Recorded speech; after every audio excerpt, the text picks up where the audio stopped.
Hello and welcome to St. Ansgar. Candle Genius coming at you here live with Not Your Average Joe. Hello, Not Your Average Joe. What a beautiful night here in St. Ansgar. Track night, big event. What's at stake here, Joe? Tell us about it. Yeah, so tonight on Saints TV, the road to the Iowa State Track and Field Championships runs through St. Ansgar. We're about to bring it to you live here on Saints TV. 39 events, a couple hundred athletes, one shot to punch a ticket to Des Moines. The host, the Saints tonight, they're loaded. J.C. Johnston gunning for 3 individual sprint titles. Braden Halverson looking to own the throwing circle, along with the Saints girls throwers led by Lindsay Cruzy, Connor Mullenbach, Joe Clevenger, fueling one of the deepest relay programs on the boys' side in Class 1A. And, of course, you've got Owen Smith of Riceville, one of the best sophomores in the state, sprinting. Newt Rogney, Lake Mills, chasing the distance triple. Lauren Hillsland, Claire Zwiebomber, who might put on the best show of the night in the mile, in the 1,500. How often do you hear the best show of the night might be in the 1,500? Add Ava Witt to that mix, and the 1,500 ought to be real exciting tonight. This is it, the 2016 Iowa Class 1A state qualifier in St. Ansgar. Let's get after it. Candle Genius should be a great night. As it shows, I'm going to do a little bit of disclaiming here. We got four other streams going on right now. We can't necessarily guarantee how great a quality they are, but if you're here listening to hear results of shot put, we're going to give that to you here on this stream. But if you want to see shot put, that's happening right now. Just go to saintstv.com, click watch now. If you're watching us on YouTube, you might have found it there as well. But we have a separate stream for shot put, for discus, for high jump. High jump. Long jump. Yeah, high jump, long jump. Yeah, I'm sorry. I already said There's shot your put. 4. I was going through it in my head, and I was like, wait a minute. I think I just said shot. Got it. Okay. We're still working on a few things here. Yeah. For me, I may be hopeless, but you can make up your own mind on that one. We're going to bring you stats here as well, so we're still playing around that. This is a little bit behind the Saints activity here. It'll look a little bit like what you see on the side of the screen here. Live events sponsored by Shannon Event Timing tonight. So they're here doing that one. We hope to give you those events live. So as we get results from the shot, from the discus, from the long jump, from the high jump, we're going to give you those. If you're looking for those events, they're out there. The streams are out there. Hopefully they stay live, because if they don't, well, we're in trouble, because it's just you and me running them tonight. They're a long ways away. Not your average Joe. That's right. So the field event started at 4 o'clock. The girls shot put and boys discus are both underway with flight number 1. Those results, you can find them live. They're being inputted as we go live. So the easiest way to find it, guys, is if you're at home and you want to follow along on your phone with the actual timing, just Google search for Shannon Event Timings, and you will find the website. It'll take you there so you can see it. If you want to just watch the stream, like Candle Genius mentioned, you can go watch that stream, and we're fighting the wind today. I could have told you it was going to be windy on the 14th of May when they announced that district track was going to be on the 14th of May 4 years ago, right? You just know it's going to be windy on this day, and today is no exception. Dead out of the south, overcast skies. Cool night, perfect running weather if it just wasn't windy. But in terms of direction, the discus folks and the shot put folks are in trouble. They're not enjoying this at all. They are throwing directly into a 22 mile an hour south wind. On the track, it's not going to be bad in terms of, at least it only is really going to hit you in the face between turns 1 and turns 2. It'll push you between 3 and 4, and in the front stretch and the back stretch, it's just kind of at your side. So it's better than last year, where at Northwood we had a 40 mile an hour wind into your face trying to run the 100. I mean, it was just absolutely crazy. We don't have that this year, but we definitely have a breezy day as per usual. We do. I just put the link to Shannon Event Timings to this specific event. I just put that into the chat. So if you are able to click that, depending on where you're watching it from, it is indeed in the chat right now. It looks like the shot put just started flight number 2. So Maddie Newton just threw for North Iowa on the shot put as they start flight number 2. For the boys are throwing discus right now. Flight 1 looks to be complete. Hersleff of North Union with the best throw on the day of 109 feet 10 inches to start. There is at least one thrower left in Flight 1 for the boys' discus, so that will be ongoing here yet as they will move to Flight number 2 as soon as they get through Flight 1 for the discus. Long jump, I believe they started there with the girls' event. So it is, they did start with the girls' event, so that event is complete here through Flight number 1 for the girls. I think there's 2 flights for that one as well. Boys' long jump is going now. So that's where we are. You can go find those. The link is in the comments down below here if you want to go watch Joe? that. Let's see if I can add that to the broadcast. What are you on there? You're on events? Yep, this is events, the events tab. Yep. Okay. And then you can click the events on that side, and it'll bring up a summary of where they are. We'll get that on the screen here. We have our first race, the girls' 800-meter sprint medley relay is race number 1, going to kick off in 2 minutes. There will be 2 sections here, 2 sections of the girls' sprint medley relay. So as Candle Genius brings that up to kind of get you what we're looking at there for the field events, let's run through section number 1 of 2, lane 3, North Iowa, running Mather, Helmsley, Kunkel, and Langfald. In lane 4, GTRA, which I believe is Gretger, Terrell, Ruthven, Ayrshire. Running Ho, Cook, Westfall, and Anderson, and Riceville in lane 5 with Riggleson, Montez, Bethke, and Bogus. So that will be your first race of the day here in the 800-meter sprint medley relay, or the sprint med as we like to call it. It's always good to save syllables. Life is busy. Life is busy. Exactly. So we got 100, 200, 400 are your 4 legs here to start. We are getting ready to start. Please clear the track. They just called to clear the track. We are about to get underway for the state qualifying meet here in St. Ansgar. Should be a great night. Lots of talent here tonight to keep an eye on. We'll try to bring you as much of that coverage as we can.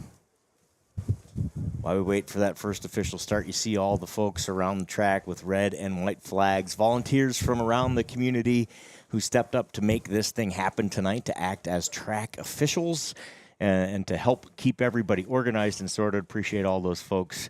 I think we heard last year it takes about 50 bodies to make this thing happen. So pretty cool.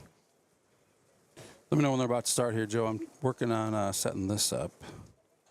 Looks like we are about 10 seconds away. We got white flags in the air, which is kind of the officials saying, hey, we're ready.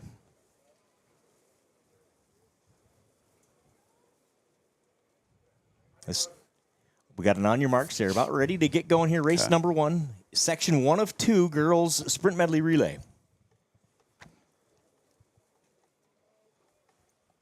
This is North Iowa, GTRA in Riceville.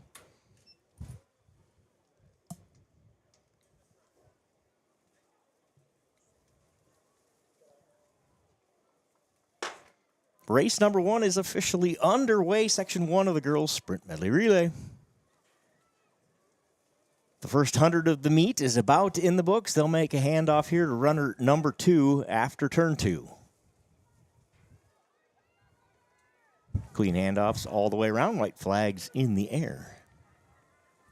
Well, they're running here, Joe. We're kicking this one off. If you're not used to watching track, what do those white flags even mean? Yeah, so if we get outside the handoff area or something like that, that white flag will turn red, and that means we'll have a potential disqualification. If you see a red flag after any handoff, hope we don't see any of those tonight. Let's have a clean one. Section 1 of 2, sprint medley relay. GTRA out front here on the 200-meter leg. North Iowa in second, Riceville in third. Handoffs being made to the 400 runner. White flag in the air. Once again, boys, high jump. Please report. And we are into the 400 leg of race number 1.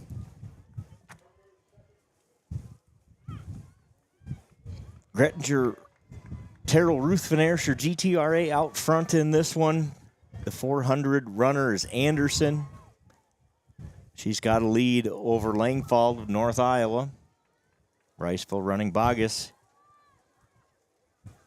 Here in section 1 of 2.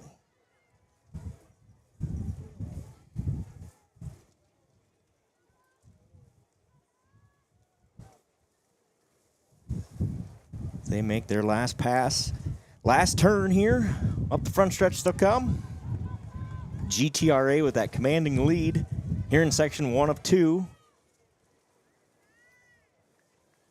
Going to get in just over 2 minutes, it looks like. GTRA wins section number 1.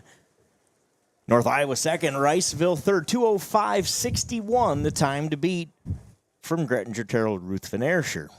Nice leg by Anderson there on the 400. And she sets the time to beat at 2:05. Section 2 looks like this in lane 1. Northwood Kensett, St. Ansgar in lane 2. West Hancock in lane 3. Bishop Garrigan in lane 4. West Fork running in lane 5. Lake Mills in 6.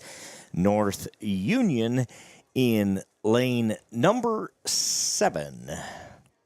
And I believe we're going to have a Rockford entry. Yeah, we do. Okay, so they're going to change the order on you here just a little bit. Rockford's going to be in 7, and Northwood Kensett is going to be in lane number 8. This is an interesting race because there's you've got Bishop Garrigan, West Fork, West Hancock, all separated by a couple tenths of a second coming in terms of their best time, their seed time coming in tonight. So this should be one of the tightest relays of the night. St. Ansgar and Lake Mills are not far behind. I think there's 5 teams that could win this race tonight. Handoff it becomes important, right? Especially on these short legs here, running these hundreds. You can see a little execution in the handoff situation come into play here. 3 teams under a minute 54 in this race should be a good one. St. Ansgar running Halverson, Brum, Damaris, and Walk tonight. Coming in with a time of minute 54.71, their best time on the season. And what impact does that wind have? You know, every Right. running style is going to be a little bit different. Some are more power runners. Some are going to be, you see a little bit more grace. What impact will the wind have? Obviously, they've seen it all this track season. It's a spring sport. You see all kinds of weather. Section 2 of 2, sprint medley relay underway. Halverson has the baton for the Saints. She's going to hand it off to Brum. Watch for those white flags here. You can probably see that on the broadcast. White flags are good news. Red flags are bad news. First 100 in the books. Brum has the baton for the Saints. Damaris running the 200. They'll come around here and about the start-finish line, hand off to those 400 runners. Up the front stretch we come here. Lake Mills out front, a little stagger in this one, so it's kind of hard to tell who's who and until we get sorted out here on the backstretch. That's where you'll really find it. Amelia hands off here, Walks got it.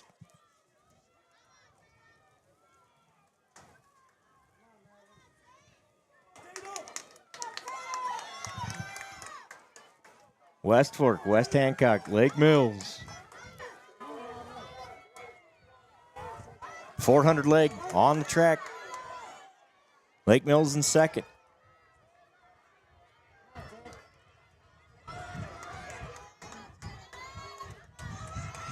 Walk with the charge for the Saints. She's got ground to make up. She's got the Saints in 6th here. Round turn 4 they come. We're going to have a race to the finish. Lake Mills. Lake Mills makes the pass on West Hancock. And Lake Mills is going to be your 800 Sprint Medley Relay champion. They will advance to the state track meet next week. Let's go through that. So qualifying works like this. The winners at each of the events tonight will automatically advance. So one champion automatically advances. That's Lake Mills in this race with a 152.43. 14 additional teams get it on time. Okay, so there are 10 district champions. Those 10 automatically qualify, and then the next 14 best times. We've seen it. Candle Genius, you remember a couple years ago, we had a team, I think, finished 5th in our district and qualified for state. So it can happen. It's a great equalizer. It does help, right? If you have a district that's completely stacked, you're never out of it. You have to put your best foot forward, and it's true because the fact that they're bringing on those best times, obviously, you wish you had better weather, and at least you hope that everybody else in Iowa is having the same type of weather so that we're on the same level playing field. But it is a great equalizer. Yep, for sure. Lake Mills finishes first. West Hancock second, 153. Bishop Garrigan, 153.87. I would say both of those would make a strong case to make the state meet with those times. St. Ansgar finishes sixth, 202.69 is the time for the Saints. Let's go to that boys event. Two sections here for the boys race as well. In Section 1, it's Lake Mills in Lane 3, Newman Catholic in Lane 4, Bishop Garrigan in 5, Northwood Kensett in Lane 6. Heard the first whistle. They'll take their marks here.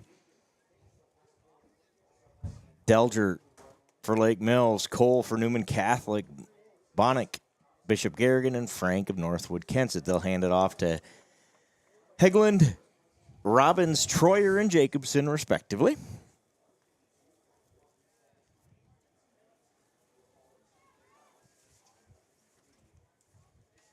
Again, if you're looking for shot put, high jump, long jump, or discus, separate streams for each one of those. Check the YouTube channel or saintstv.com, and then just click on Watch Now, and we're off on this one. Section 1 of 2, underway.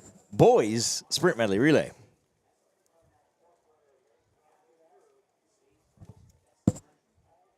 Handoffs. Look like we're all clean all the way around. Bishop Garrigan with a nice run here. That's a great run by Bishop. Look at him go.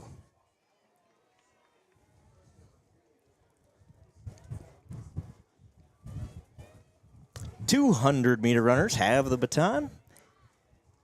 Bishop Garrigan out front. Newman, Lake Mills, Northwood Kensett.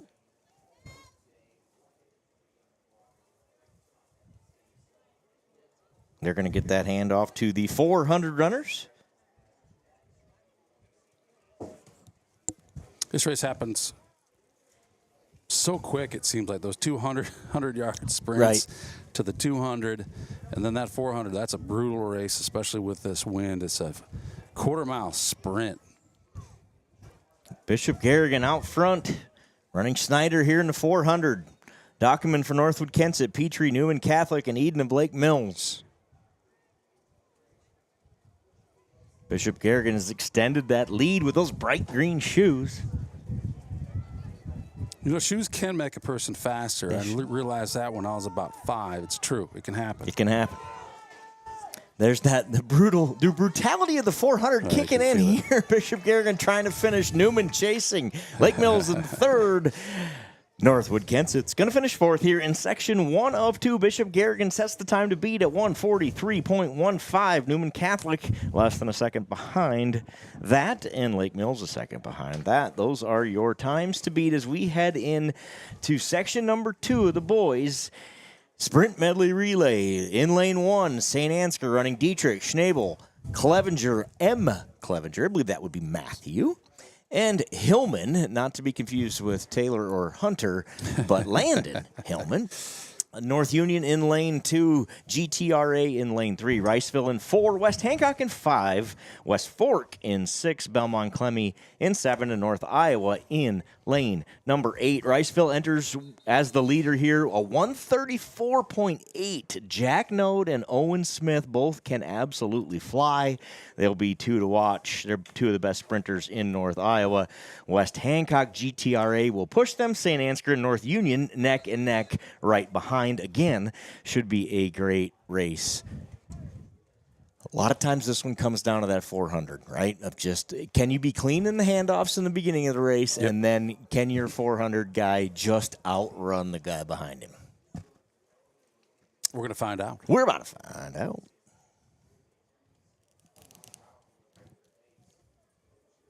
This is our first look at Owen Smith, who's going to run the 400 for Riceville. He's what they call bad fast, which is good. Wait a minute. Yeah, I know it's confusing. I'm trying to keep up.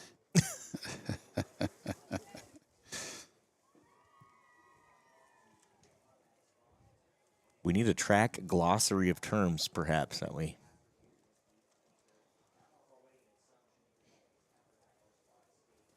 Section 2 of 2, sprint medley relay. Looks like we're in the blocks. We're set. And we're underway. These races happen fast, as Candle Genius pointed out. Here we go. First set of handoffs. And I love the organized chaos of it all, that you don't really know who's winning until we get to the 400 runners. Right. Maybe the end of the 200. If you're watching from home, this is the first time you've seen track. There's a reason for that, because the lane on the inside of the track is shorter going all the way around it than the one on the outside, as you might imagine. And so they equalize everything by staggering these guys, and it does make it entertaining to watch, because you don't really know who's in the lead. West Hancock, Riceville, West Fork, GTRA, all neck and neck as they hand it to the 400 runner. West Hancock's going to take the lead. Dixon has the baton, being chased by Smith of Riceville. GTRA in third, running Swindon. And here comes Smith and the Wildcats to the outside of West Hancock, going to make the pass. Look at those strides. Can he maintain that pace? You mentioned Smith. There he is. We're showing off here tonight. Just a sophomore. Stretching that lead, Riceville. Owen Smith. Going to help the Wildcats win the sprint medley relay here in St. Ansgar. Congratulations to the Wildcats, who are headed to state in the sprint medley relay. A time of 1:34.04. They came in with a 1:34.8 seed time, so they break their own personal best by 0.8 of a second. West Hancock finishes in second, GTRA in third, West Fork in fourth.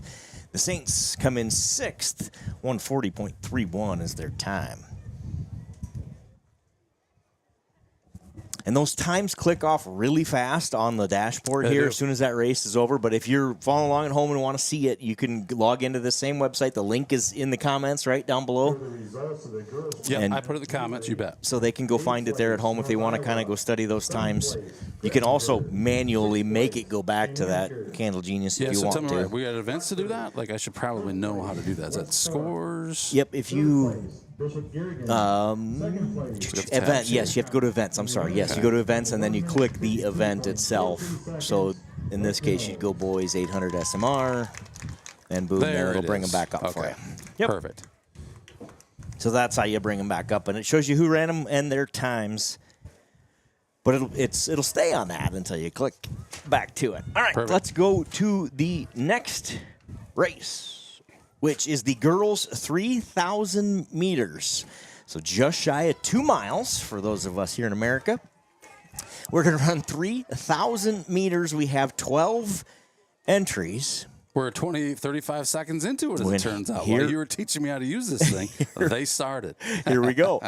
So a couple special runners, in fact, 3 or 4 special runners in this race. Really fun to watch. If you come in seed time-wise, Lauren Hillsland out of North Iowa. The seniors run this race in 10:39. Majika from Newman Catholic, 10:40. Zweibomber, 10:59. And Ivy Urbach of Northwood Kensett at 11:10. So those would be your 4 runners to watch. Julia Swift out of Bishop Garrigan, just a sophomore, has run this in 11:19. This is a race that's almost as much mental as it is physical, right? And there's way more planning and plotting that goes into these kind of races than than anybody knows until you really sit down and talk, especially to a distance runner, and kind of the strategy, right? Of, hey, here's how I'm going to run a race, and did I run my race or did they make me run their race, and the difference that it makes. And when you have as much talent as this district has in this race, that definitely comes into play. Yeah, I agree, and it's a long race. You have a lot of time to work on your own strategy on that. Some will come out fast, try and get that girl to run her race, right? Run the race that you're going to encourage her to run, which might wear her out at the end, but you might have a big kick at the end that she doesn't. And it is all strategy and a whole lot of athleticism. Kaylee Strite, the freshman, is the Saints entry here. She just goes by here on the start-finish line.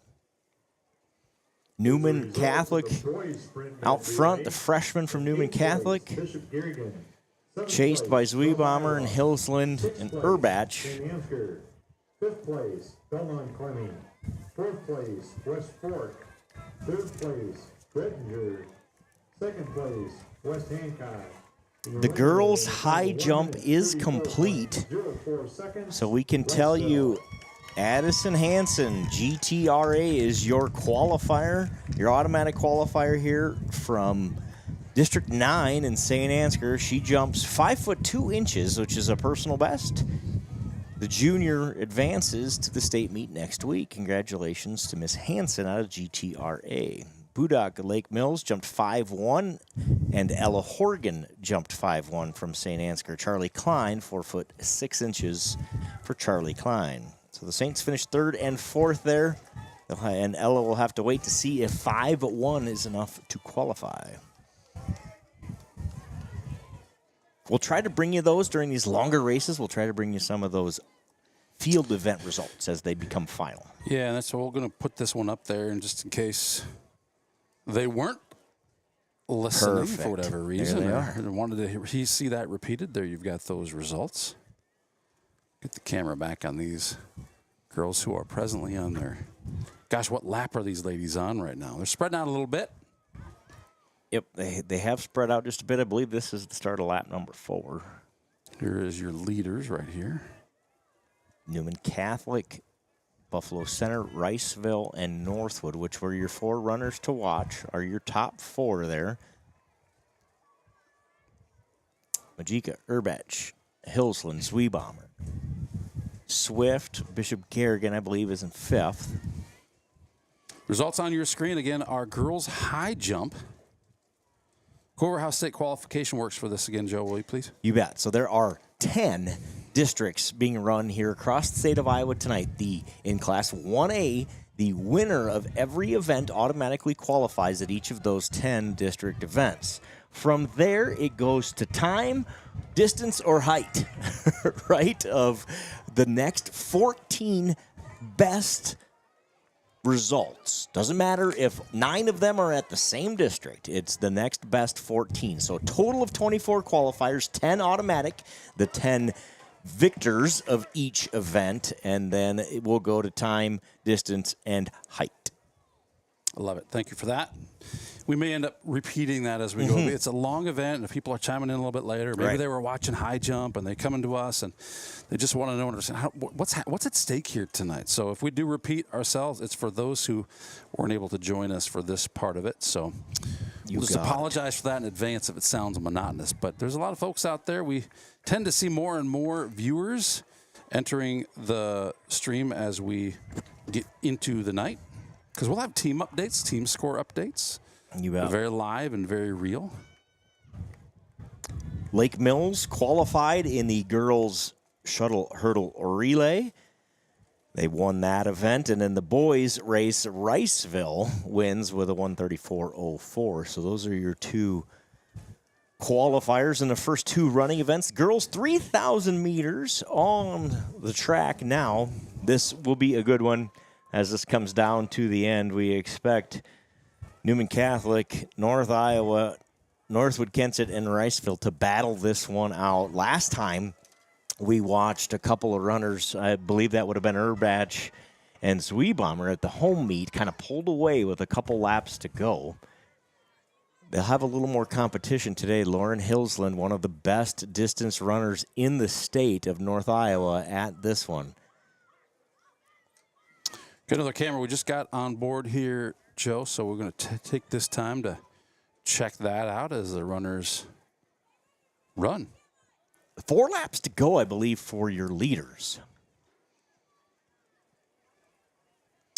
Kaylee Strite, the freshman from St. Ansgar, out there as well. So you can see the time clock right there in the middle of your screen, 6:52 into this one so far. That lead pack of 4 runners has stayed together. Bishop Garrigan Swift has fallen off just a touch, but Majika, Hillsland, Urbach, and Zweibaumer have stuck together here.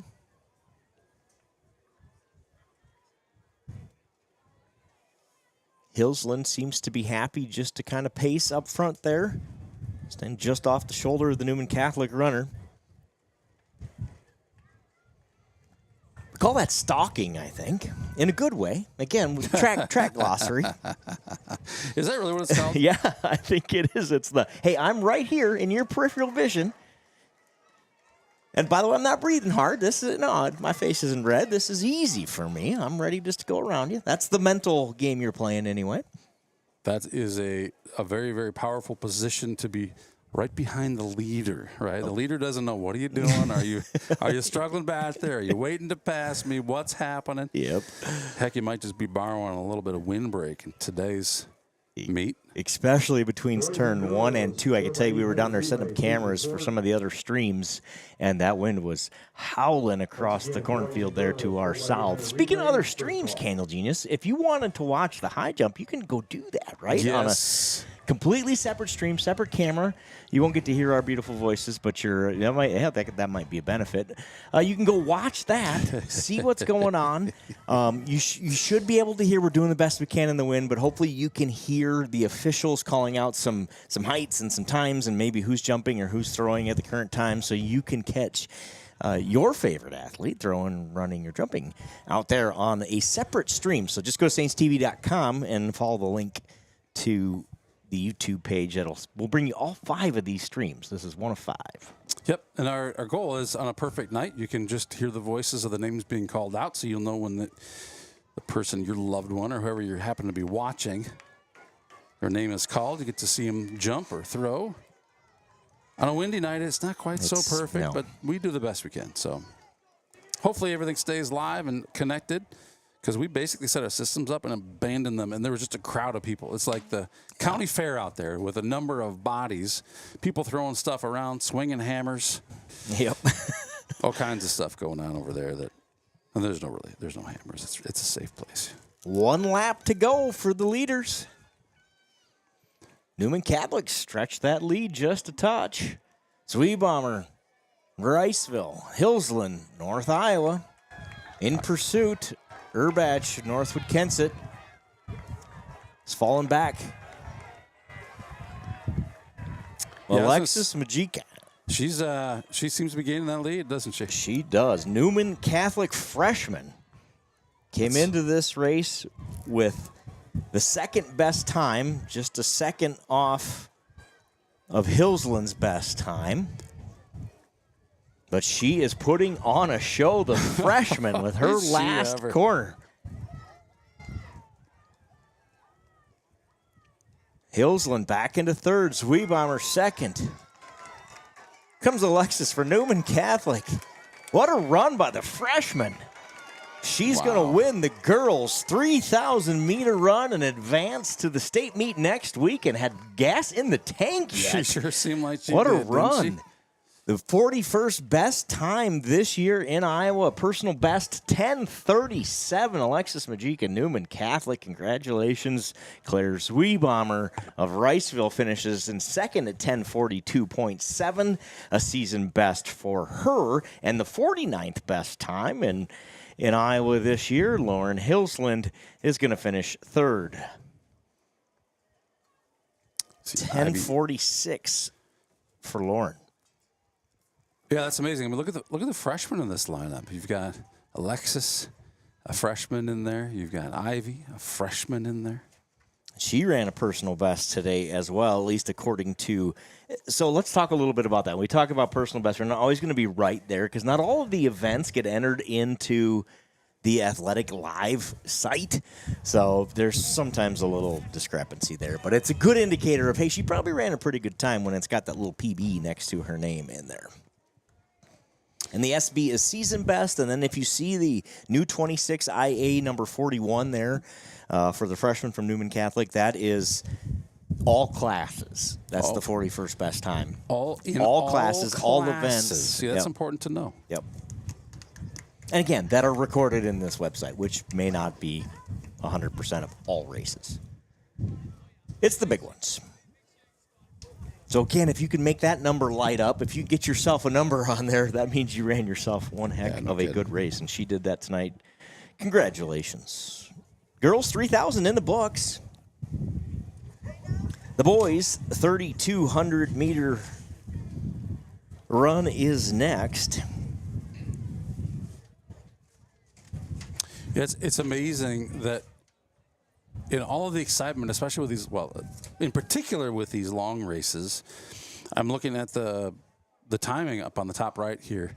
And, well, wait a minute, we're already into the next race. We're not. We're still finishing the first race. We're 12, nearly 13 minutes into that. But that's the distance between the first and the final finishers of these races because they're such long races, and the girls who are qualifying for state are so good at these races. Yeah. If I were running this one, I'd maybe halfway done right now. Right, exactly.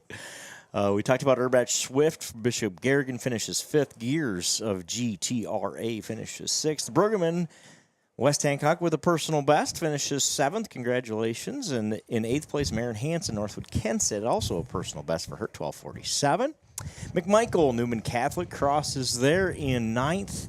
Tori Koenigs, Kaylee Streit, and Autumn Schilling. I'm going to round up your finishers here in the girls' 3,000 meters. Congratulations to everybody who can finish that race and do that. That's a feat. And I tell you what, we've talked about it on our track broadcast, but I just hats off to everybody who competes at this level and goes through and does this, especially these longer races, right? Oh man, sometimes these races become we need somebody to run it, and we don't have anybody who wants to, so would you step up and do it for us? And you know, I think you've got to kind of tip your hat to those girls boys who do that, who take that on for the team and say, yep, I'll run that one, I'll figure it out, and I'll do my best. And in some cases, maybe punish myself, right? Oh, my goodness, yes. It's a hard race, no doubt about it. Let's preview the boys' 3,200-meter run. We've got 17 entries. Lake Mills has the top two, Newt Rogney and Hayden Thompson. Those two are special cross-country. We talked about it during that broadcast, and, man, they can do it here in the distance races on the track as well. So Hayden Thompson, Newt Rogney, the teammates who just kind of push each other, right, over and over and over again, push each other to those better finishes.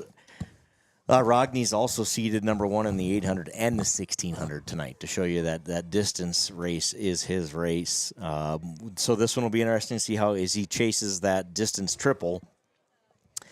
Godden, West Hancock, 10:19. He's the number 3 ranked runner in this race as well. It should come down to those two Lake Mills kids out front with West Hancock just behind. 17 entries for your Saints. We're running Ashton Krebsbach, the sophomore, and freshman Max Neely.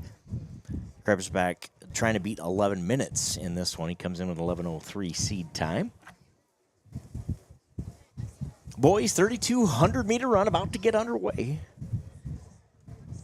Programming note, remember, this is a state qualifying meet, and to make sure that the meets kind of run on the same schedule with the same amount of time between some of the distance runners, there will be a 30-minute mandatory break between the 4x8 and the shuttle hurdle relay. So we're going to run this 3,200 boys. We're going to run the girls 4x8 and the boys 4x8, and then there will be a 30-minute mandatory break. It seems so early for a break. It does. It's to separate. My understanding is it's to separate the 32 and the mile and make sure there's some fair distant. You get to a meet that runs really, really quickly, and maybe there's only 40 minutes in between those two races. You get to a race or where there's some technical difficulties or there's whatever going on, and they might get an hour and 10 minutes. And so they're trying to make it a little more fair because so many of the same people run in those longer races. That makes sense. My non-track brain was educated about that somewhere along the way. Well, especially when you're taking the top 14, right? Top 14 times. I got the 10 and the 14. I had to think about that for a second. So 10 will qualify by winning. Yep. And then the 14 next best times in the state. And so it's really important. It's as fair as you can be because you want parity, right? Yep. You want parity. And these guys who got an extra hour to rest happen to get way better times. Well, they had an extra hour to rest. So let's give everybody 30 minutes. I like that. Yep. That's the theory. Here's your Lake Mills runners out front, Rogney and Thompson.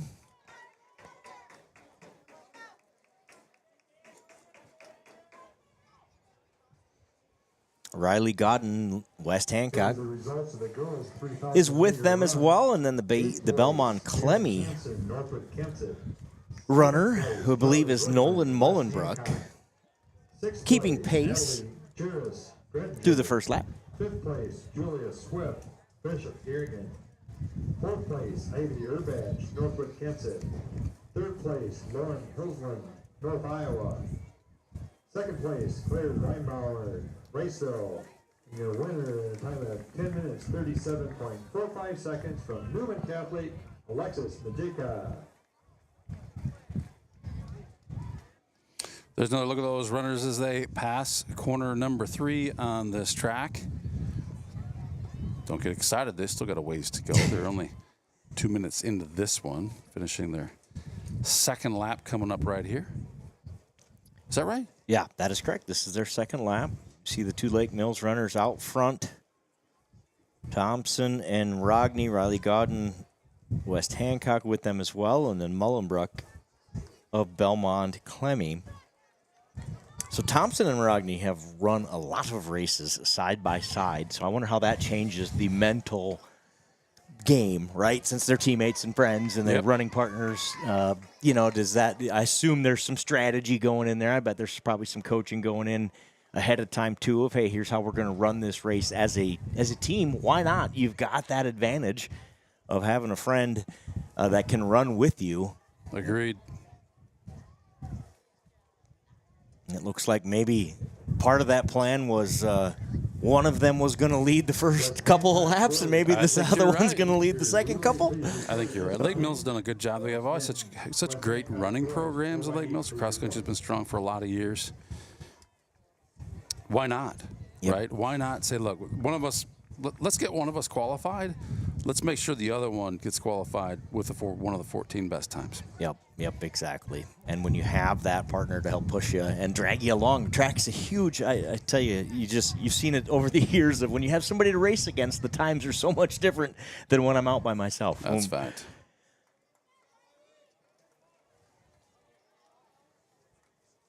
And who is on their tail?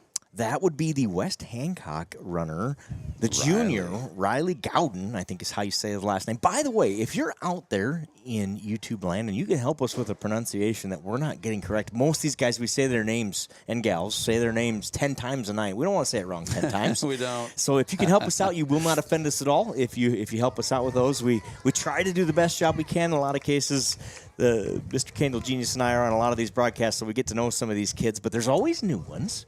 So if you can help us with the pronunciation, please don't hesitate to do that. Yeah, we appreciate that. We really, really appreciate that.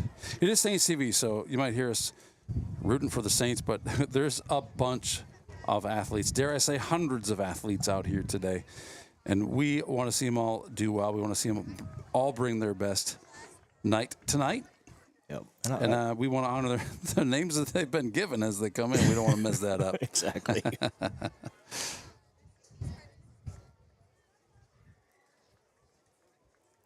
And like you said, it's obviously it's fun to see kids compete at a high level and perform at a high level, and we love it when our Saints win. But there's something about watching kids pour their heart into something and have a little success, no matter where they're from. So we're going to do our best to to bring you the action.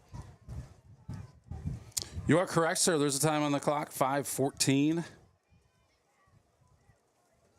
Speaking of the Saints, Krebs back, making a pass here right in front of you at the bottom of your screen as he heads to the start-finish line. That pack of runners is about 100 behind the two Lake Mills leaders who have switched spots again. I'm telling you, that strategy. I don't think that's an accident. I believe that's Thompson now in the lead and Rogny in second.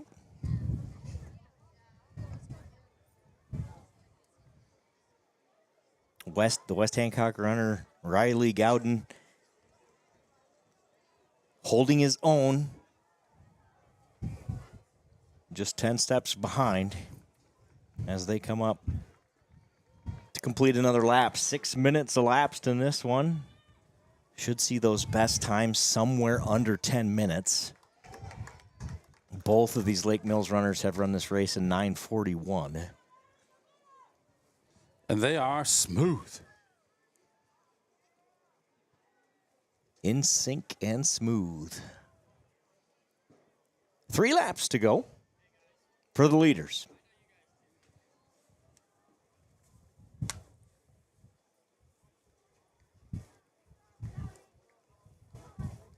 The wind is trying to go down. It's maybe very slightly calmer than it was. My weather app says it's gone down 3 miles an hour since we started. Well, 3 miles an hour. We're under 20. We're all the way down to 19 miles an hour. So it's almost straight out of the south, blowing across the track here from the south. Our camera's sort of pointed southeast right now.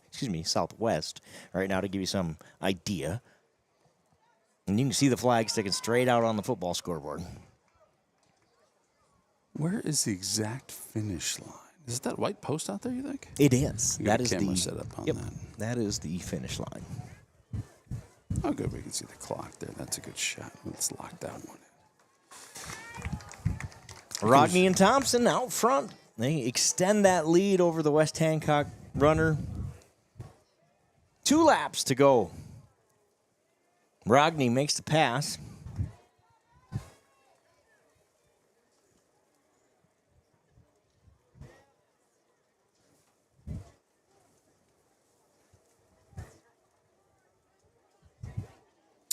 It looks like something's happening here with Lake Mills, like a little more distance than we've seen between these the guys. two. Yeah, yep, for Is sure. it, hey, follow me, or is it I got something to give, I'm going to go give it now? I'm feeling good, right, and I'm going to go. Yeah. Yep.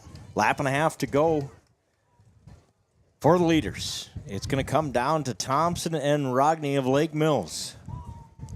You can see a little glance at the watch there as he goes into turn number 3. I'm sure, again, that's a pace thing, right? Know where you're supposed to be at that point in the race. I think they were just over 7.5 minutes as they finished their last lap. Let's see how this one looks. Rodney and Thompson headed to the line. 1 lap to go in the boys' 3,200-meter run.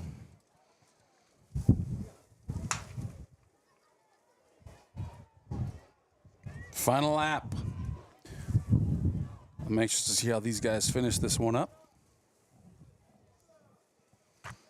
A lot of runners. Based on time, I think they both are going to get in, right? Both these runners are getting in. It's a matter of which one's the auto qualifier and which one gets in. Here we go. We're coming back to, again, I think the taller of the two is Thompson.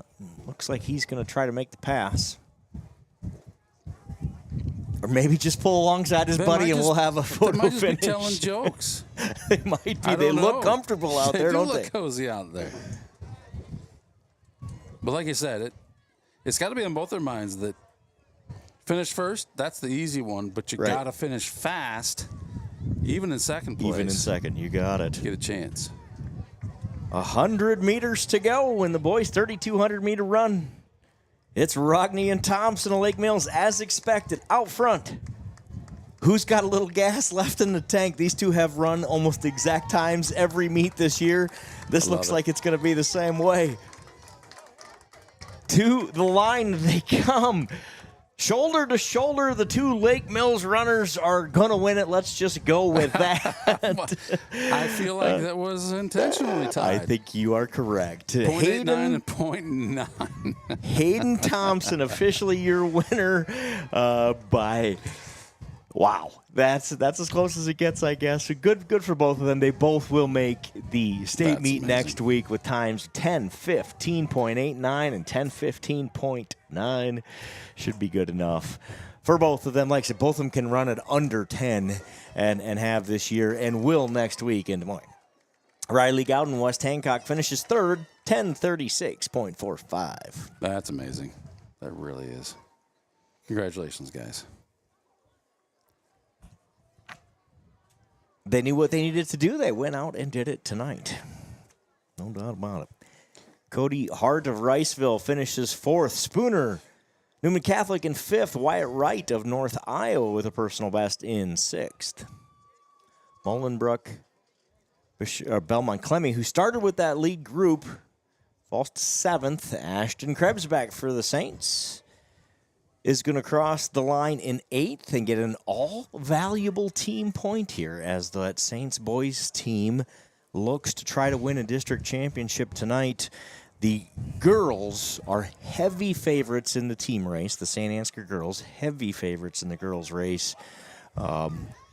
It would take something very special for that not to happen based on their times coming in tonight. The boys, on the other hand, she's a dead heat with about 4 teams, so every point matters when it comes to that team race. And I know our coaching staff spends a lot of time talking about, hey, we're going to go win the races we're going to win, but you know what? Getting a point or 2 or 3 in some other races is going to be just as important. Ashton Krebsback does that for the Saints. He finishes 8th. Congratulations to all these runners. Lake Mills looking good in that one. Ashton Krebsback, thank you for your efforts and for the point that you scored there for the Saints. We'll be keeping track of the team scores as we go along tonight as well. Max Neely from the Saints finishes in 12th place. The freshman phenom kicker can run, too, it turns out. Yes, he can. Football season, it won't be long, Mr. Genius. We'll be back up here doing football broadcasts. The world comes at you fast. You get to do a whole baseball season between now and then. Yes, I do. And I might enjoy a little baseball season, but I'm going to do that from the dugout. So you guys handle the broadcast. We'll see you at football season after this. We'll see a lot more of your face and hear a lot less of your But my voice, voice during right. that season. Yeah, no, it's a fun time of year. There's so much going on. We preached as they set up for this 4x8 here. Just there's so much going on for these kids, and this isn't just St. Ansgar kids. This is every kid here. My hat's off to these folks who are playing softball and baseball and track and trying to finish up with school and trying to graduate. They just have so much going on. Fun to see them go out and do all of this for our communities. Here we go, 4x8 100-meter relay. Lake Mills, Bishop Garrigan, St. Ansgar, North Iowa, Northwood, Kensett, and Riceville. One section here tonight. So we've got those 6 teams on the track. I bet we've got a Rockford in here now, too, don't we? I don't Did we have a one, Rockford Joe. edition in this race? I see 2, Ooh, 3, we do 4, not. 5, 6, You're right. 7 in your lane, so no right. Rockford. St. Ansgar, the clear leader here, 10:08.94 coming in, 18 seconds ahead of the second best time held by North Iowa at 10:26. This is a two-team race at the top. Lauren Hillsland normally has run this race for North Iowa. Obviously, she just got done running the 3,000, so I believe we'll see her, but she's got a lot of running to do in a real short period of time if she's in this one. It says she is. We'll see if she takes the track. St. Ansgar's been dominant all season in this race. J.C. Johnston, her first 4 events tonight. This is her one relay event, and then I believe she's running 3 individual events for the Saints. J.C. Johnston, a special runner, will be on display here tonight. You're going to get to see some of that. If you haven't watched a Saints track meet, she can fly. And that's a good thing again. It's been a while for me, Joe. I'm anxious to see this tonight. Yeah. I got a kid who plays golf, which means I attend less track meets. Right. You get to be outside enjoying sometimes brutal spring weather as well, just in a different format, right? You bet. Congratulations to the boys golf team who advanced to the district Yeah, that was a wild one yesterday. So there Yeah. was this doesn't happen in golf. If you're not used to golf, you tally up the scores, the golf scores of your 4 best golfers. Everybody golfs 6. They scores 4. And tallying up the scores, the team with the lowest score wins. West Hancock, West Fork, St. Ansgar, and Newman were each 1 point away. Only 3 got to advance to the next level, and Newman, unfortunately, was on the tail end of that. So St. Ansgar sneaks in the 3rd place in that meet yesterday, won by West Fork.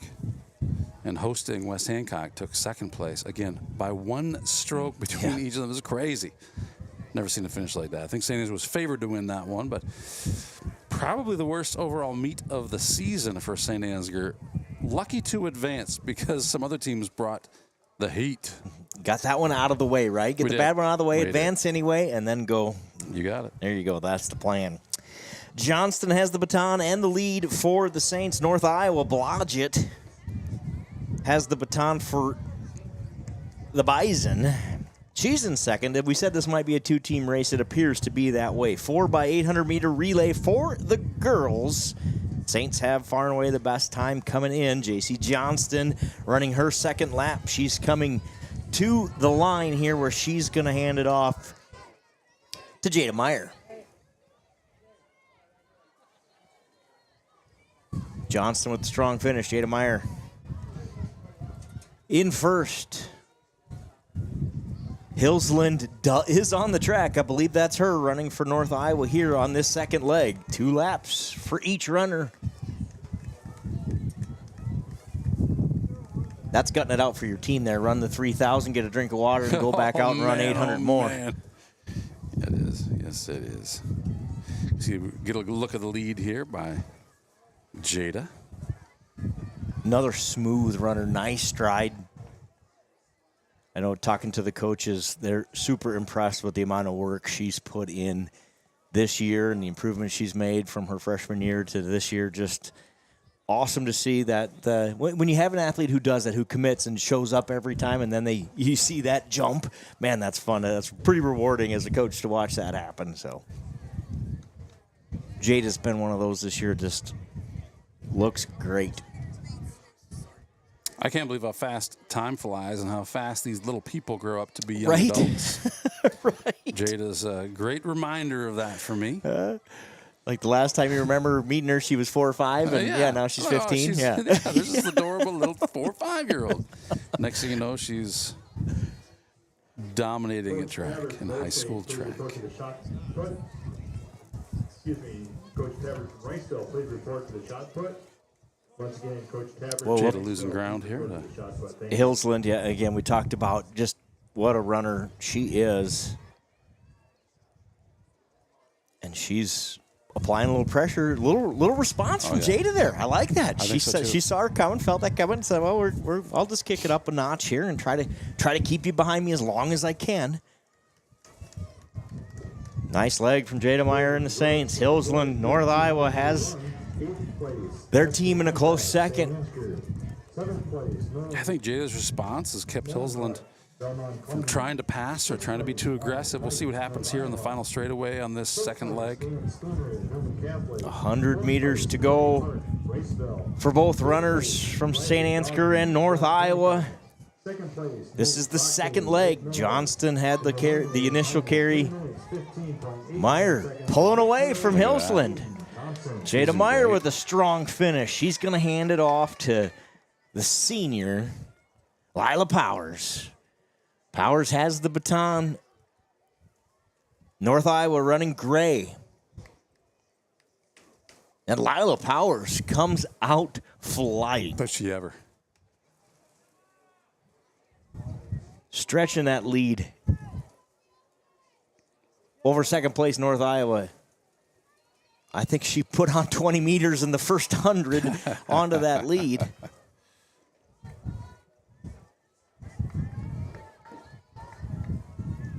Again, St. Ansgar's run this race in under 10:09.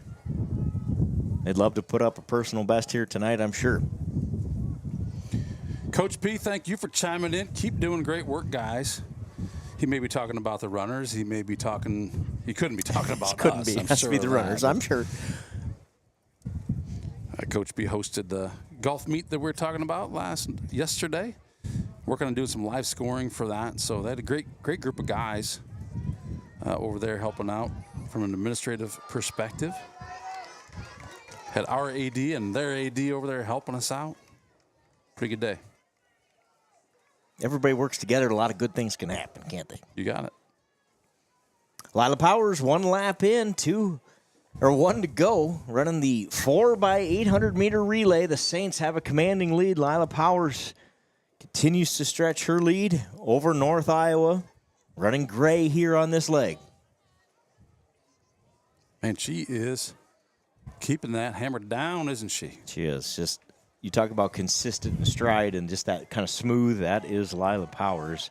We've watched this senior run a lot of races here in St. Ansgar. This whole senior group, I think there's 6 seniors on this track team, and boy, the Saints are going to miss them. We'll talk about them a couple times throughout the night tonight, but you've got Johnston and Powers here in this race representing that senior group. Trying to get them to state here one more time. Do we have available to add to the stream the runners in the heat? Is that something that's part of the program? It is, but it's on those starting lists. Okay. Yep. So it's not. Unfortunately, you can't bring. I don't think there's any way for you to bring it up on your screen there that I know of. Got it. It's more of a PDF. Yep. Lila Powers coming to the line. She's going to hand it off to the freshman Ava Witt. Witt has the baton for the Saints. And about 100-meter lead over North Iowa. This is Gray. Going to hand it to Minders. Ava Witt not wasting any time. No, she is not. Does Ava Witt have 2 different colored shoes on? Or are they one of those that they're red on one side and green on the other? Oh, man. That'll Is be that a thing? I think so. There are like 2 sides to them. We're gonna have to investigate this. You guys help us out here. right They're now, definitely different colors. Her left shoe is green. All right. Let's see Will if that it be changes. red Place, Austin when she comes back. Mills. 6th place, Carson. I think they're 2 different colors, but 5th place, Grayson Colgrove, North Union. 4th place, Jack. they're moving fast, whatever color they are, and they are 2 different colors. We got a pink shoe and a green shoe, Ava Witt. 2nd place, Christian Alonso Lopez. Continues to extend that lead. It's fascinating how fast she is, in spite of the fact that she obviously is not wearing matching shoes. Like, did she borrow shoes? How did she get to this? But it doesn't matter. These shoes are fast. They are fast shoes. Saints 4x800 meter relay, commanding lead here. 1 lap to go. The Saints look to get their first automatic qualifier into the state track meet next week. Again, the champions, the winners of each event automatically advance. The next 14 advance on time. So there are 10 districts. The champion gets in. There are 24 total spots. So the top 10, or the top entry at each event gets in, and then the 14 next best times. Those may all come from 2 or 3 districts. That can happen. I'm pretty sure 2 years ago we had a 5th place team in our district that advanced to state. I still think that's amazing, but I do remember. Ava Witt looking to finish strong here in the girls 4x800 meter relay.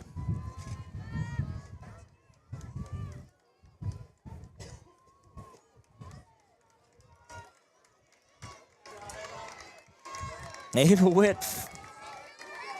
Clock just hit 10 minutes. Coming to the line is Ava Witt. And the Saints are going to win the 4x800 meter relay. Congratulations, Johnston, Meyer, Powers, and Witt, who advanced to the state qualifier, to the state meet next week. Let's get an official time here. Should be somewhere in that 10:10 range. I don't see it yet. Do you have it on yours? I got the screen up. Here comes 10:10:25. 10:10:25 is the official time for the Saints. They win it. The girls 4x800 meter relay. North Iowa finishes second, 10:33.57. Again, congratulations, J.C. Johnston, Jada Meyer, Lila Powers, and Ava Witt.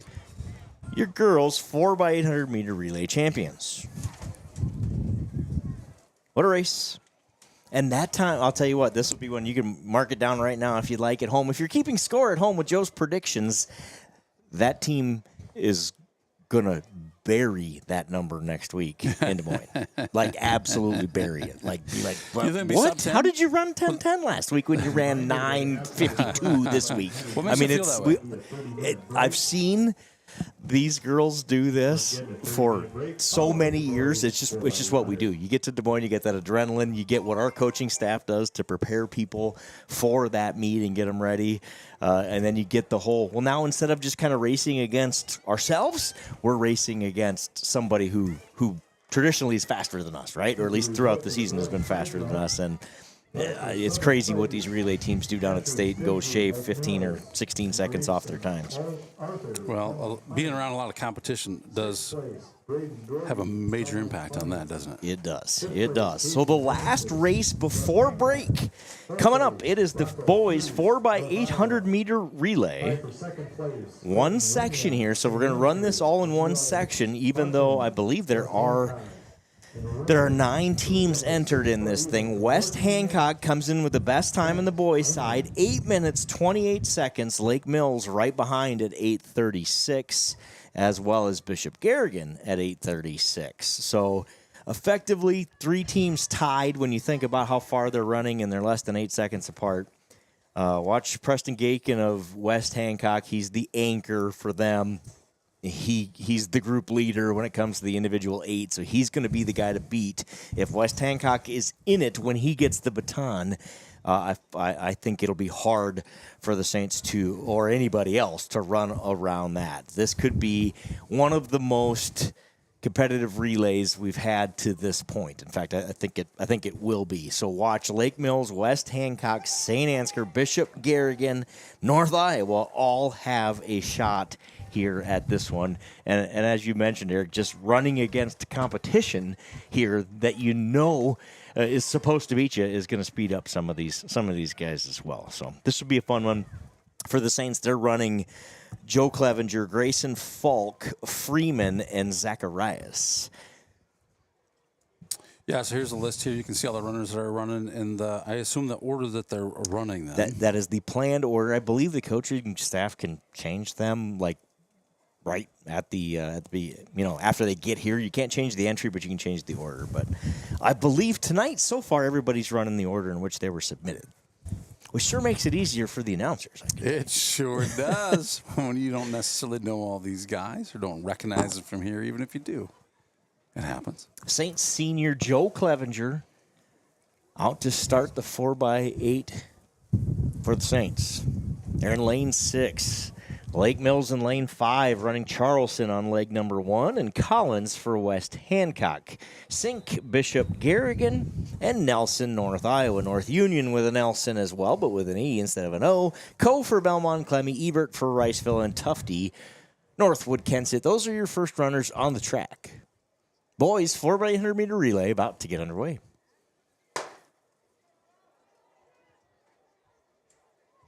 And they're off. Bishop Garrigan to the lead to start.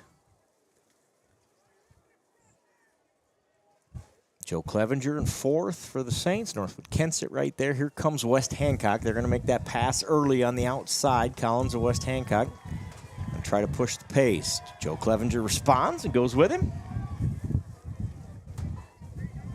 First leg of the boys' 4x100 meter relay. West Hancock going to settle into the lead.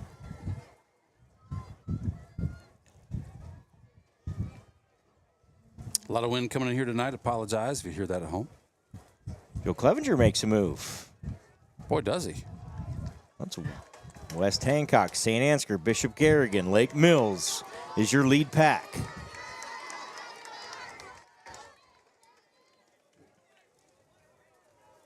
West Hancock and Collins going to hit the line first. Joe Clevenger and St. Ansgar in second. Bishop Garrigan running Sink in third, and Lake Mills with Charleston in 4th. Northwood and North Iowa are in 5th and 6th, just behind that lead pack. Boy, Joe Clevenger 10.25 seconds. going to make that move, take the lead. Bishop Garrigan Sink's going to go with him. I see some jets getting turned on over there by several runners. Great strategy if you can keep a little in the tank to start that sprint a little early. Right fielder Joe Clevenger. Oh, wait. I mean, anchor, lead leg, 4x8. He might be a right fielder in my head this time of year. Here he goes. Nice leg from Joe Clevenger, the senior, putting his best foot forward here in the leadoff leg. We got Grayson Falk going to get the baton. Nice run from the senior. He'll hand it off to the freshman. 205 split, remember that. That's impressive. Grayson Falk has the baton for the Saints. Lake Mills running Peterson, West Hancock with Fox, Bishop Garrigan, McGregor, North Iowa Hoffman, Kolash of North Union, Belmont Clemmy running Ertl, Heineken, Northwood Kensett, and more for Riceville. Falk just is, what do we have here in red passing Falk like nobody's West business? Hancock, the favorite in this race, that's Fox. Bishop Garrigan into second, Grayson Falk and the Saints in third. Good job by Grayson just to absorb that and stay with it. Now your mission is keep that guy right there. You got it. Bishop Garrigan looking to challenge for the lead here. What is it about in these long races passing in the corner? I don't know. I really Everybody don't wants know. to do it, right? I'm sure don't the coaches tell them not to do that? Is that why they want to do it? You're adding some steps to your race, yeah, because you're going around the outside and you're adding some length to it. But the thing is, those who do it, it seems like it's a good strategy. It never seems to hurt them, does it? It doesn't ever seem to hurt them. He just walked right around him, and away he goes. A nice leg here from McGregor of Bishop Garrigan. I mean, that's the thing. If I can pass around the corner, I can do anything. So just step aside. Maybe that's because right. I'm coming. Maybe through. it's mental. It might be very mental. Yeah. Grayson Falk for the Saints. Holding his own, doing a nice job of running this leg here. In fact, he's found himself a little gas He here. does have some gas. I'm anxious to see how he uses this, but he's definitely Falk with the kick. making some ground up here. Grayson Falk passes West Hancock as he heads to the line. And Falk's get a clean handoff to Freeman. Bishop Garrigan out front with Meister. Freeman for St. Ansgar. West Hancock running Albertson on this leg. Boys 4x800 meter relay. Lake Mills in fourth. Lake Mills is running Thompson. Where have we heard that name before? Oh, wait, that's right. He also just ran 2 miles. That's right? wild to me. That is wild to me. So Hey, if you can watch do it. Thompson here. See what he's got left in the tank in the 800. We know he's an impressive runner. You see Drew Freeman's running for him. He keeps his arms low. I like that. I used to coach cross country, and I was told the runners, like, don't ever, your wrists are never above your waist when they go by your side. I like how he keeps them down, helps give them some forward motion, some leverage. Bishop Garrigan's Meister crosses the line in first. 1 lap to go for him. West Hancock in second. The Saints in third. Thompson of Lake Mills has cut that lead a bit, but still 75 meters behind the leader. Joe Carlson, thank you for chiming in. Says, can someone tell the Rockford boys head coach that I said hello? Well, you just did, because you know he's watching Saints TV. So Joe Carlson, he knew what to do. I believe one of the Rockford track coaches shares a last name with Joel. I wonder if that would be who he's referring to. Maybe. I believe Big Sister might be a Rockford coach. I think I saw her over there.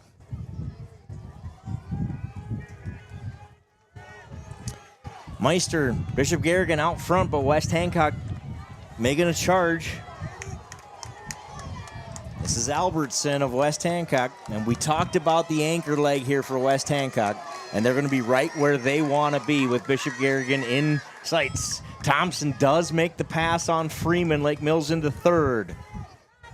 Keegan Zacharias has the baton for the Saints in fourth place here.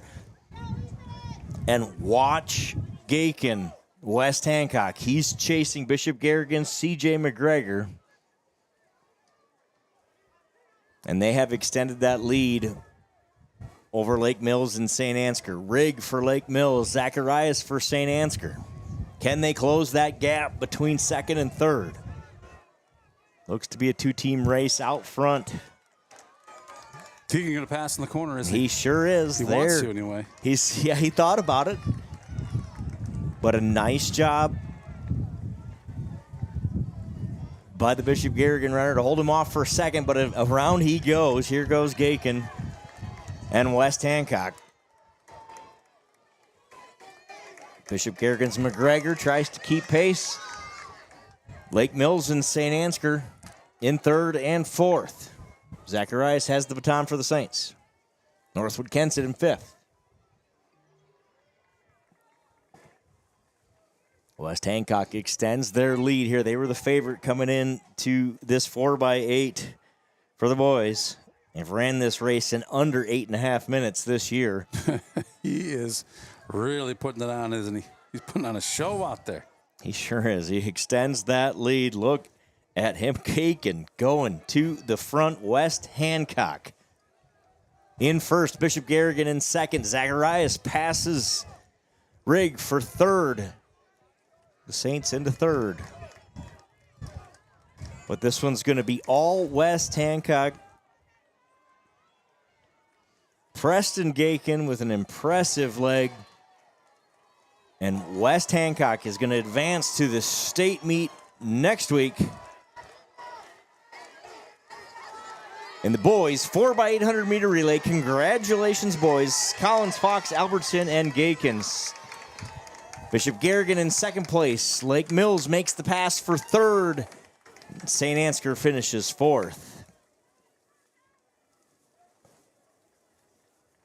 West Hancock wins in a time of 8:31.96. Just off their best time of the season. Bishop Garrigan 8:37, Lake Mills 8:42. The Saints just behind at 8:42.33. They finish fourth. Northwood Kensett in fifth. North Iowa finishes sixth. And your boys 4x800 meter relay. I believe we're about a third done with the running events, something like that. It is now time for the mandatory break. We're going to take this time to do a couple of things, and let's do a little on-air production meeting. Do you want to do some results first, or should we go to commercial and come back and do? Let's do results now, right? And then we've got that done. And then, because there's folks at home who are probably anxious to know. So let's go to that. Let's go boys discus. Can you bring that up for me? The boys discus results are official. Boys discus. All right, there we go. And they look like this. In fifth place, Lucas Cruzy from the Saints, 136 feet 3 inches. The freshman of St. Ansgar finishes fifth. Braden Halverson finishes fourth with a throw of 151.3. Amari Thomas of Bishop Garrigan throws a season best 151.10 to finish third. Kayla Lorenzen from North Iowa finishes second, 154.10. And your champion from West Fork, Dax Sunken, throws 156 feet 2 inches and advances to the state meet next week. Congratulations to Dax Sunken. 156 feet 2 inches is the throw.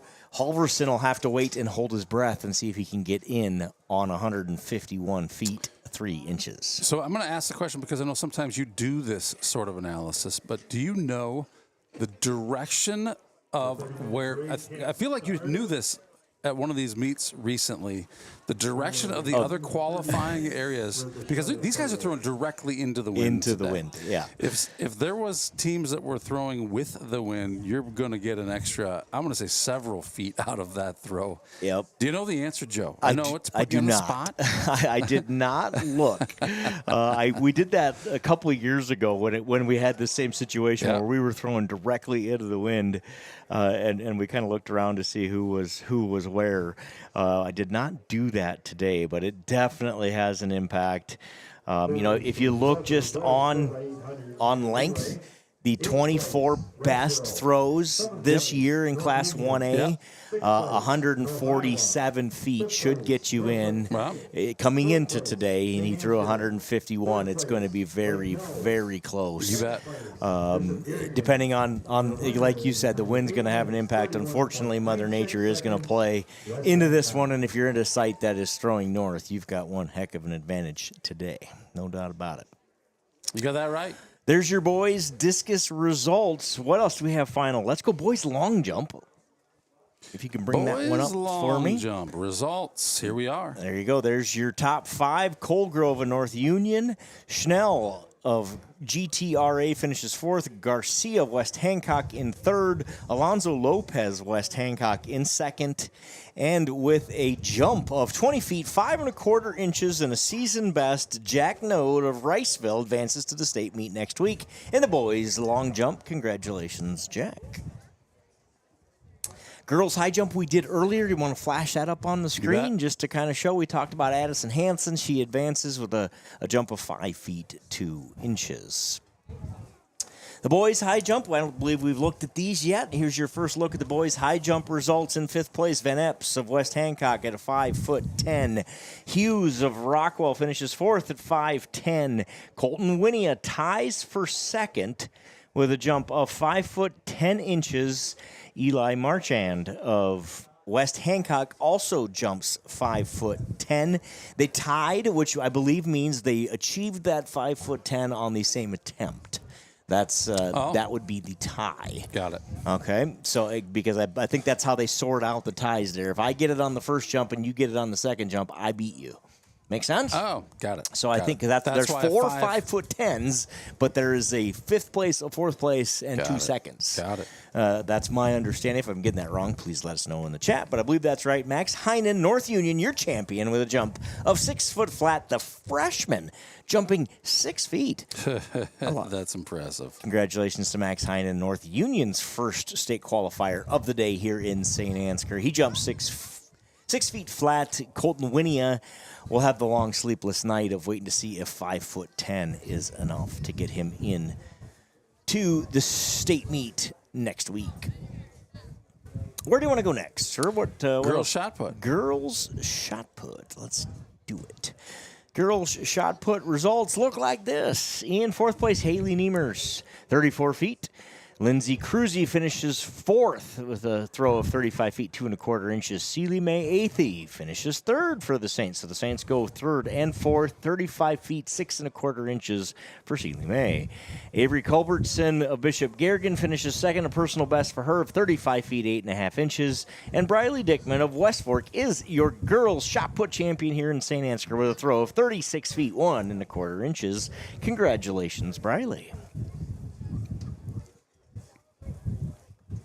What have we missed, Joe? The boys shot put and the girls discus is not done yet, nor is the girls long jump. So I think in terms of final results, that's everybody that we have. I can tell you that Cranbeer of Northwood Kensett is in the lead in the girls long jump at this point, but we are not through yet there in the girls discus. Taryn Jackson, Northwood Kensett, is your leader after the first flight. And so they still have a whole flight to go yet. And same thing for the boys.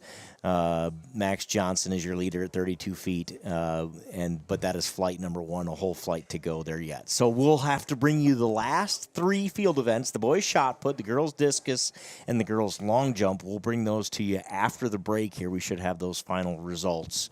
But what a start here in St. Ansgar. It's a beautiful night for track. We've had some competitive races and a really good start. That we've had. With that, we're going to take a little bit of a break ourselves here. Thank you to the sponsors to keep Saints TV free to watch. We're actually in our new season. We're preparing for our new season right now. Our Saints TV season ends as it relates to sponsorship. It ends here at the end of track and golf season, the spring sports season, and refresh come baseball, softball. The reason we do that is so that we have kids in school when it comes time to go and approach the businesses that want to sponsor and see their logos and commercials in St. Steve. We've had so much fun this year making some new commercials. We've had a lot of people hop on board. A whole new system this year. Have you been approached yet? I have. Have you? I was told that Milk House is also approached. I wasn't there for that, but our goal is we want every Mitchell County to be part of Saints TV, and so while we have some standard programs that many businesses like your business, Joe, like our business, have participated in, we've added an extra one here that just says, hey, you know what? Like maybe I can't afford a certain level, but I definitely want to be part of it. And it's basically what do you want to contribute? Because we really want every Mitchell County business to be part of Saints TV. So if you're watching this and you're a Mitchell County business and you want to be a sponsor, email Eric, ERIC, at saintstv.com. And we'll send a student contacting you from Mr. Squire's business class to get you signed up. And again, there is no amount that's too small. If you want to be a part of it, we're going to make sure that you can be a part of it. So we're so grateful to all of our sponsors that help us keep this stream free to watch. Also, keep in mind, in the lower left-hand corner of your screen, there's a QR code. If you scan that, it takes you to Give Butter. GiveButter.com/SaintsFan. If you're on a device that doesn't allow you to scan that for any reason, it's GiveButter.com/SaintsFan. 100% of the proceeds of your donated funds go right back to the athletic department so that the school can afford to have events like this. It takes a lot of equipment. It takes a lot of volunteers, of course, but there's also a lot of paid aspects, including the timing group, including referees, officials, etc., that allow us to have such great athletic programs. We're going to take a quick break here. Crank the volume. These sponsors keep Saints TV free to watch. Be pretty cool if my buttons were working. we need an upgrade. Oh, where'd that button go? Let's see here. There it is. If you want to This broadcast is brought to you in part by St. Ansgar Chiropractic.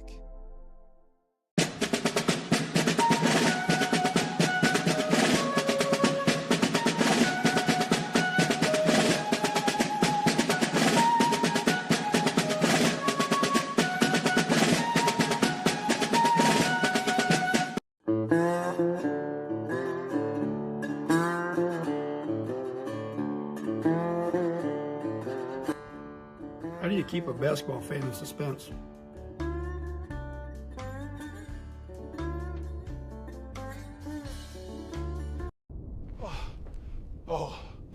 Oh, thank God. Please tell me you brought Paradise Pizza.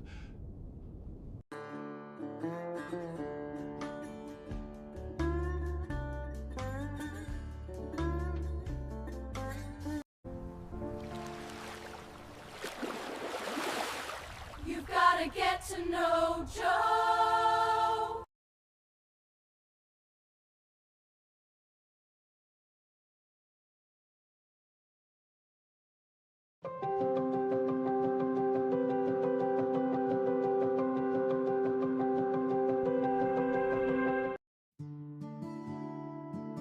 Town & Country Insurance Agency is a proud supporter of Saints TV.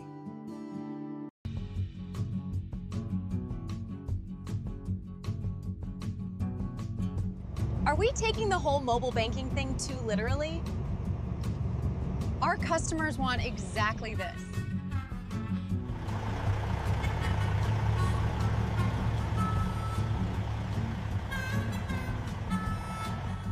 Please send Milk House candles. It's cold in here. Bank where decisions are made across the desk, not across the country.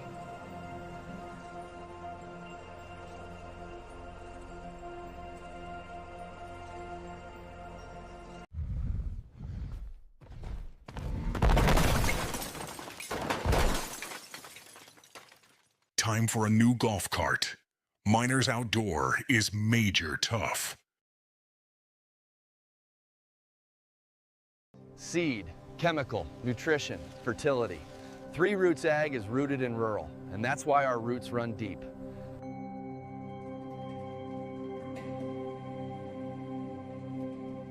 Hey, Mom. Better call Adams Painting and Drywall again. When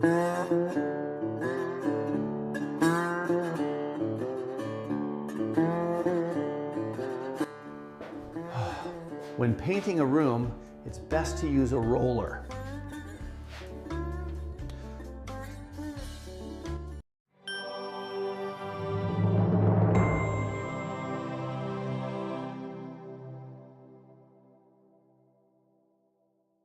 There's a better way to buy crop insurance.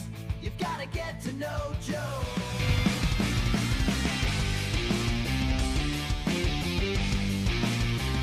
Just like a perfect figure skating routine, your financial journey deserves balance, precision, and confidence. At St. Ansgar State Bank, we support every step, from your first savings account to your biggest leaps in life. Whether you're carving out a future for your family or spinning toward retirement, our team is here to help you land it with grace. Local roots, trusted service, financial strength that shines. St. Ansgar State Bank is a proud sponsor of Community Champions, on the ice and beyond.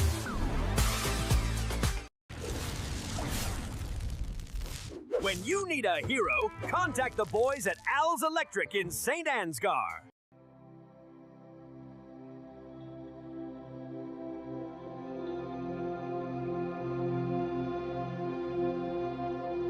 Family-owned and operated Patterson Seed is your solution to higher yields.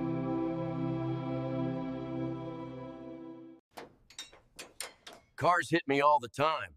Luckily, Charleston Body Repair fixes you up fast.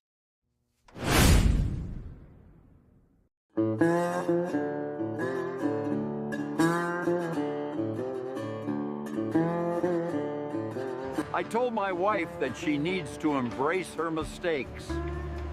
Then she hugged me.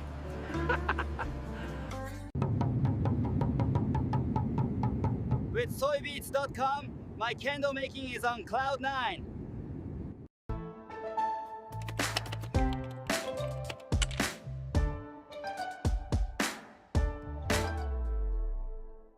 We have established that the accused never got to know Joe. For a lifetime of poor decisions, I hereby sentence you to life in prison. This is the kind of thing that can happen when you don't know Joe. Get to know Joe.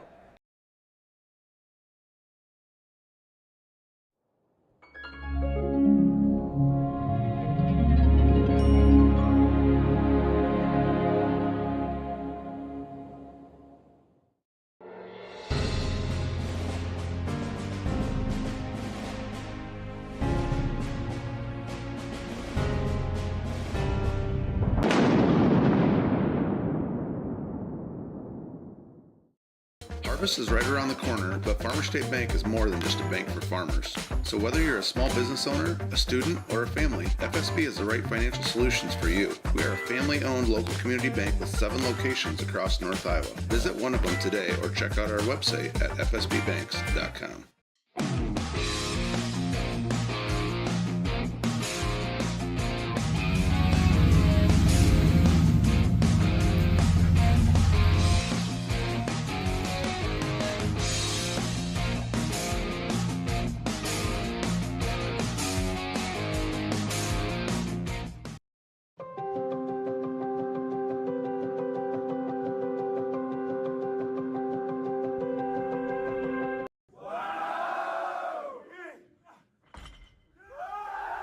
Oh my goodness! At St. Ansgar State Bank, we do the heavy lifting so that you can focus on what really matters. St. Ansgar State Bank, celebrating 135 years. When innovation meets horsepower, great things happen. Johnson Oil keeps Absolute Energy moving, fueling their plant with off-road diesel, swapping forklift cylinders, and setting tanks for the crews that keep the work going strong. And from Absolute's locally made E85 to the roads of North Iowa and southern Minnesota, we deliver it straight to our customers. 1 mile, 1 tank, 1 partnership at a time. Because powering progress takes more than fuel. It takes trust. Johnson Oil. Contact us today for more.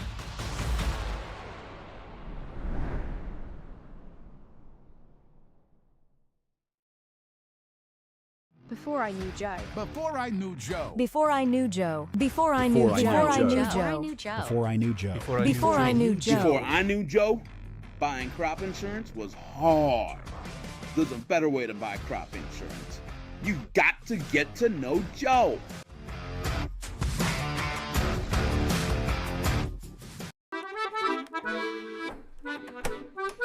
You know, there is a better way to buy crop insurance. You've got to get to know Joe.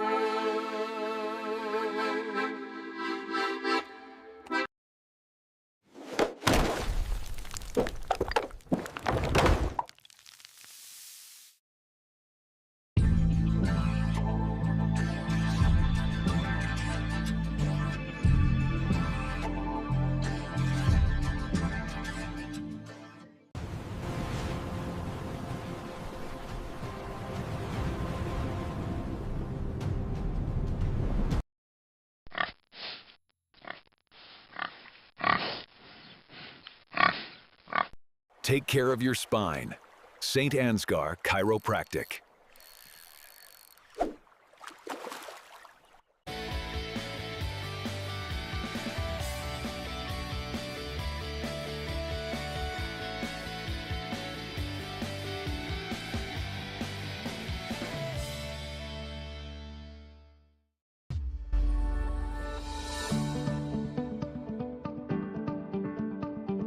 Focus Insurance Team, safeguarding our neighbors in northern Iowa and southern Minnesota from risk.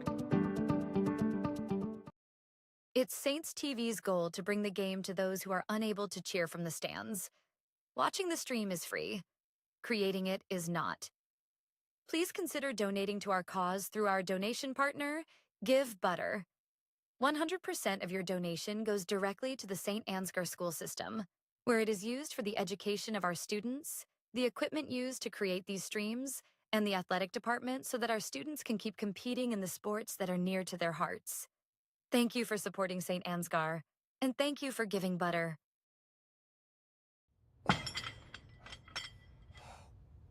Fuel up, champ. Life's better when you give Butter.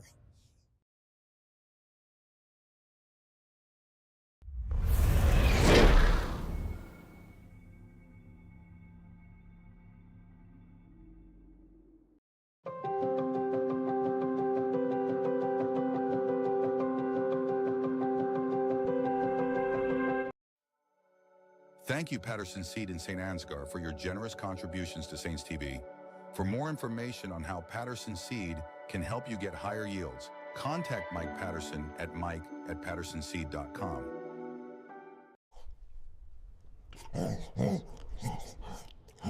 At Canine Cabin, I'm treated like a king. Invest in their future. Choose St. Ansgar State Bank.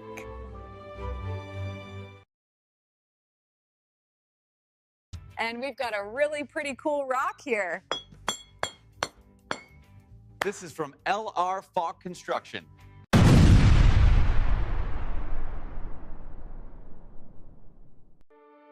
This broadcast is made possible thanks to the generous contributions of the advertisers you see here, as well as the Foundation for the Enhancement of Mitchell County and the Saints Legacy Fund.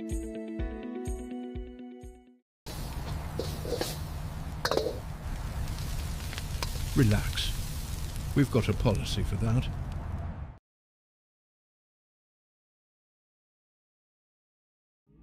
The Mitchell County Substance Abuse Coalition creates awareness of the impact of substance abuse and encourages change through collaborative prevention efforts.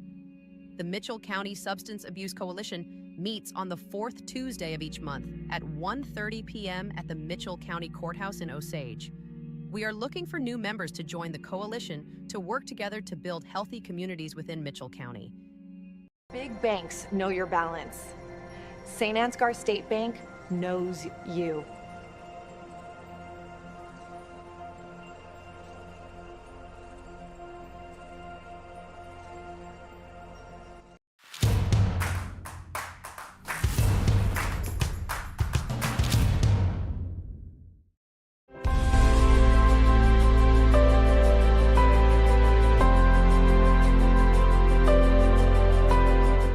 mustache makes him a man, the candle makes him a ladies' man.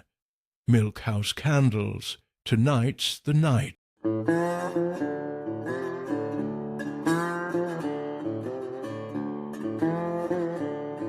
Rocks don't call in sick. Rocks don't complain. They also don't get promoted.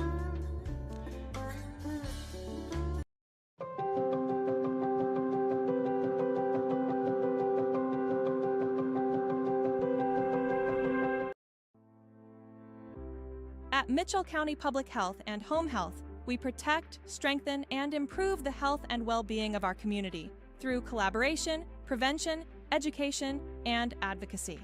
From public health services to home health care, we're dedicated to quality care where and when you need it. Because we believe in thriving communities, with healthy people where everyone has access to quality care. Mitchell County Public Health and Home Health. Local care, lifelong impact.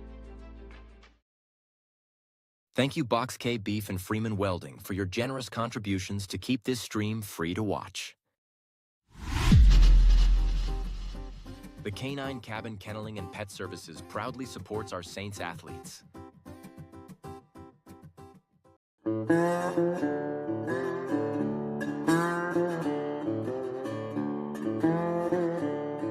I was 16, I thought my dad didn't know anything. Now that I'm 23, a lot of what he says makes perfect sense. I can't believe how much he's learned the last 7 years. Oh my, milk house is getting bubbly.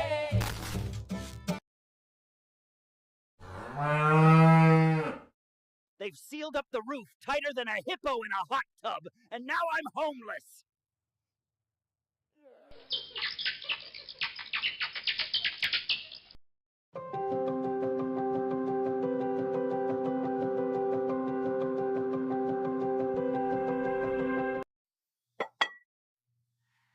I can always find the perfect gift at Home Sweet Home in St. Ansgar.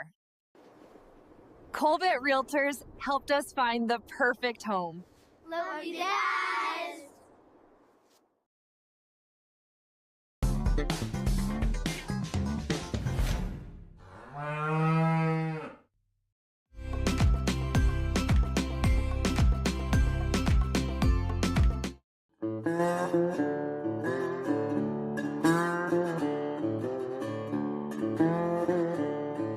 You know, dogs can't operate MRI machines, but cats can.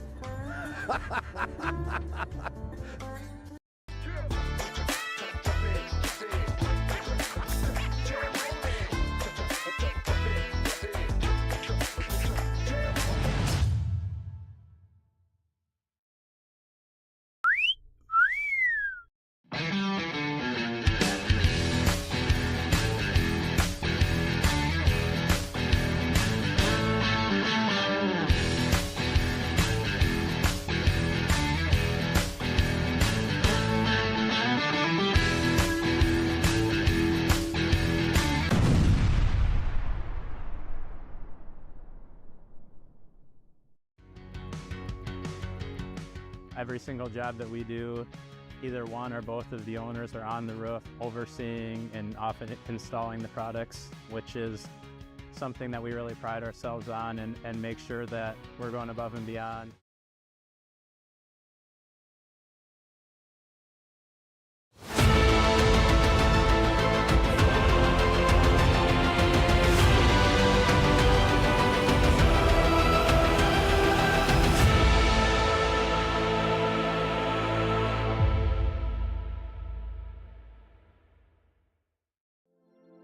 This broadcast is brought to you in part by St. Ansgar Chiropractic.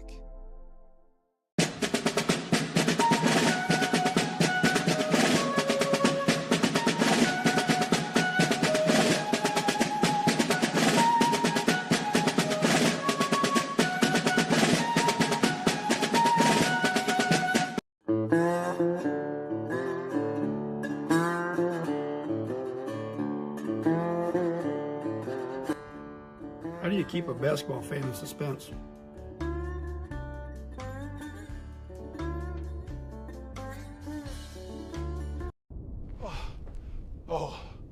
Oh, thank God. Please tell me you brought Paradise Pizza.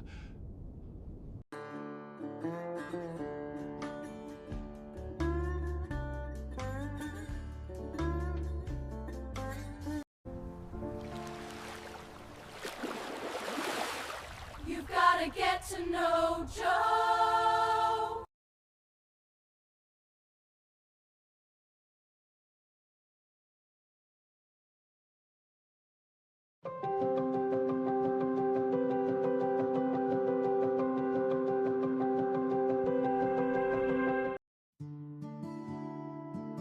Town & Country Insurance Agency is a proud supporter of Saints TV.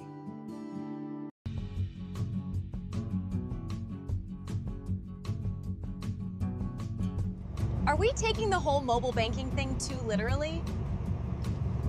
Our customers want exactly this.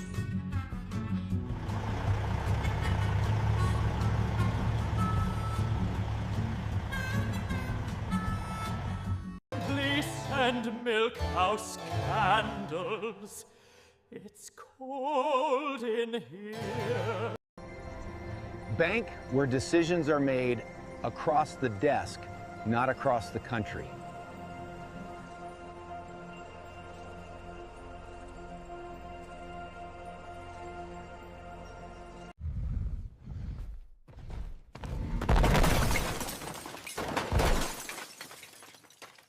Time for a new golf cart. Miners Outdoor is major tough. Seed, chemical, nutrition, fertility. 3 Roots Ag is rooted in rural, and that's why our roots run deep.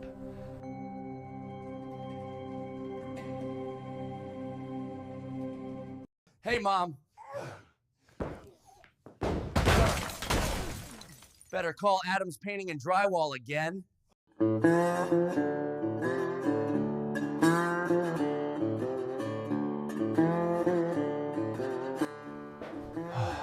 When painting a room, it's best to use a roller.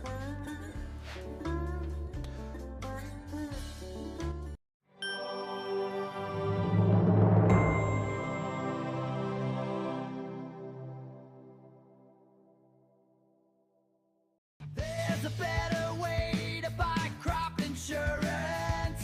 You've gotta get to know Joe.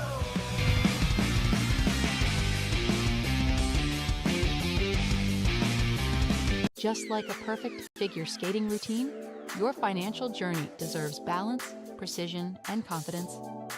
At St. Ansgar State Bank, we support every step, from your first savings account to your biggest leaps in life. Whether you're carving out a future for your family or spinning toward retirement, our team is here to help you land it with grace. Local roots, trusted service, financial strength that shines. St. Ansgar State Bank is a proud sponsor of Community Champions, on the ice and beyond.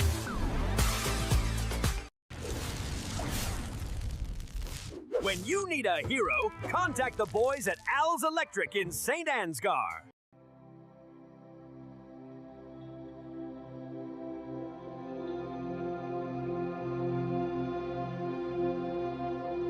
Family-owned and operated Patterson Seed is your solution to higher yields.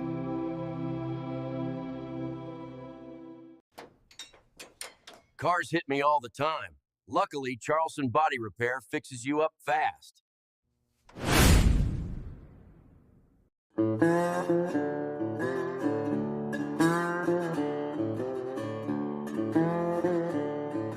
I told my wife that she needs to embrace her mistakes. Then she hugged me.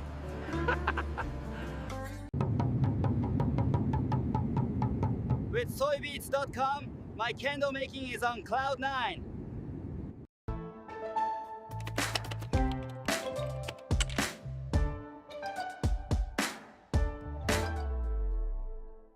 We have established that the accused never got to know Joe.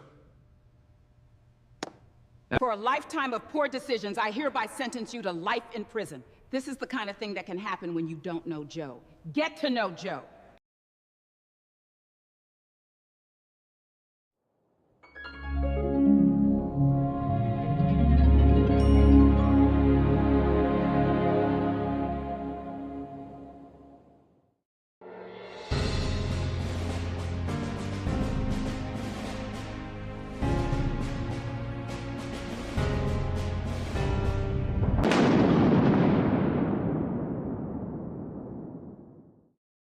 This is right around the corner. All right, we are back. The half-hour break is officially over. They are going to get the runners on the track. We're going to go to the girls' shuttle hurdles. First call, boys and girls, 100-meter dash. Looks like this, 2 sections for the girls, 400-meter shuttle hurdle relay. In Section 1, St. Ansgar, West Fork, North Iowa, and Riceville. The Saints will run Jewel, Jensen, Hermanson, and Huseman out of lane number 1. West Fork with Schmidt, Orton, Jansen, and Schoening. North Iowa running Price, Ludwig, Potter, and Heyer, and Riceville. On your near side here running Novell, Harold, Smith, and Bogus. So we'll get back to action here with the girls' shuttle hurdle relay. So that 30-minute break is behind us. We lost Candle Genius at the break. You probably noticed we lost our other streams as well. The weather is moving in. We expect rain here in about 10 minutes here in St. Ansgar. So we had to pull those streams because those cameras are out in the weather. And so we just unfortunately didn't have any choice but to shut those down. In fact, the first raindrops are hitting the window here as we speak here in St. Ansgar. So it doesn't look like it's going to be heavy rain, but it is certainly going to rain here over about the next 30 minutes. We'll see. Doesn't appear to be any lightning or anything like that, any storms. So hopefully it does not cause any further delay in this meet. It stays light, and we can keep the racing going here. It's been a great start to this meet.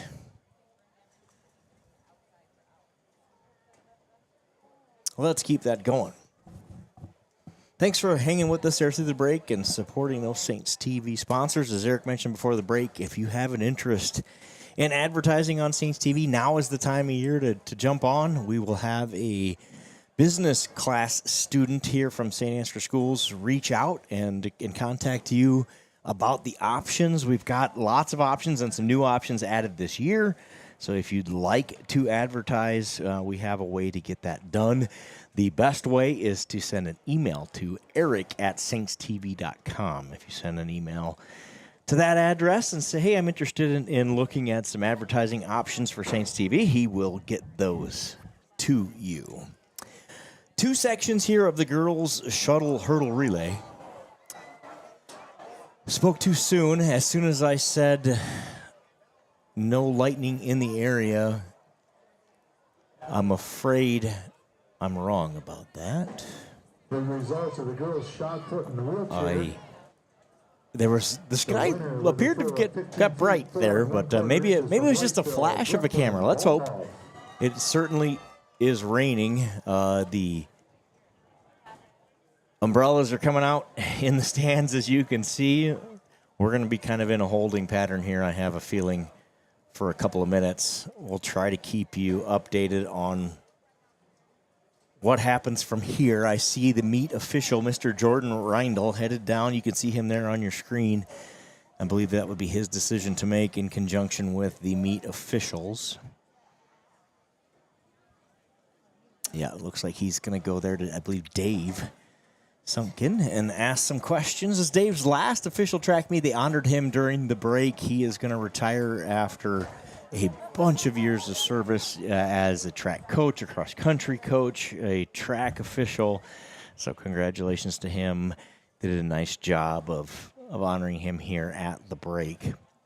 Now back to work for him. After a little recognition, he's now got a decision to make of what are we going to do with this weather. Like I said, I think there's some question of, is there lightning in the area and how heavy is this rain going to be? Looking at the radar, it shouldn't be significant, but that doesn't always mean anything. It appears we are going to have a delay, so we're going to go back to the ads. Ladies and gentlemen, we are under a 30-minute weather delay. They are officially announcing a 30-minute weather delay. So 6:31 is the official time. We will not resume before 7:01 p.m. 30-minute lightning delay. I was afraid that was a flash of lightning. Apparently it was. So we are under a 30-minute delay, weather delay for lightning. We will resume at 7:01 at the very earliest. I believe that clock resets every time there is a little lightning in the sky, so let's hope that we are about through that. For now, we're going to go back to break, and we'll see you a little after 7 o'clock.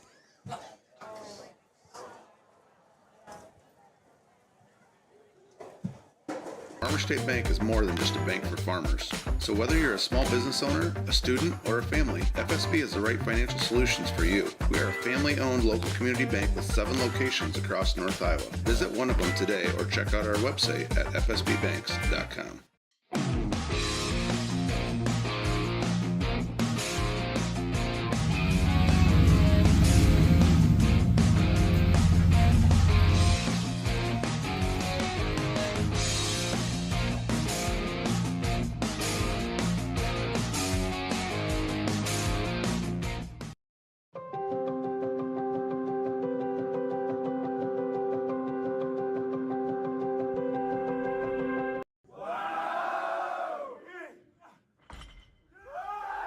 Oh my goodness!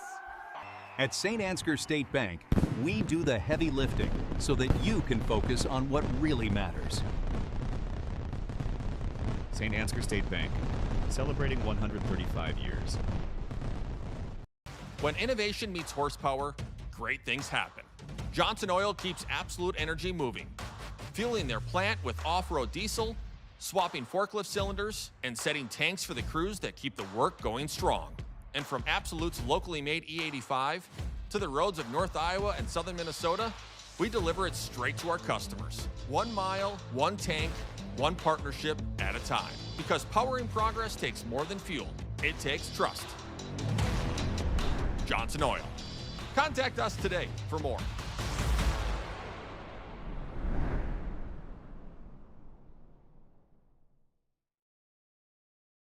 Before I knew Joe. Before I knew Joe. Before I knew Joe. Before I knew Joe. Before I knew Joe. Before I knew Joe. Before I knew Joe. Before I knew Joe, buying crop insurance was hard. There's a better way to buy crop insurance. You got to get to know Joe.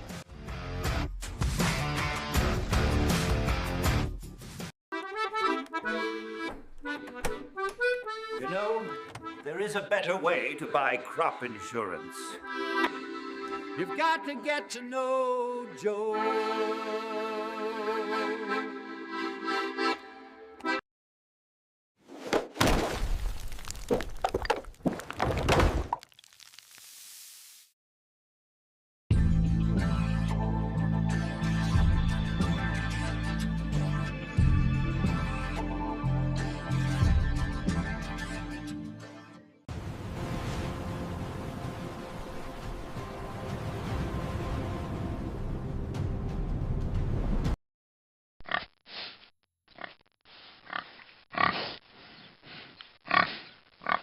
Take care of your spine.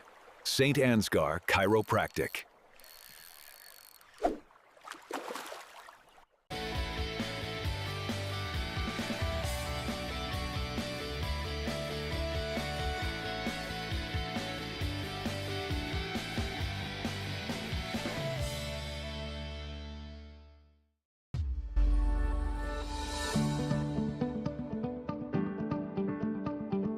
Focus Insurance Team, safeguarding our neighbors in northern Iowa and southern Minnesota from risk. It's Saints TV's goal to bring the game to those who are unable to cheer from the stands. Watching the stream is free. Creating it is not. Please consider donating to our cause through our donation partner, Give Butter. 100% of your donation goes directly to the St. Ansgar school system, where it is used for the education of our students, the equipment used to create these streams, and the athletic department so that our students can keep competing in the sports that are near to their hearts. Thank you for supporting St. Ansgar, and thank you for giving butter.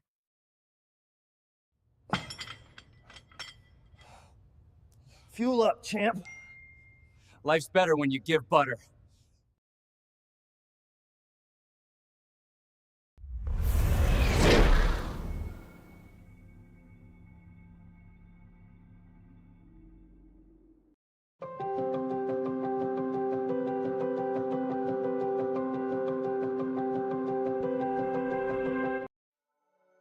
Thank you, Patterson Seed in St. Ansgar, for your generous contributions to Saints TV. For more information on how Patterson Seed can help you get higher yields, contact Mike Patterson at mike@pattersonseed.com.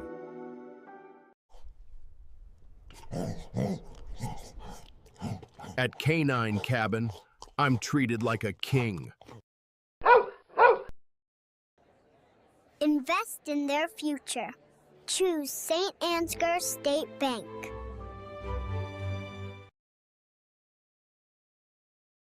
And we've got a really pretty cool rock here. This is from LR Falk Construction. All right, see the lines there? That's what happens when we take our camera out of the window so that it doesn't get rained on. And why is it getting rained on? Well, we got a rain delay. We got lightning out there. In fact, it might be worth plugging my camera in here. We're going to do that. We're going to go back to commercial. I'm going to plug my camera in just so we can show you what's going on here. But we are in a lightning delay. It's a 30-minute lightning delay that first started as 30 minutes, and then about 3 minutes into that 30 minutes, a new 30 minutes started because we saw new lightning. We see one crazy adult out there that I'm not even sure who it is because he's bundled up so much. We're going to go to a quick commercial, but you don't want to go anywhere because we're going to show you the view from the booth when we return. This broadcast is made possible thanks to the generous contributions of the advertisers you see here, as well as the Foundation for the Enhancement of Mitchell County and the Saints Legacy Fund.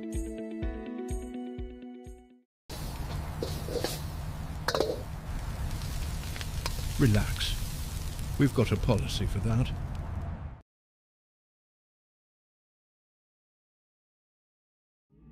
The Mitchell County Substance Abuse Coalition creates awareness of the impact of substance abuse and encourages change through collaborative prevention efforts. The Mitchell County Substance Abuse Coalition meets on the fourth Tuesday of each month at 1:30 p.m. at the Mitchell County Courthouse in Osage. We are looking for new members to join the coalition to work together to build healthy communities within Mitchell County. Big banks know your balance. St. Ansgar State Bank knows you.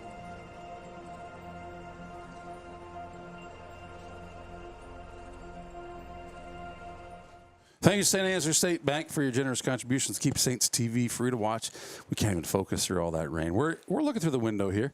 Yeah. I'm not sure who those crazy folks are Hardy out souls. There. They're definitely. Oh, geez. There we go. Things are going crazy all over the place. We're just talking about cordless cords. We almost made one. We just about made a cordless cord. Well, that's the view here. The bleachers are a tad bit empty, but people are still saving their seats. Hey, we don't care if it's wet when we get back. I want to sit where I sat when I left. Folks have been encouraged to go to their vehicles.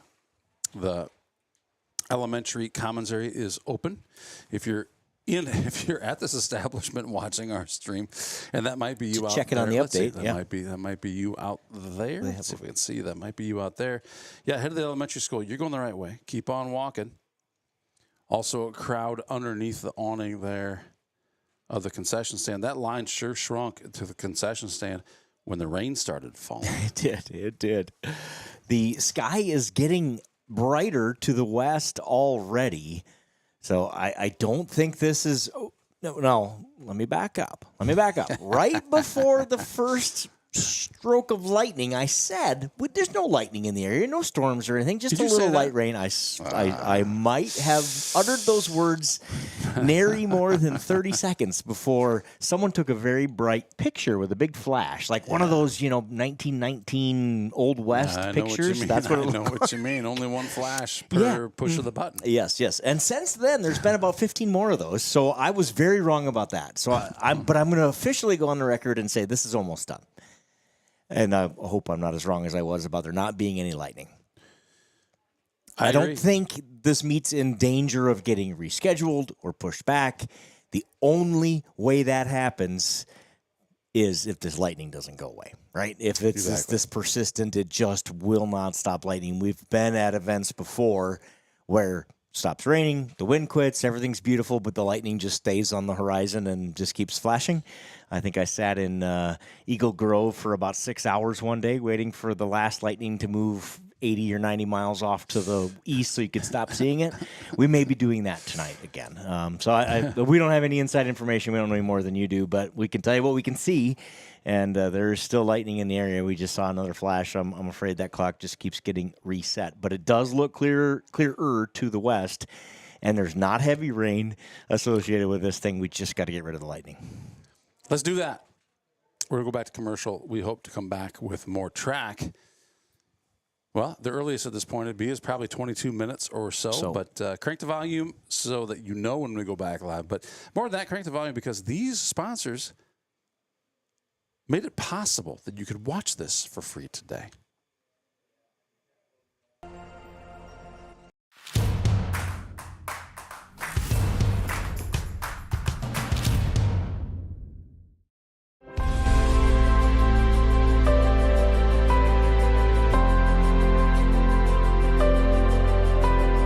Mustache makes him a man, the candle makes him a ladies' man. Milk house candles, tonight's the night.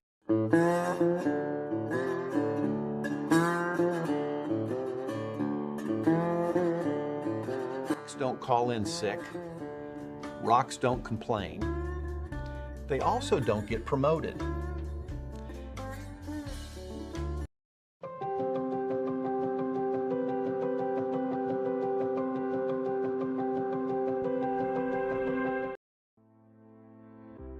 At Mitchell County Public Health and Home Health, we protect, strengthen, and improve the health and well-being of our community through collaboration, prevention, education, and advocacy. From public health services to home health care, we're dedicated to quality care where and when you need it. Because we believe in thriving communities, with healthy people where everyone has access to quality care. Mitchell County Public Health and Home Health. Local care, lifelong impact. Thank you Box K Beef and Freeman Welding for your generous contributions to keep this stream free to watch. The Canine Cabin Kenneling and Pet Services proudly supports our Saints athletes. When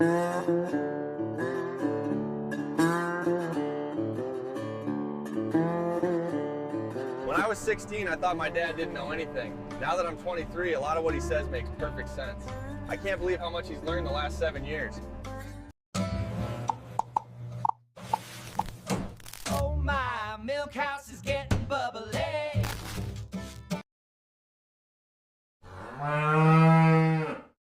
They've sealed up the roof tighter than a hippo in a hot tub, and now I'm homeless.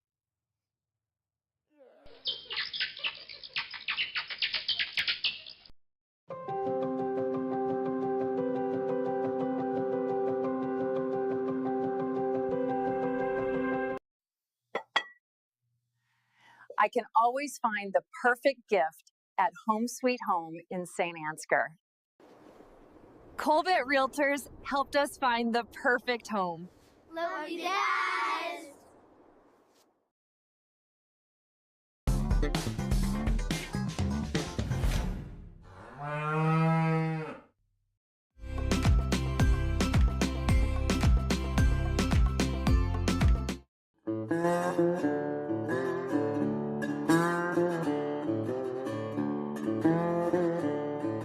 You know, dogs can't operate MRI machines, but cats can.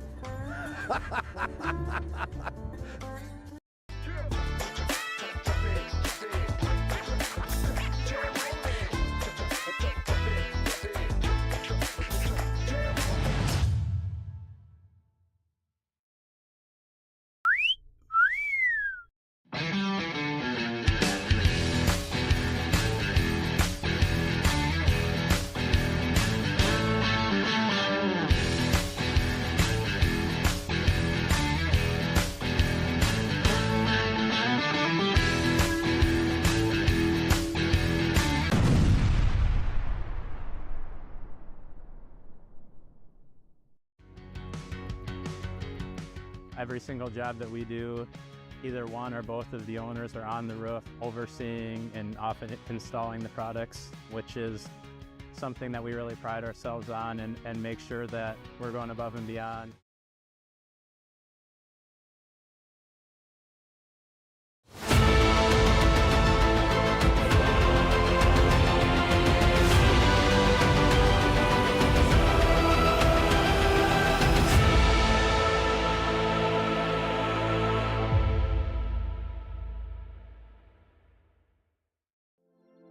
This broadcast is brought to you in part by St. Ansgar Chiropractic.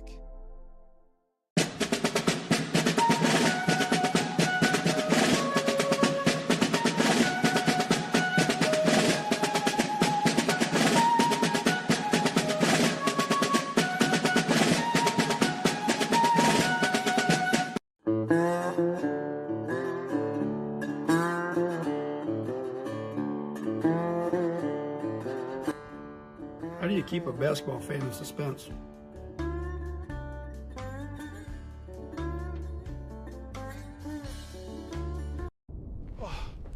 Oh, thank God. Please tell me you brought Paradise Pizza.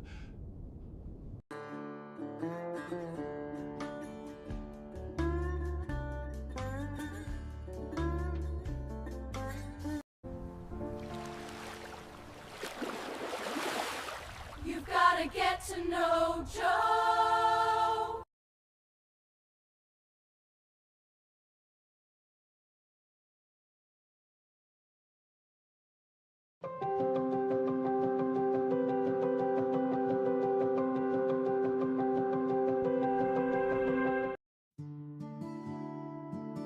Town & Country Insurance Agency is a proud supporter of Saints TV.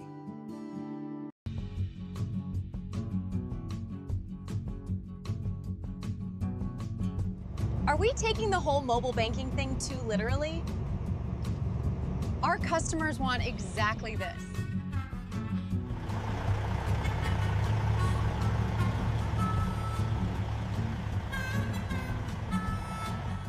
Please send milk house candles. It's cold in here. Bank where decisions are made across the desk, not across the country.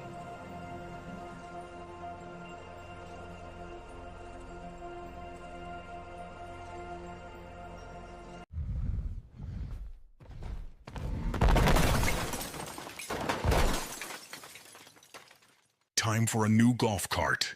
Miners Outdoor is major tough. Seed, chemical, nutrition, fertility. 3 Roots Ag is rooted in rural, and that's why our roots run deep.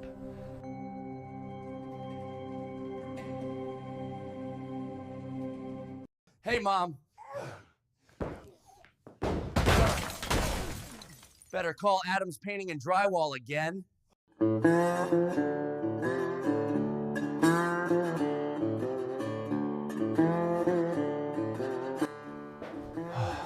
When painting a room, it's best to use a roller.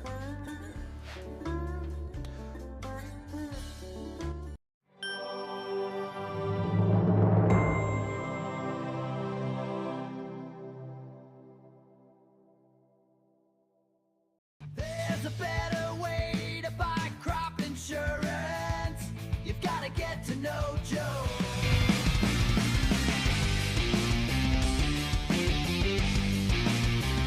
Just like a perfect figure skating routine, your financial journey deserves balance, precision, and confidence. At St. Ansgar State Bank, we support every step, from your first savings account to your biggest leaps in life. Whether you're carving out a future for your family or spinning toward retirement, our team is here to help you land it with grace. Local roots, trusted service, financial strength that shines. St. Ansgar State Bank is a proud sponsor of Community Champions, on the ice and beyond.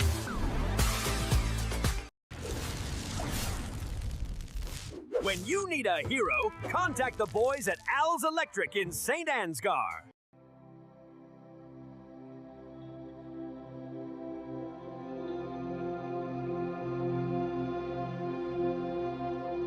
Family-owned and operated Patterson Seed is your solution to higher yields.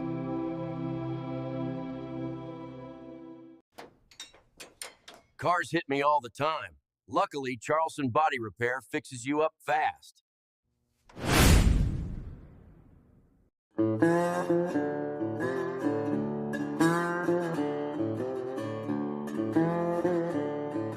I told my wife that she needs to embrace her mistakes. Then she hugged me.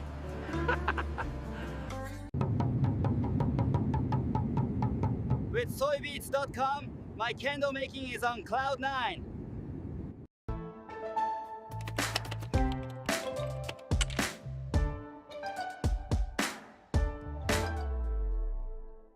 We have established that the accused never got to know Joe. For a lifetime of poor decisions, I hereby sentence you to life in prison. This is the kind of thing that can happen when you don't know Joe. Get to know Joe.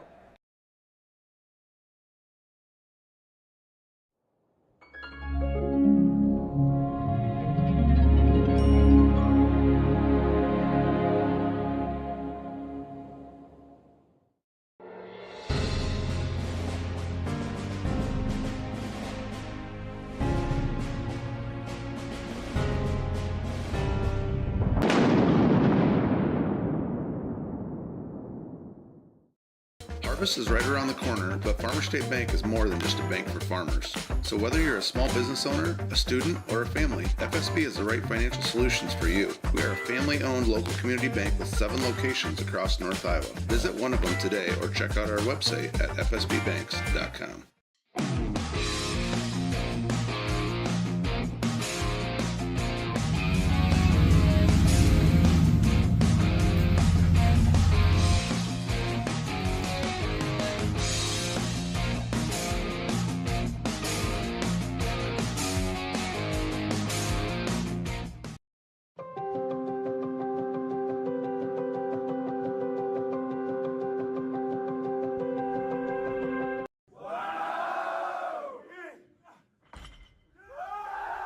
Oh my goodness!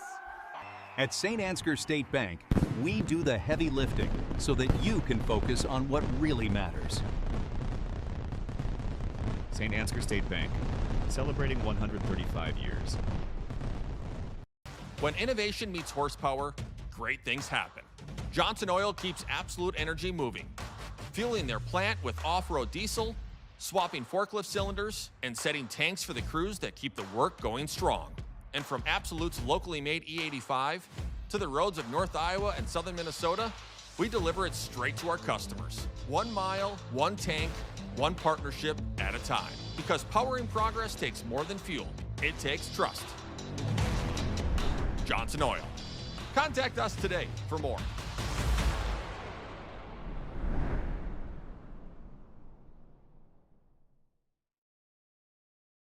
Before I knew Joe. Before I knew Joe. Before I knew Joe. Before I knew Joe. Before I knew Joe. Before I knew Joe. Before I knew Joe. Before I knew Joe, buying crop insurance was hard.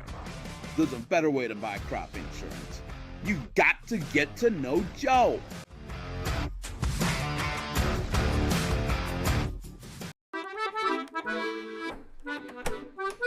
You know, there is a better way to buy crop insurance.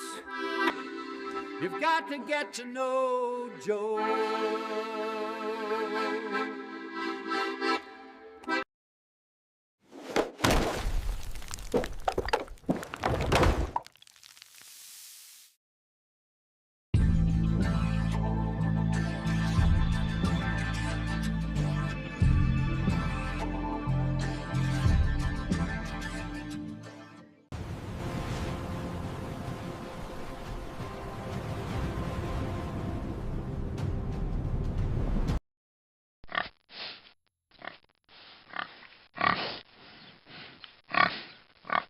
Take care of your spine.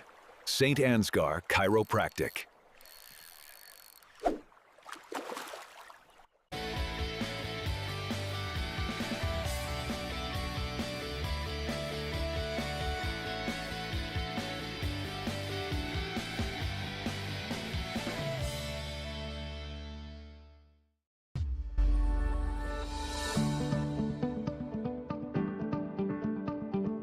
Focus Insurance Team, safeguarding our neighbors in northern Iowa and southern Minnesota from risk. It's Saints TV's goal to bring the game to those who are unable to cheer from the stands. Watching the stream is free. Creating it is not. Please consider donating to our cause through our donation partner, Give Butter. 100% of your donation goes directly to the St. Ansgar school system, where it is used for the education of our students, the equipment used to create these streams, and the athletic department so that our students can keep competing in the sports that are near to their hearts. Thank you for supporting St. Ansgar, and thank you for giving butter.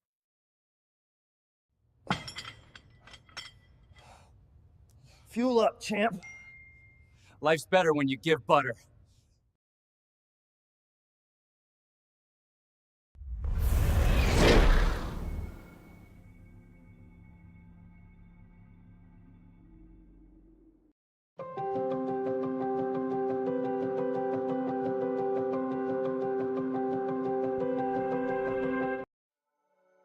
Thank you, Patterson Seed in St. Ansgar, for your generous contributions to Saints TV.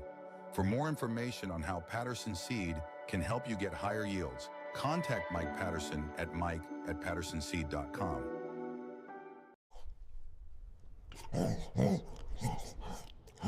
At Canine Cabin, I'm treated like a king.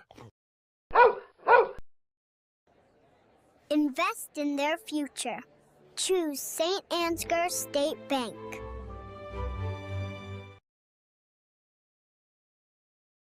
And we've got a really pretty cool rock here. This is from LR Falk Construction.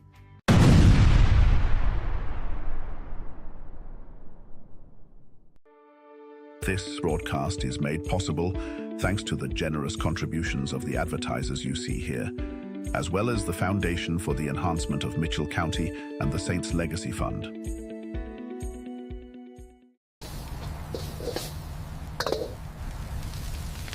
Relax.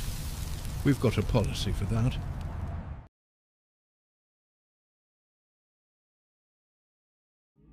The Mitchell County Substance Abuse Coalition creates awareness of the impact of substance abuse and encourages change through collaborative prevention efforts.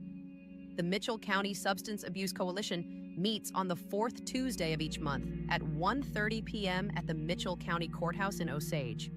We are looking for new members to join the coalition to work together to build healthy communities within Mitchell County. Big banks know your balance. St. Ansgar State Bank knows you.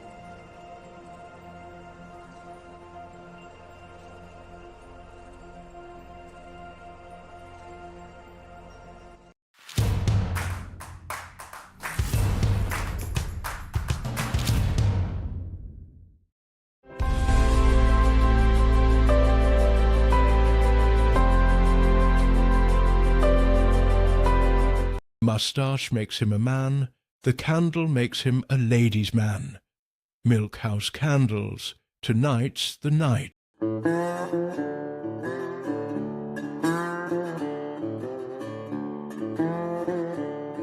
Rocks don't call in sick.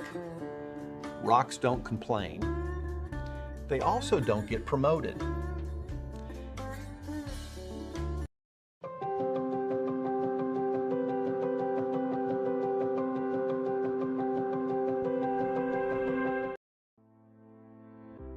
At Mitchell County Public Health and Home Health, we protect, strengthen, and improve the health and well-being of our community through collaboration, prevention, education, and advocacy.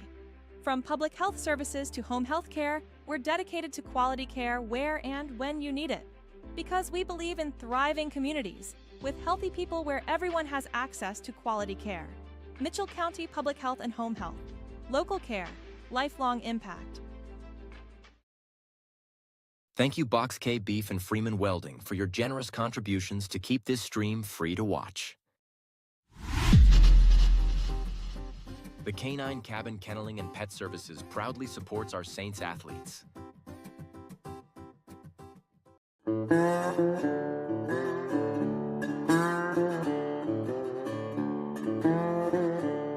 When I was 16, I thought my dad didn't know anything. Now that I'm 23, a lot of what he says makes perfect sense. I can't believe how much he's learned the last 7 years. Oh my, milk house is getting bubbly.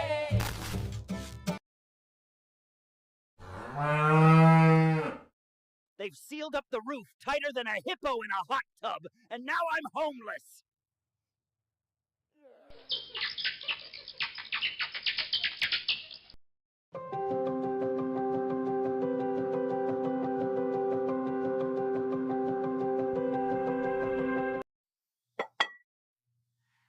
I can always find the perfect gift at Home Sweet Home in St. Ansgar.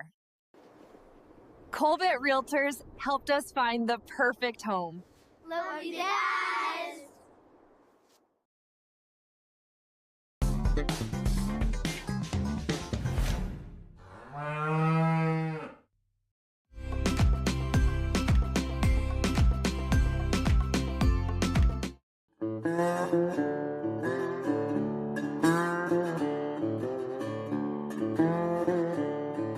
You know, dogs can't operate MRI machines, but cats can.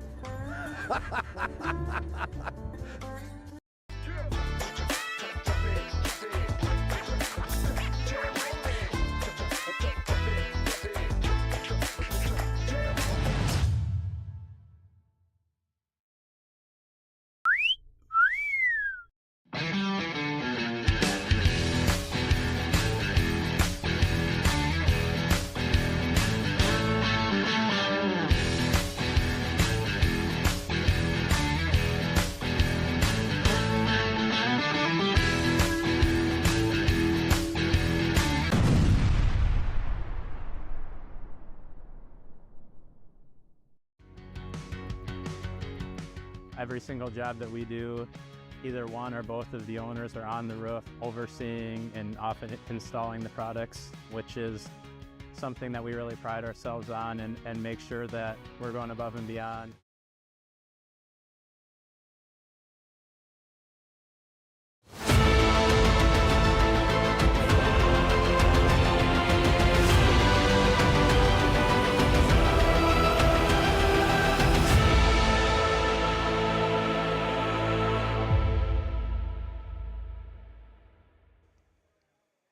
Well, this would be a good time for transition. We're still under lightning delay, and I don't know exactly what the rules are, but in the distance, from time to time, we see a little flash, so we're not sure how much time is left before we get to start running again. But, well, Kennel Genius here, not your average Joe. If you're just joining us or if you joined us an hour ago and haven't seen the track yet, we haven't been untracked for that long. Yeah, well, we have, because it started with a 30-minute delay that didn't really get back to it.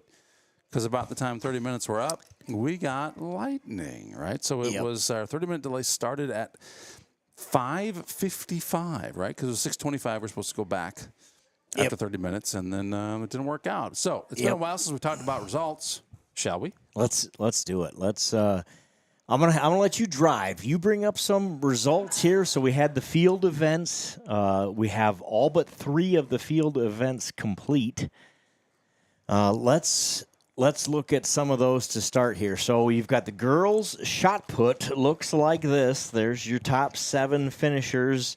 Briley Dickman of West Fork wins 36 feet, 1 1/4 inches for the senior. She will automatically qualify for the state meet next week. Remember, there are 10 districts across the state. The champion, the winner of every event at each district, automatically advances. The next 14 highest finishers across the state will advance. The athletes that snuck their way onto the field are being reminded to take cover, so they're doing that now. Sorry for the distraction. There are 10 automatic qualifiers, the 10 districts, the champion from each, in this case, so Briley Dickman will automatically advance. From there, they're going to take all the districts, put them all together, and take the 14 longest throws after the winners are excluded. So there's, Lindsay Cruzy at 35 feet, 2 1/4 inches. Could she make it? Absolutely, she could with that throw. She won't know until tomorrow. Celie May, same thing, right? At 35.6. It's going to come down to how does everybody else do around the state? What are the highest 14 finishers that were not a district champion? So that's how that will work. There's girls shot put for you.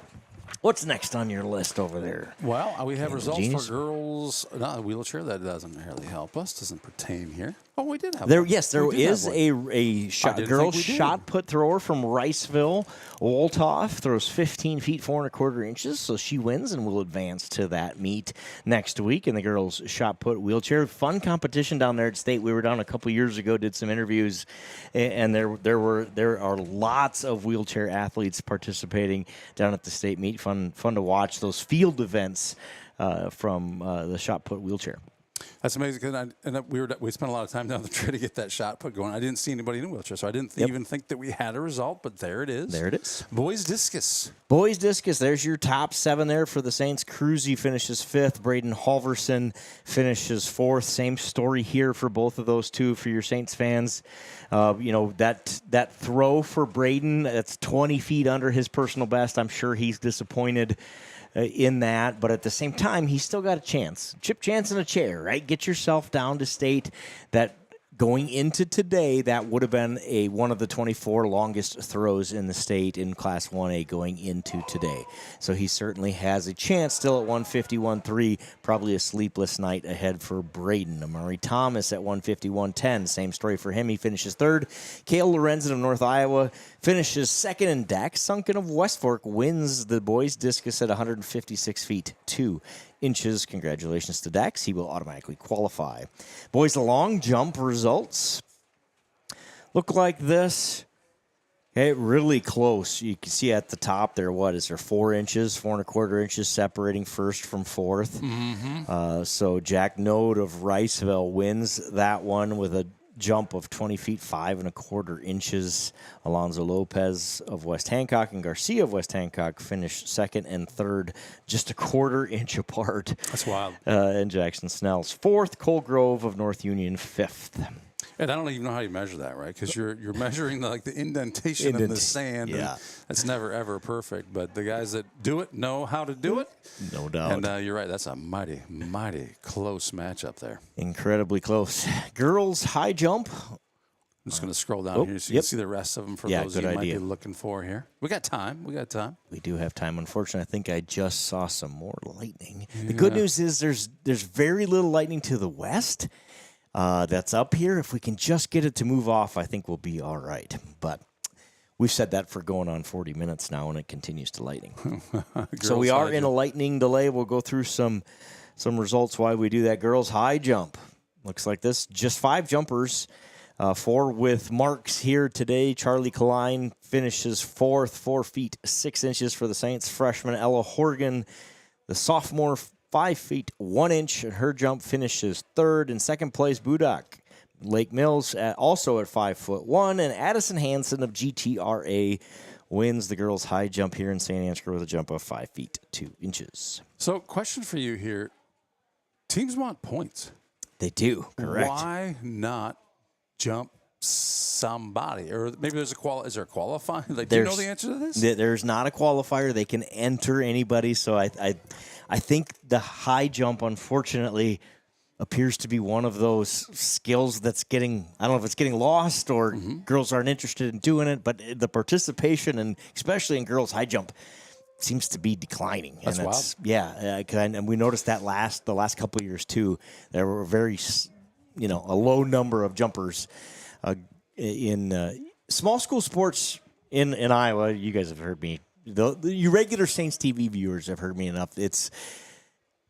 I'm concerned about participation rates in all of our sports here in small schools, and I think it's a credit to the teams in North Iowa that we have as many athletes as we do still competing, because you look around the state and that's not always true, and we're pretty spoiled up here where we get a lot of our kids to participate in a lot of sports, and I hope we can turn that around in other areas and keep it going here, because I think it's so important as a part of our communities and a part of our school systems and a part of a kids' development to be involved in something. And I don't care if it's music or drama or sports or whatever it is that you want to be passionate about and do, we should encourage kids to jump in and do it. And, of course, again, I'm on my soapbox. But that's why we do the Saints TV thing, right? Because we're trying to encourage that. We want really people to do that.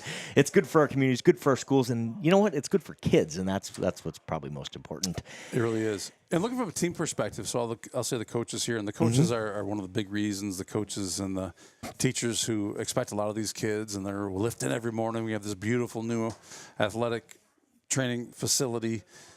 Things are looking really, really great here. I'm so delighted I just chose to raise my children here in St. Ansgar. Great little 1A school. But if you look at coaching and you want to win a meet, right? Right. Here we have it. With only 4 participants, everybody is going to score on that. And Saints pick up 11 team points. Yep. Right here on that. Ella Horgan, Charlie Klein, great job, ladies, for doing your part. Pretty cool that the coaches see that and said, well, one, we have a lot of athletes. Let's use them here and pick up some team points. So, Ella, Charlie, nice job. Boys, high jump. Let's go over to that. 5th place. Let's talk through this a little bit, because we have 4 athletes that all jumped 5 feet 10 inches. So my understanding, the tiebreaker here is on which attempt you clear that number. So Eli and Colton there in 2nd and 3rd at 5'10", tied for 2nd. That tells me that they cleared that jump on probably the first attempt. All right? Rockwell Hughes, North Iowa, love that name, by the way. Let's call him Rock. Rock finishes 4th at 5'10", probably means he cleared that jump on his 2nd attempt, right? And Caden Van Epps from West Hancock, also 5'10", finishes 5th. My guess is that's a 3rd attempt thing. That's what the difference is there. And if we click on it, does it even tell us that? Does it give us that information? Let's see. So 5'4", first attempt. 5'6", first attempt. 5'8", first attempt. 5'10", third attempt. Didn't get it done at 6 feet. So let's take a look at what's Eli and Colton look like. First. There you go. Nothing on 6. I assume we'll see the same thing for Colton. If my theory is correct. First, nothing on 6. I like where you're going here. There you go. So that's how we sort out those places. Oh, look at this. So it was 5'8". So it's funny, he cleared his first at 5'10", but because it took him 2 jumps at 5'8", it goes back to 5'8". Interesting. That is an interesting tiebreaker. I suppose you got to break the tie somehow, right? Yep, exactly. That's amazing. That is amazing. So thank goodness for the little rain delay or lightning delay. We got to get to the bottom of that. We're experts now. I think so, except now you have first, and then he cleared this on the third. So I guess that's not a tiebreaker. This guy didn't miss 5'8". Didn't miss 5'8", correct. Yeah. But he took the 5th place spot at 5'10". So what happens here determines your place. Well, this was still tied. Are any of the tiebreakers clear? Okay, I think we're experts now. Yep. Okay. I think we got I like it. Let's see who else jumped and how they jumped here in this one. We talked top 5. You got Braden Doherty with 5'8" from Belmont Clemmy. Grayson Arthur. So there's your Belmont Clemmy getting 4.5 points, right, out of that event, like you talked about from a team race standpoint. Yeah, put 2 guys in it. Why not, right? Absolutely. Asher Stensrud for 1.5 points. Now, tell me about the half points. That's the whole tie thing. Oh, right here. Is splitting up those points. So there is no 8th place point awarded, so we split that point between the 2 7th place finishers. Got it. So 3 points total awarded for 7th and 8th. In this case, we'd get them 1.5 points each. Clever. Yeah. While we have a second, if you click on scores down there at the bottom, let's go look at the team race. We have not done that yet. We are in lightning delay here in St. Ansgar. We think we're at least 20 minutes away from going live again. The storm's trying to move off to the west, but we need it to hurry up. So let's look at the team race. It looks like this in the boys' race. North Iowa in 5th, St. Ansgar in 4th, Riceville in 3rd, Lake Mills in 2nd, and West Hancock in 1st, with 6 events scored. So that's 3 running events and 3 field events scored. Get you to 6 events scored. West Hancock, a commanding lead. They have started this event off on fire, and that continues. The Saints team expected to be a hard-charging finishing team, and I think that part is going to remain true. The Saints are not out of it yet, but this meet has not started the way Coach Clevenger had drawn up. I can tell you that he probably anticipated having a few more points at this point in the meet, but a long way to go. Lake Mills and Riceville essentially tied for second. West Hancock with a commanding lead here early. The girls have 5 events scored. So 1 less event there. I believe only 2 of their field events are scored. That's the difference there. St. Ansgar with a 7-point lead. So you got a tie for 4th with North Iowa and GTRA. Lake Mills in 3rd. Bishop Garrigan has 28 points in 2nd place, and the Saints lead it with 35 here through 5 events. Very early, long way to go. There's your list down below. It'll show you the 5 events that are scored. Where? If you move your cursor up, go up just a little bit. Whoopsie. You have to get off. There you go. And then, right there. Yeah. It's so funny. I've been trying to keep the view clean, and I've been looking what's below the line there. Yep, so that's yes, what's below the line. There you go. There you go. So there's your team score update through 5 events for the girls and 6 for the boys. The field events are suspended here, obviously, as well, due to lightning. So the boys' shot put and girls' discus are still underway. The girls' long jump also yet to be finished. I believe the girls' long jump is almost over, but they are not done yet. Mackenzie Budak is your leader under lightning delay. 15 feet, 8 3/4 inches was her longest jump. They're not done yet, still have some jumpers to go with multiple attempts left yet here. But she's the leader in the clubhouse as we are under lightning delay. For girls discus, they are just, flight 2 is underway. Everybody has 1 throw in for the girls. Discus, and Ava Menke of Lake Mills is your leader there. Let's see here. Lindsay Cruzy for the Saints fouled on her first attempt, so no official number for Cruzy yet for the Saints in the girls' discus. And we said the boys' shot put's underway as well. Let's see here. Have they gotten to flight 2? They have not. They have not started flight 2 yet for the boys shot put. So there's a long way to go in that one. 38 feet 6 inches is your furthest throw from Caleb Marr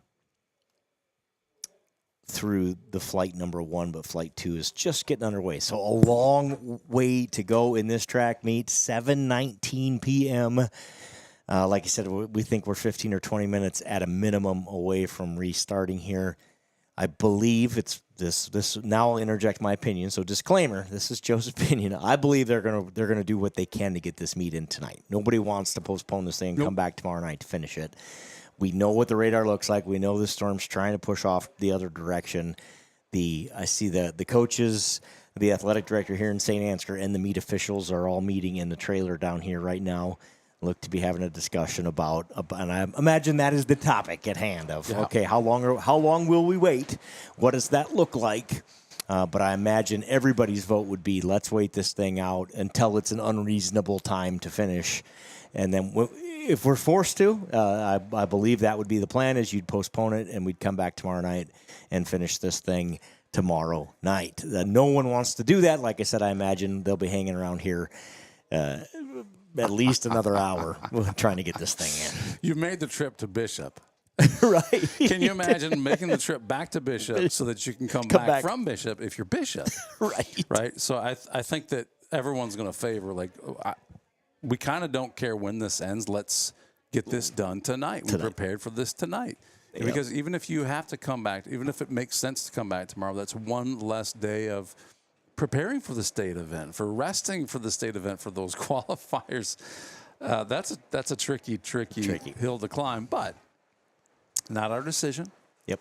I would say, being the home team, we're probably in the best position to say, well, if we need to come tomorrow, that's cool, we'll do it. But right. How many volunteers? 60-something, I think, right. is what I heard a number out there. Yep. It requires 50-something, but I think we have 60-something. Yeah. Everybody coming back tomorrow on their Friday night, they may already have other plans. Right. As the large raindrops fall so hard, I wonder if the roof is going to stay afloat. Yeah, if you're looking for any good news at all, it's that the wind is down to like 16 miles an hour, all the way down to 16 miles an hour. But it is raining harder now than it has. It's one of these classic storms. If you're a meteorologist, I am not, but I can look at a radar and say it looked like just a little sliver, and it's just the little sliver just like stays the blob and never quits. If I turn the lightning map on, like I said, there's almost none to the west. If you're looking for good news, the bad news is there's a whole bunch right on top of us, right? We've had 4 strikes within 2.5 miles in the last 30 minutes. One of them just happened right there. Yeah, these officials and meet managers here, their job is to keep everybody safe, the athletes and the spectators, and they're going to do that, which we appreciate. They're doing a great job, but they're going to make sure that we do this the right way in a safe way. They will. That's safety first, right? Yep. And interestingly, I'm getting notifications that my son is entering scores on the golf course? Question mark. He may have written down his scores and is just posting them from the safety of his own home. Let's hope so. Well, there's the meeting of the minds right there. And with that, we're going to take another commercial break. We'll chime in from time to time and give you what updates we have. They may be making some decisions. They may be looking at the same map you're looking at and saying, well, it's just a little sliver, right? Right. It'll go away, right? It is only 7:22, and there's how much racing left? 2.5 hours? 2 hours, probably. Yeah, I think they could do it in 2 if we could get started. So it's school night. It's Thursday night, but you have to account for Bishop Garrigan's got 2 hours home and 2 hours back tomorrow, and then 2 hours back home again. So you want to do 6 hours of driving, or do you want to get home a little late tonight? I agree. And I think everybody would agree.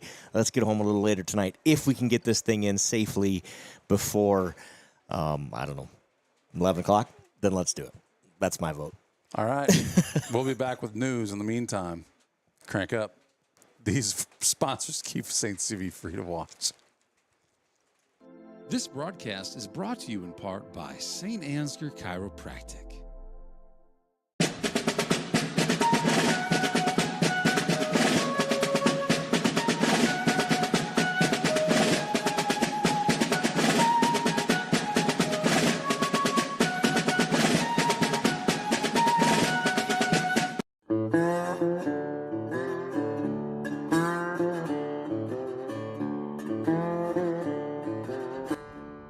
How do you keep a basketball fan in suspense?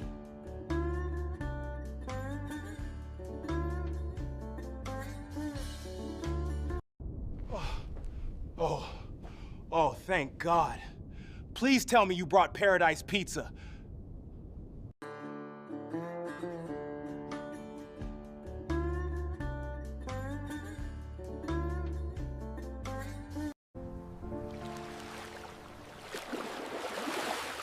You've got to get to know Joe.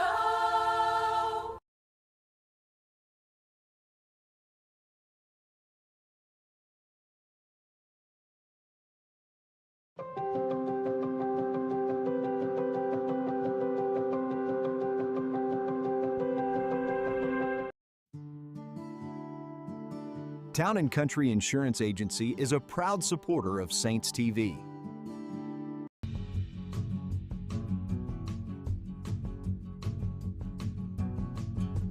Are we taking the whole mobile banking thing too literally? Our customers want exactly this.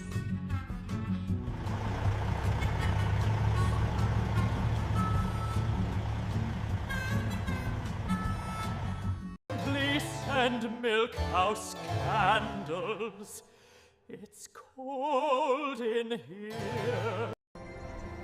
Bank where decisions are made across the desk not across the country.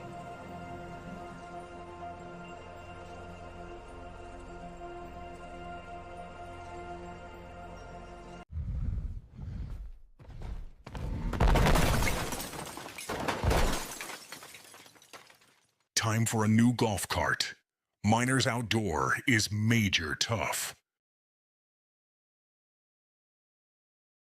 Seed, chemical, nutrition, fertility. 3 Roots Ag is rooted in rural, and that's why our roots run deep.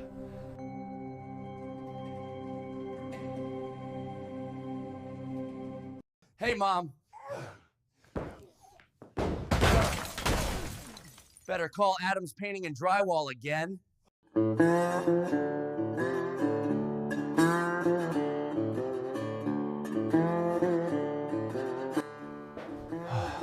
When painting a room, it's best to use a roller.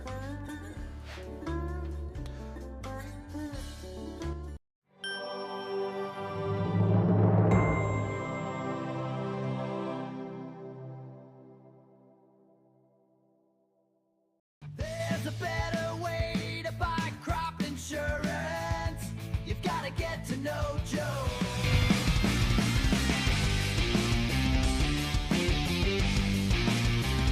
Just like a perfect figure skating routine, your financial journey deserves balance, precision, and confidence.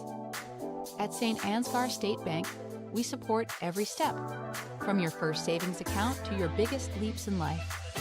Whether you're carving out a future for your family or spinning toward retirement, our team is here to help you land it with grace. Local roots, trusted service, financial strength that shines. St. Ansgar State Bank is a proud sponsor of Community Champions, on the ice and beyond.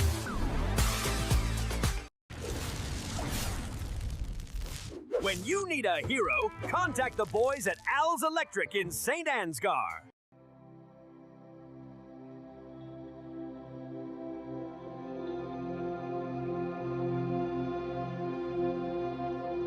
Family-owned and operated Patterson Seed is your solution to higher yields.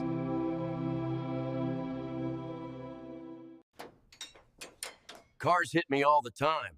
Luckily, Charleston Body Repair fixes you up fast.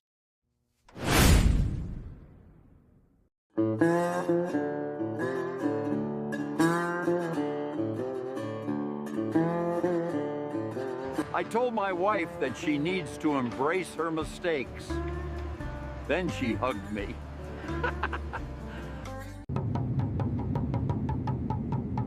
With soybeats.com, my candle making is on cloud 9.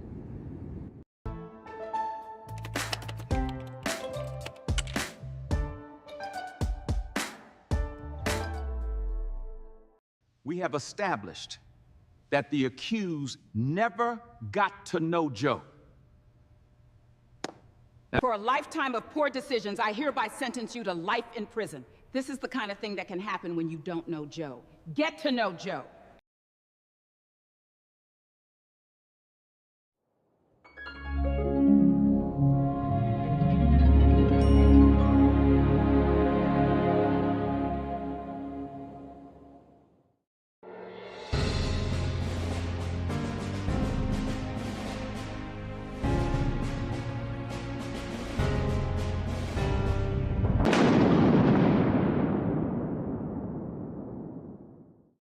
Harvest is right around the corner, but Farmer State Bank is more than just a bank for farmers. So whether you're a small business owner, a student, or a family, FSB is the right financial solutions for you. We are a family-owned local community bank with 7 locations across North Iowa. Visit one of them today or check out our website at fsbbanks.com.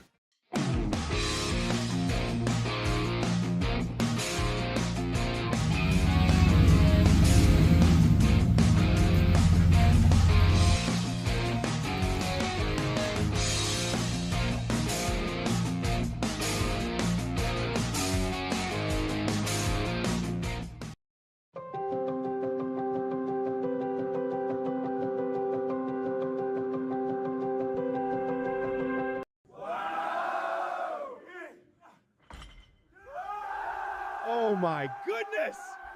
At St. Ansgar State Bank, we do the heavy lifting so that you can focus on what really matters. St. Ansgar State Bank, celebrating 135 years. When innovation meets horsepower, great things happen. Johnson Oil keeps Absolute Energy moving, fueling their plant with off-road diesel, swapping forklift cylinders, and setting tanks for the crews that keep the work going strong. And from Absolute's locally made E85 to the roads of North Iowa and southern Minnesota, we deliver it straight to our customers. 1 mile, 1 tank, 1 partnership at a time. Because powering progress takes more than fuel. It takes trust. Johnson Oil. Contact us today for more.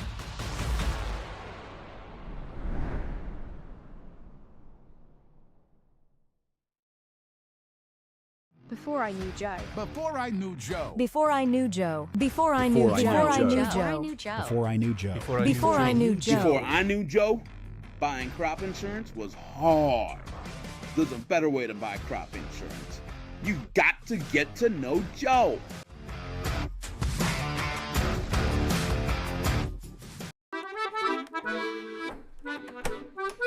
You know, there is a better way to buy crop insurance. You've got to get to know Joe.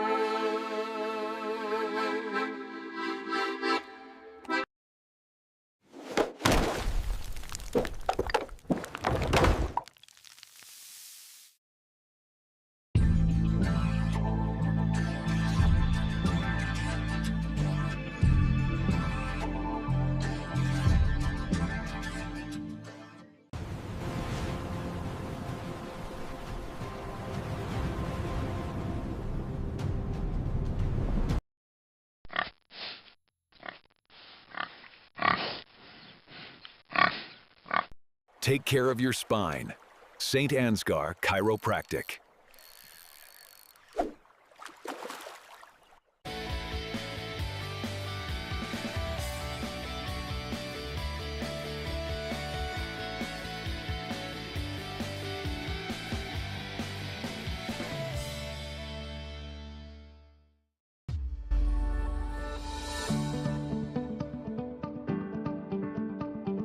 Focus Insurance Team, safeguarding our neighbors in northern Iowa and southern Minnesota from risk.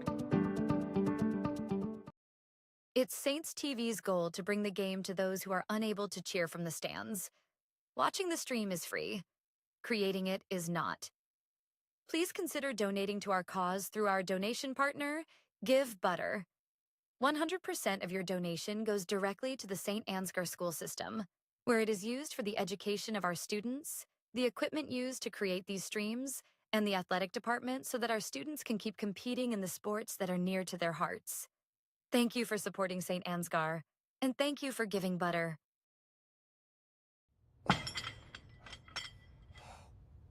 Fuel up, champ. Life's better when you give butter.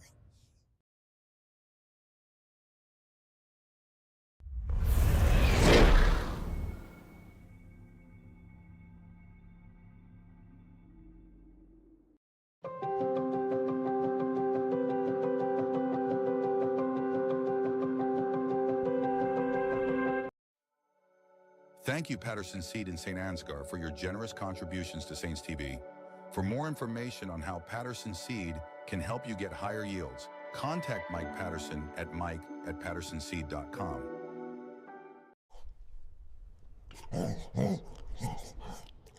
At Canine Cabin, I'm treated like a king. Invest in their future. Choose St. Ansgar State Bank.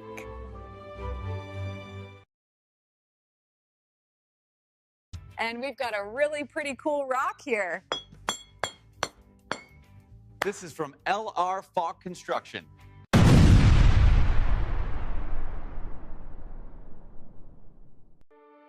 This broadcast is made possible thanks to the generous contributions of the advertisers you see here, as well as the Foundation for the Enhancement of Mitchell County and the Saints Legacy Fund.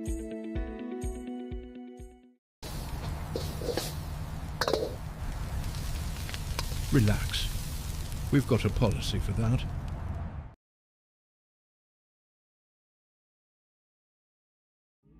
The Mitchell County Substance Abuse Coalition creates awareness of the impact of substance abuse and encourages change through collaborative prevention efforts. The Mitchell County Substance Abuse Coalition meets on the fourth Tuesday of each month at 1:30 p.m. at the Mitchell County Courthouse in Osage.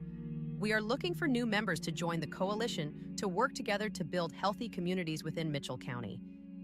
Big banks know your balance. St. Ansgar State Bank knows you.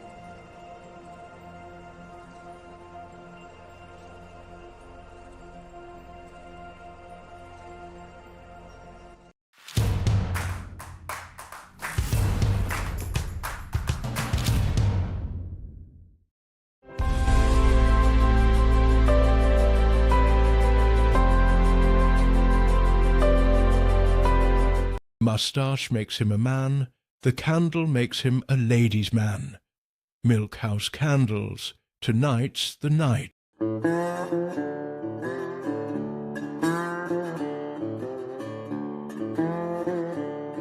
Rocks don't call in sick. Rocks don't complain. They also don't get promoted.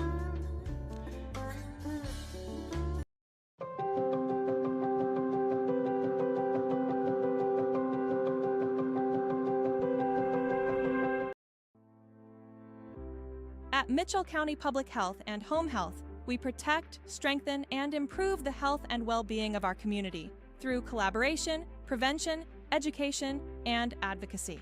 From public health services to home health care, we're dedicated to quality care where and when you need it. Because we believe in thriving communities, with healthy people where everyone has access to quality care. Mitchell County Public Health and Home Health. Local care, lifelong impact. Thank you Box K Beef and Freeman Welding for your generous contributions to keep this stream free to watch. The Canine Cabin Kenneling and Pet Services proudly supports our Saints athletes. When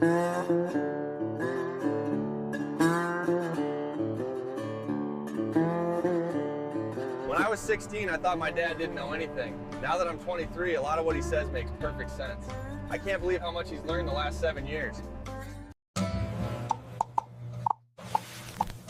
Oh my, milk house is getting bubbly.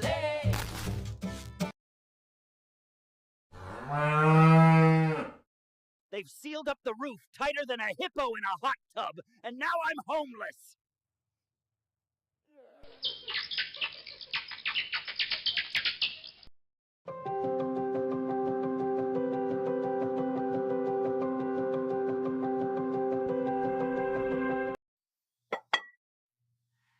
I can always find the perfect gift at Home Sweet Home in St. Ansgar.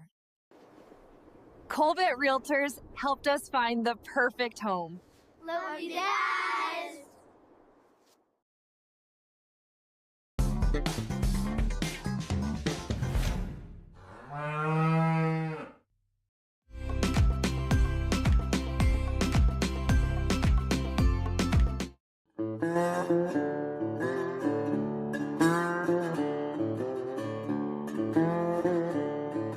You know, dogs can't operate MRI machines, but cats can.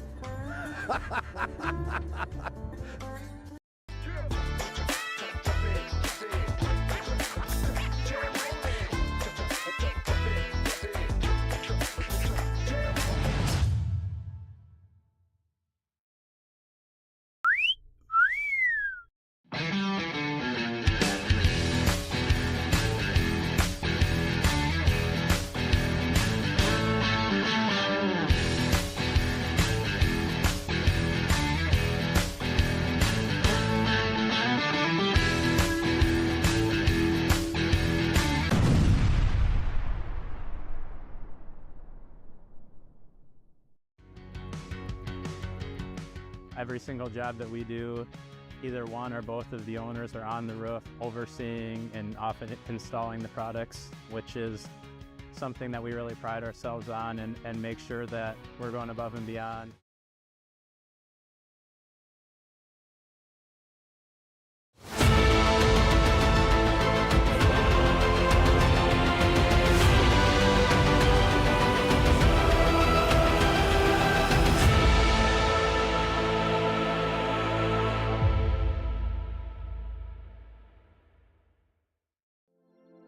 This broadcast is brought to you in part by St. Ansgar Chiropractic.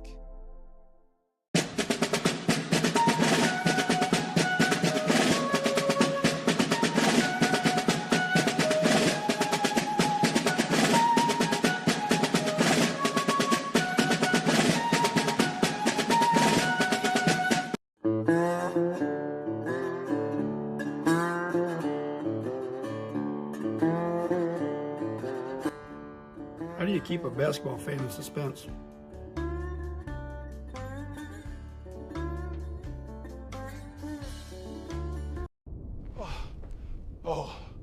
Oh, thank God.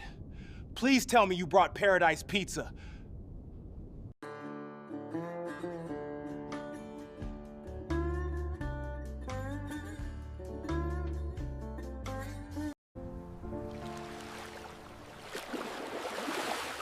You've got to get to know Joe.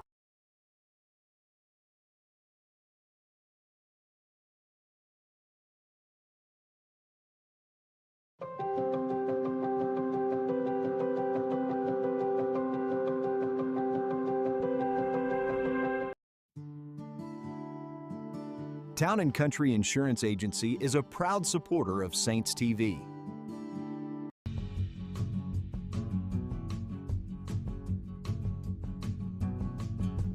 Are we taking the whole mobile banking thing too literally? Our customers want exactly this.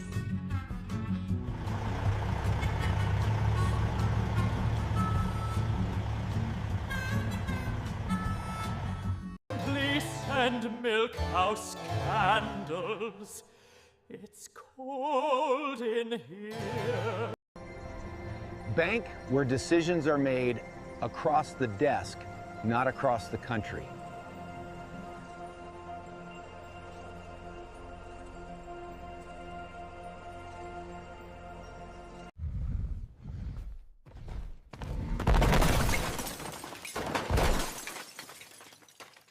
Time for a new golf cart.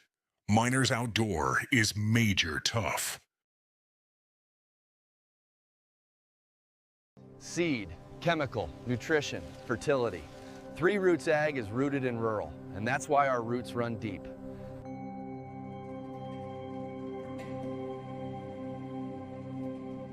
Hey, Mom. Better call Adams Painting and Drywall again.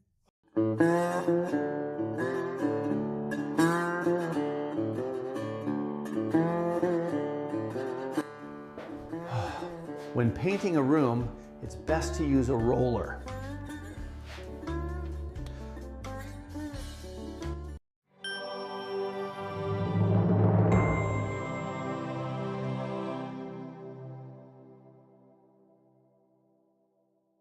There's a better way to buy crop insurance. You've got to get to know Joe.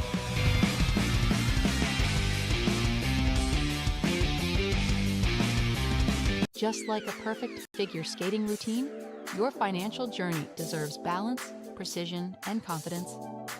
At St. Ansgar State Bank, we support every step, from your first savings account to your biggest leaps in life.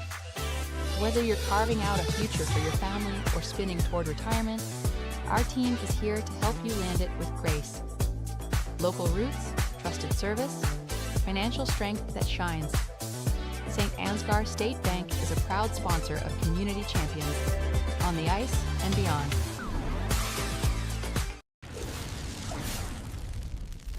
When you need a hero, contact the boys at Al's Electric in St. Ansgar.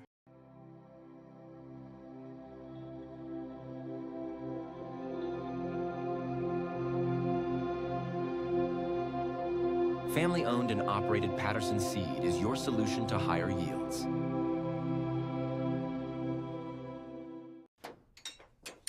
Cars hit me all the time. Luckily, Charleston Body Repair fixes you up fast.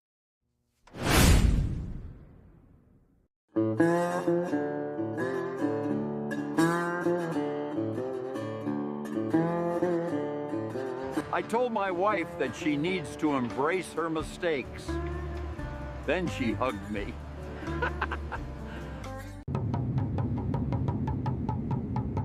With soybeats.com, my candle making is on cloud 9.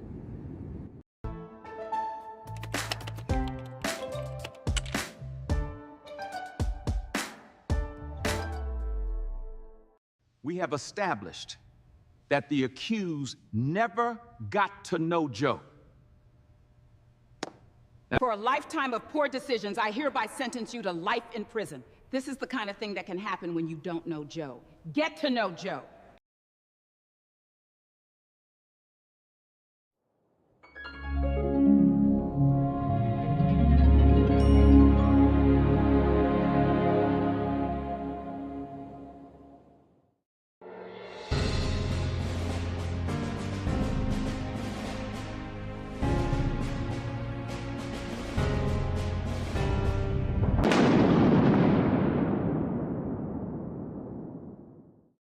Harvest is right around the corner, but Farmer State Bank is more than just a bank for farmers. So whether you're a small business owner, a student, or a family, FSB has the right financial solutions for you. We are a family-owned local community bank with 7 locations across North Iowa. Visit one of them today or check out our website at fsbbanks.com.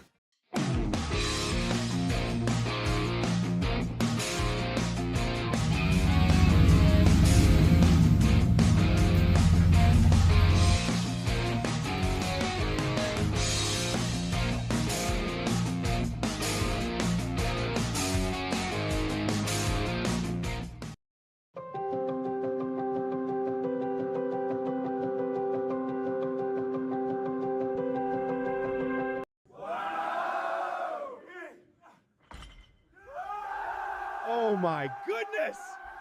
At St. Ansgar State Bank, we do the heavy lifting so that you can focus on what really matters. St. Ansgar State Bank, celebrating 135 years. When innovation meets horsepower, great things happen. Johnson Oil keeps Absolute Energy moving, fueling their plant with off-road diesel, swapping forklift cylinders, and setting tanks for the crews that keep the work going strong.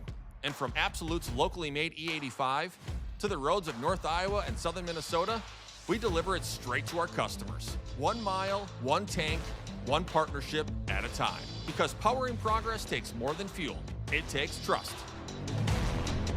Johnson Oil. Contact us today for more.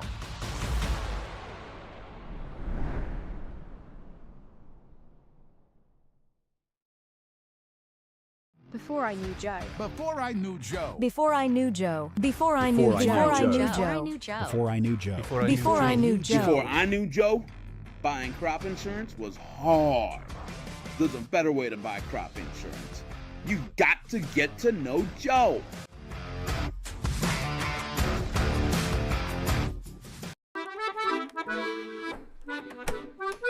You know, there is a better way to buy crop insurance.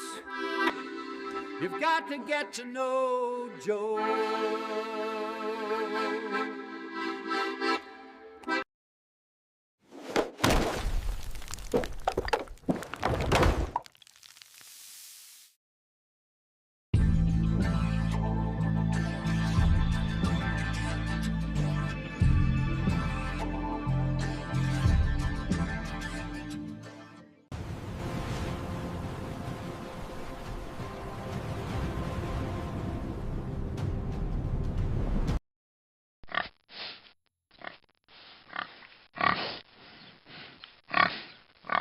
Take care of your spine. St. Ansgar Chiropractic.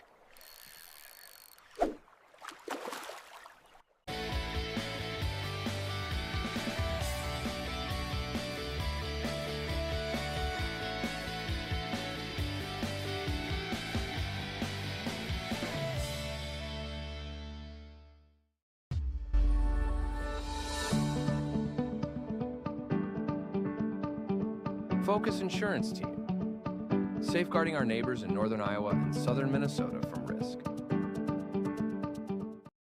It's Saints TV's goal to bring the game to those who are unable to cheer from the stands. Watching the stream is free. Creating it is not. Please consider donating to our cause through our donation partner, Give Butter. 100% of your donation goes directly to the St. Ansgar school system, where it is used for the education of our students, the equipment used to create these streams, and the athletic department so that our students can keep competing in the sports that are near to their hearts.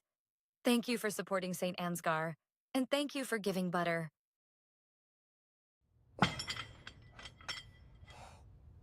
Fuel up, champ. Life's better when you give butter.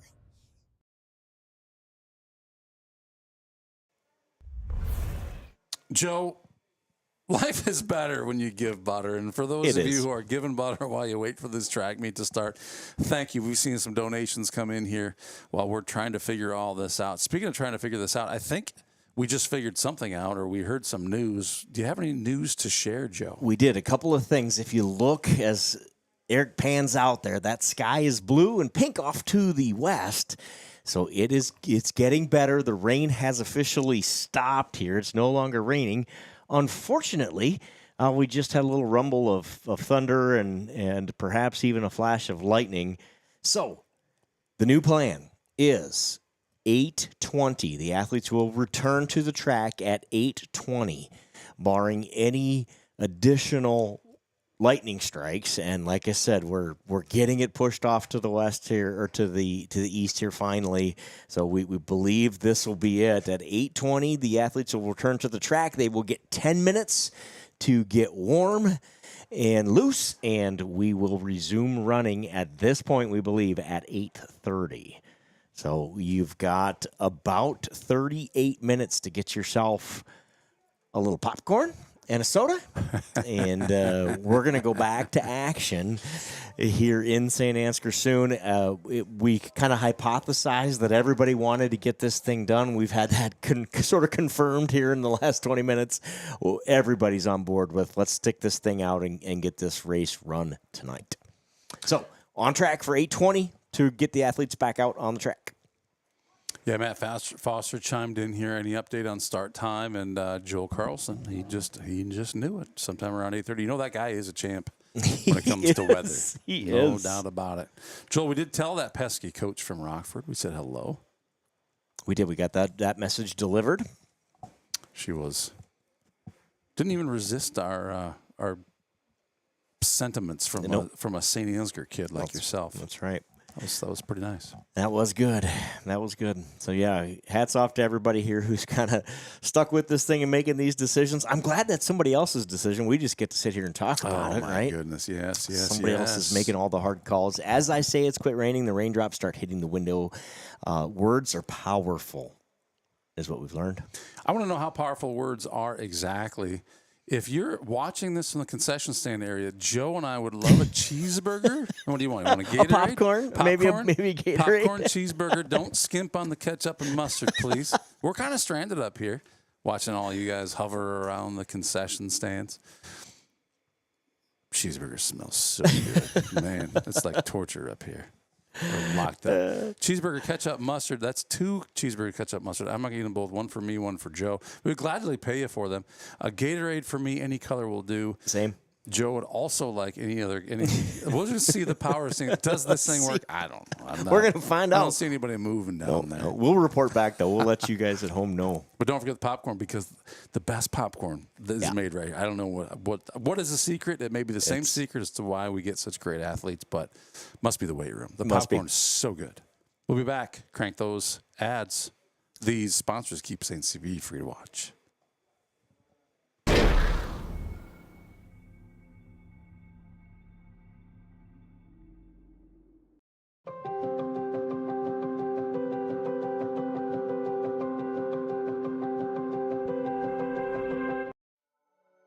Thank you, Patterson Seed in St. Ansgar, for your generous contributions to Saints TV. For more information on how Patterson Seed can help you get higher yields, contact Mike Patterson at mike@pattersonseed.com.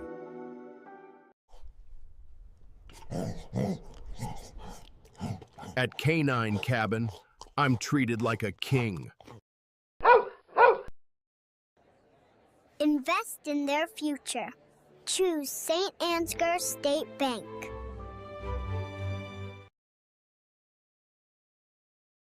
And we've got a really pretty cool rock here. This is from LR Falk Construction.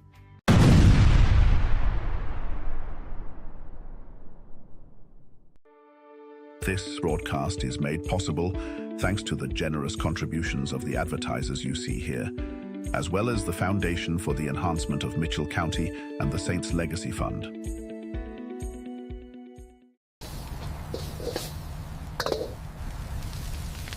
Relax. We've got a policy for that.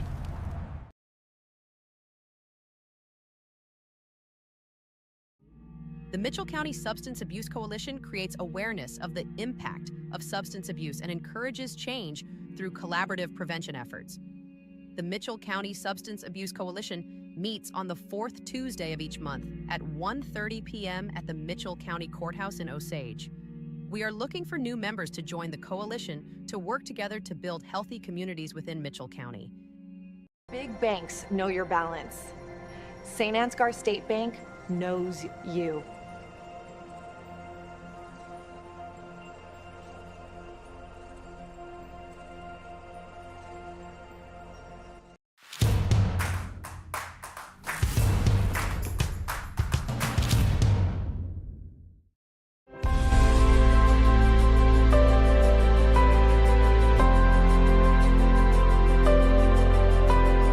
Mustache makes him a man, the candle makes him a ladies' man. Milkhouse candles, tonight's the night.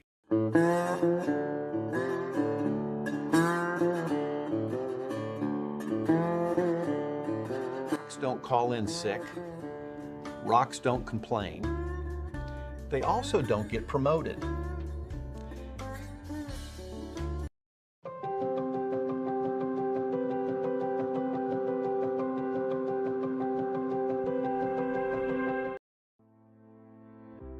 At Mitchell County Public Health and Home Health, we protect, strengthen, and improve the health and well-being of our community through collaboration, prevention, education, and advocacy.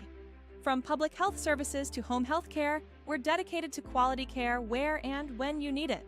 Because we believe in thriving communities, with healthy people where everyone has access to quality care. Mitchell County Public Health and Home Health. Local care, lifelong impact. Thank you Box K Beef and Freeman Welding for your generous contributions to keep this stream free to watch. The Canine Cabin Kenneling and Pet Services proudly supports our Saints athletes. When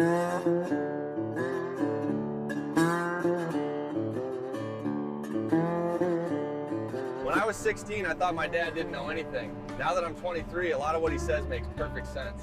I can't believe how much he's learned the last 7 years.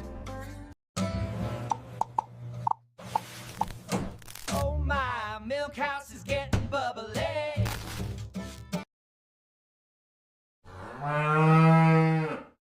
They've sealed up the roof tighter than a hippo in a hot tub, and now I'm homeless.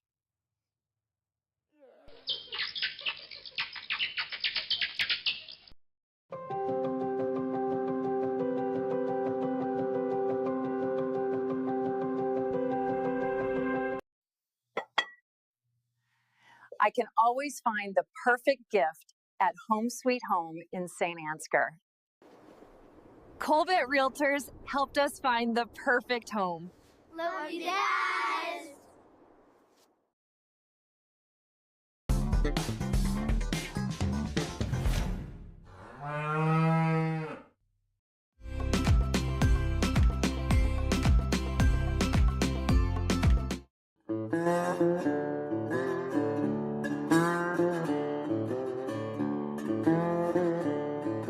You know, dogs can't operate MRI machines, but cats can.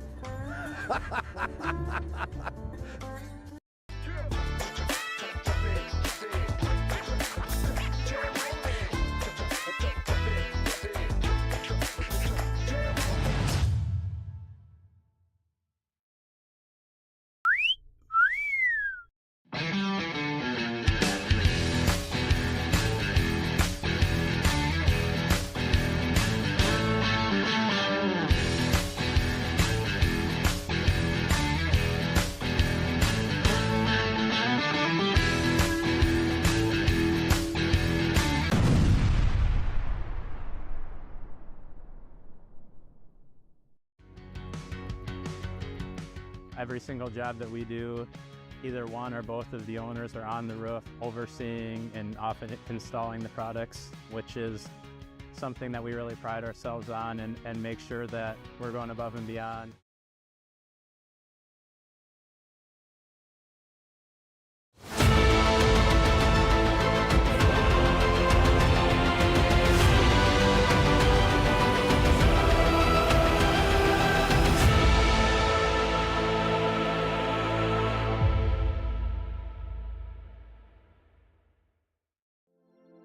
This broadcast is brought to you in part by St. Ansgar Chiropractic.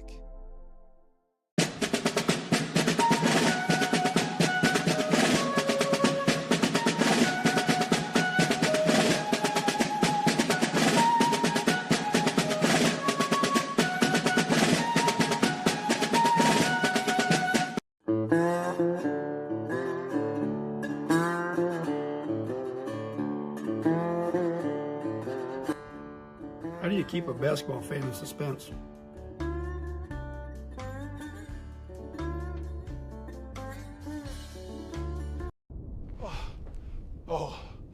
Oh, thank God. Please tell me you brought Paradise Pizza.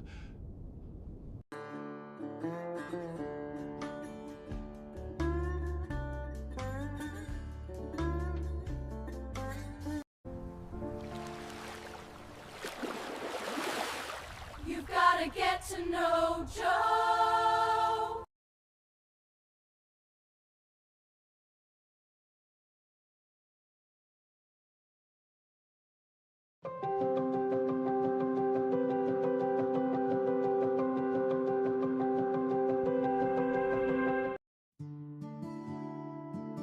Town & Country Insurance Agency is a proud supporter of Saints TV.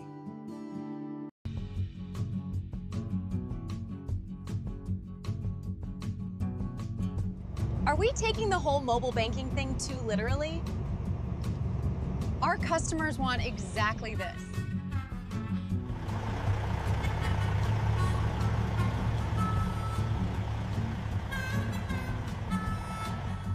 Please send milk house candles.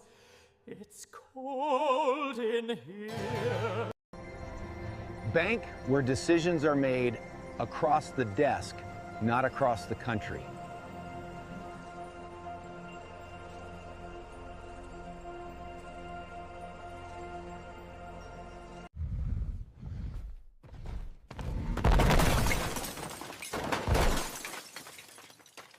Time for a new golf cart. Miners Outdoor is major tough. Seed, chemical, nutrition, fertility. Three Roots Ag is rooted in rural, and that's why our roots run deep.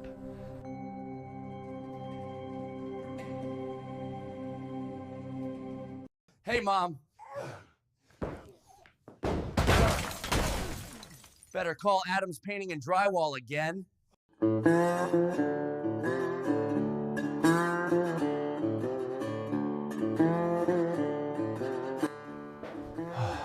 When painting a room, it's best to use a roller.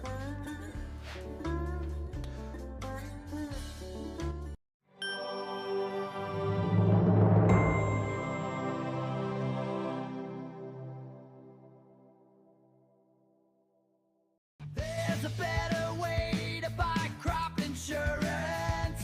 You've got to get to know Joe.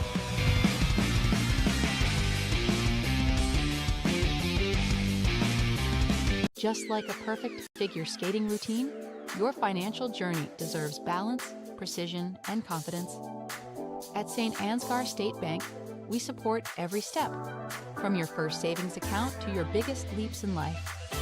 Whether you're carving out a future for your family or spinning toward retirement, our team is here to help you land it with grace. Local roots, trusted service, financial strength that shines.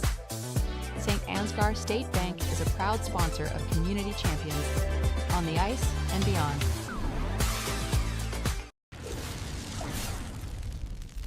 When you need a hero, contact the boys at Al's Electric in St. Ansgar.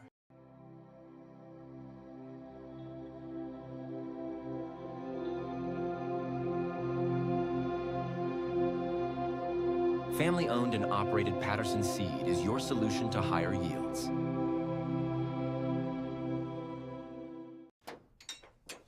Cars hit me all the time. Luckily, Charleston Body Repair fixes you up fast.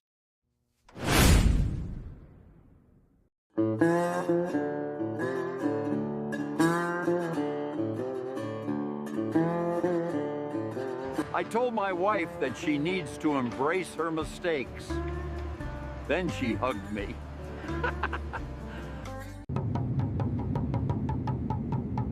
With soybeats.com, my candle making is on cloud 9.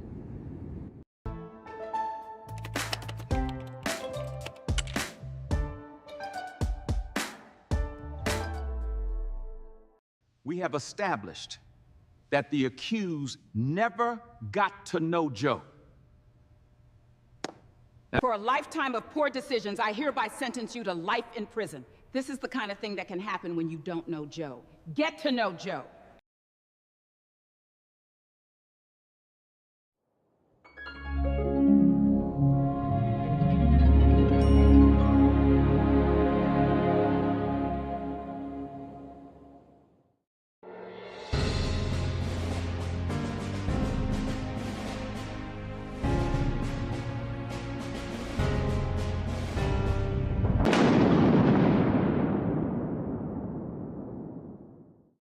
Harvest is right around the corner, but Farmer State Bank is more than just a bank for farmers. So whether you're a small business owner, a student, or a family, FSB is the right financial solutions for you. We are a family-owned local community bank with 7 locations across North Iowa. Visit one of them today or check out our website at fsbbanks.com.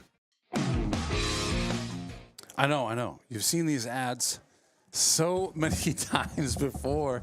They're getting old, they're getting stale. I get that. I get it. It's ad time. It's time to get your new ad in with Saints TV. We got a group of high school kids. Thank you to Mr. Squire's class who's out there doing his thing, getting these kids on the road to say, hey, you want to be part of this, right? Well, this year you have no reason not to be part of this because Saints TV has a new flexible custom, hey, I want in, but you know what, my business can't afford like some of these top tier rolling the logos on the top of the screen and doing some super fancy commercials, and lots of them. And we appreciate the businesses that give us those larger donations. You know who they are because you see the commercials all over the place. But we're making room for everybody this year. We want every single Mitchell County business to be part of Saints TV. There's no reason not to. The school has hit the road and they're looking for your sponsorship. So I don't care if you're some startup and you just can't afford to pay a lot. That's okay. Donate what you can. We want you to be part of this thing. We want to get your business promoted. If you're a business in Mitchell County, you have no reason not to sign up today. Email me, Eric, E-R-I-C, at saintstv.com. That's Eric at saintstv.com, and say, hey, I want to be part of it. And we'll have the high school students come at you and just kind of give you some of the documents and share what you need to know. Baseball season, softball season is the beginning of our new season. So I think our first game is in about 5 days. It is is the 19th. Is that right, Joe? Doubleheader versus Northwood at home. Saints baseball starts the defense of their 2025 state championship. Nobody cares. We're on to 2026. That's the mantra. The old good play, bad play, on to the next play. Yes. We could say the same thing. Good season, bad season, on to the next season. Go to the next It's just a good lesson in life, people. It's a good lesson in life. We got an update that suggested that in about 11 minutes, the athletes will take the field to warm up again. 8:20 is the time that we expect to see them. 10 minutes of warm up, is that the appropriate amount of time? Yep, that's correct. That's our understanding. Is we're going to try to take the field at 8:20 and resume events at 8:30. We see some fans taking the stands. They must have gotten the message inside as well. And we've seen a few warnings about getting people out of here that shouldn't be here when there's lightning in the area, but I haven't seen any for a bit. Skies are looking good to our left as we face south here, and not terrible on the right, and certainly not as bad as it was. So we're hoping, we're hopeful that we get to get this thing back and running. It's been 5:55. Yeah. Going on 2 hours and 15 minutes since a disc was thrown, a shot was putted, or a race was run. We were running a bit of a race trying to get the equipment out of the rain. So if you're looking for the long jump stream, the high jump stream, the discus, The shot put, we did take those down in order to save our equipment. Some of the events were done already. We'll probably share those results here again in the very near future. Yep. But in order to save our equipment and make sure it's available for the next stream, we had to vacate it from the field. So they were going to finish without our live stream covering it. Sorry about that for those who want to see it, but we're going to get you the results here as soon as we have them. Yep, all three of those events, we believe, are near completion. They're down to their last flight. So it won't be long once we get going. We'll have those results for you. So to recap, if you're just joining us or if you've forgotten, since it's been 2 hours and 15 minutes since we did something here, we were on our mandatory 30-minute break before the non-mandatory lightning break struck. So we are on to the shuttle hurdle relay. We were just about to run section 1 of 2 for the girls' shuttle hurdle when the lightning strike occurred about 6:30. We have, like I said, been in lightning delay for about 100 minutes now, and we hope that is coming to an end. The rain has stopped. Every time I say that, it starts again, so my apologies if it starts again, but this cell is tiny. There are no lightning strikes within 100 miles of here except for directly on top of us. Of course. So as soon as we can get that one cloud that has the lightning bolt in it to stop, this is going to be over. And we think now, knock on wood, we've gone about 15 minutes, maybe even a little more than that, since the last strike. So we anticipate we're going to get going here in about 8 minutes in terms of the athletes can return in 8 minutes, and then we will get the events underway after a 10-minute warm-up period. So shooting for 8:30. 8:30 officially, as of now, is your restart time. And like clockwork, the raindrops hit the window. And again, a little light rain, we'll take that. Just keep the lightning away. I want to type a little message in the chat here. Mikey Jewell, thanks for reaching out. He says, hey, we want to get that information onto... Can you get that contact information on CCTV? So, Mikey, I'm going to answer your dreams. Your dreams are going to come true here. In the chat. I'm just going to add to the chat. Here's how you get a hold of us if you are ready to sponsor Saints TV. You got it. I think Eric makes a great point. If you can... This entire endeavor is funded two ways. If you scan the QR code on your screen right now in the lower left-hand corner, you can donate 100% of those dollars support Saints athletics, Saints programs directly. Right, that money we're going to pay for uniforms and officials and do cool ththings with to support our athletes. You got it. If you want to support Saints TV and have your business featured here on Saints TV, right? You want to donate in an official capacity through your business. That's the contact information that's going in the chat right now. Yep. Where you can now's a great time of year because we start our year over before baseball and softball season. Ends with track, starts with baseball and softball. So our summer season is the kickoff for our advertisers. So right now we are accepting new signups, new sponsorships. We can get you set up at any level that you want to do. Correct? You got it. We've got different tiers, and then we've got new business opportunities outside of those tiers too. If you want to support, but you don't fit into one of the tiers, fine. Let us know what that is, and we'll find a way to get your business promoted here on Saints TV through that advertising system. So again, you can donate as an individual. You say, I really appreciate the stream. Got to watch my grandson run tonight, and I want to give $20 to help support Saints athletics. You can do that by scanning the QR code. If you want to reach out as an advertiser, we can do that as well. Email Eric. His address is in the chat. You got it. That's exactly right. So it does take a fair amount of money. Every time we get a new set of equipment, we've got about $3,000 to spend to make that equipment happen, not to mention the monthly costs of having an additional, what do I want to call it? The not Wi-Fi. What's the other thing? Cell service. Cell service. There we go. Yeah. I was trying to help you, but I wasn't a data line. We have multiple data lines, so that costs money, right? And to make all these streams work, we need to be connected. And that's how you do that. Is cellular data lines. Exactly. There you go. So that's where, as an advertiser, we're going to put your business out there. This is all going into this function that is for the school. Nobody here gets paid.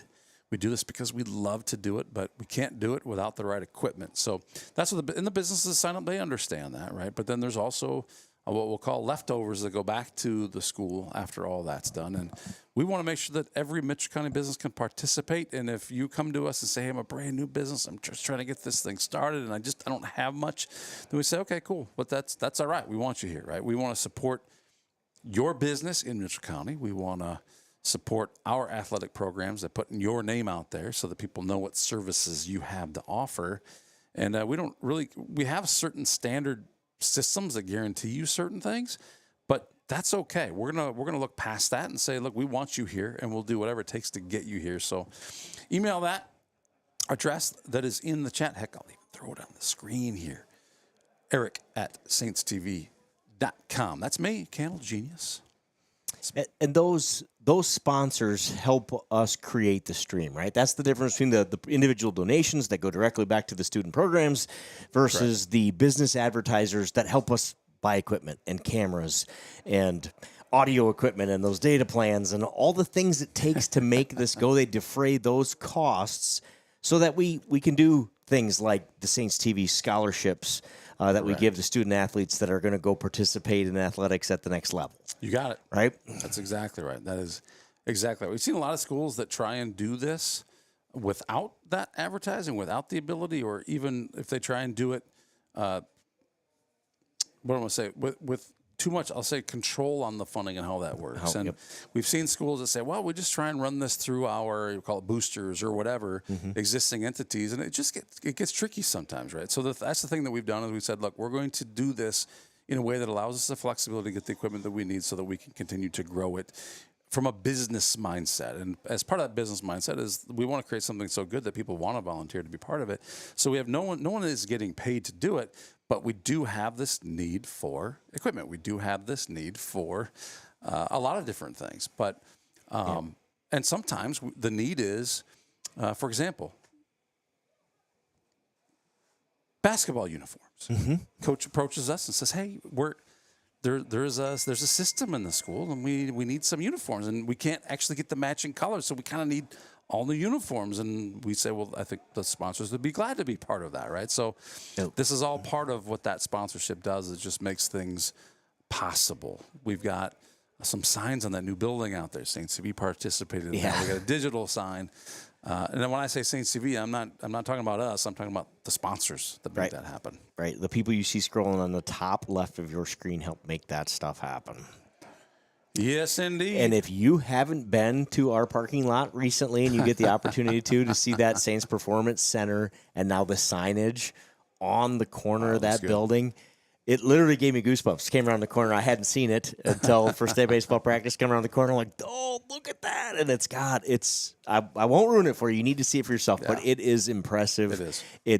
It's just kind of a point of pride, I think, for everybody in this community, and to see it and to the communities that make up our community school district all listed there and are some of our best successes on that corner. It's awesome. It is. It's an awesome way to display it and an awesome tribute to all the people in this community that made all of that happen. That building wouldn't exist if it wasn't for the community that we have here to make that happen. Pretty cool.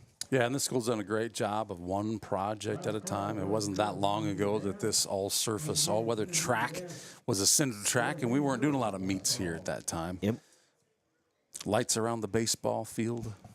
Not that long ago, we didn't have lights around the baseball field. Not that long ago, we didn't have that baseball field, which was 2017's best field in Iowa. Something. What is that award? I'm not sure exactly. You got her. You got her. The True Turf Best or Field of the Year, I think, is what it was called. Yep, in 2017, which I believe was just the second year we had lights. I think the field opened in 12. We didn't have lights until 15, something along those lines. And and the softball field didn't have lights much before that, and obviously the big project at the softball field to improve the backstop and the dugouts there, that's in the last 5 years. The people that made all of that happen here, it's impressive. And like you said, it shows what you can do. I think if you stood back and said, boy, it's going to take, we got to replace football field, baseball field, track, softball infrastructure, a weight room, we got to build an elementary, our middle school was new in 2000, I think. But so if you looked back at those 6 or 7 projects in the spring of 2004 when I moved to this town. None of that was there. Moved back here. I grew up here, but moved back here at that point. None of those things existed. They were all ideas, and I think if somebody would have said, all right, we need $50 million to build all this stuff, right? None of it would have happened. We'd have had none of it. Exactly And instead of that, some visionary people on this staff and in this community said, you know what, we can't build all 7 of those things this year, but you know what we can do? We can take step number 1, which is to dig some holes to build some baseball dugouts, right? Mm-hmm. Or to plan the football field, and we're going to do this one thing at a time with some volunteers and some people, and we're going to get all 7 of those projects done, and it's going to take us 16 or 17 or 18 years, but this place is going to look a whole lot different when we're done. And to have the patience and the drive to get it done and to do it for, by the way, not for $50 million, but for $5 million, that's pretty amazing in my opinion, that it all happened and all came together. And now we have what we have by just sticking to it, right? Just doing one thing at a time. I love it. I love it. So we're going to come back here in just a moment. We see things getting live here. We're going to take a quick commercial break after talking about all these sponsors. We'll be back with what looks like the rest of the track meet, which there's a long way to go. So buckle down, get your snacks, use the restroom, but crank that volume because these sponsors keep Saints TV free to watch.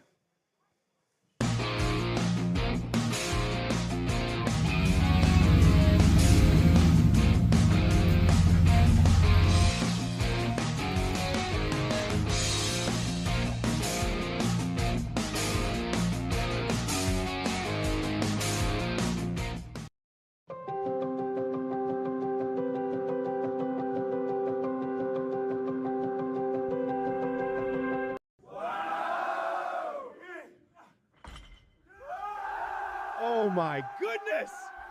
At St. Ansgar State Bank, we do the heavy lifting so that you can focus on what really matters. St. Ansgar State Bank, celebrating 135 years. When innovation meets horsepower, great things happen. Johnson Oil keeps Absolute Energy moving, fueling their plant with off-road diesel, swapping forklift cylinders, and setting tanks for the crews that keep the work going strong. And from Absolute's locally made E85 to the roads of North Iowa and southern Minnesota, we deliver it straight to our customers. 1 mile, 1 tank, 1 partnership at a time. Because powering progress takes more than fuel. It takes trust. Johnson Oil.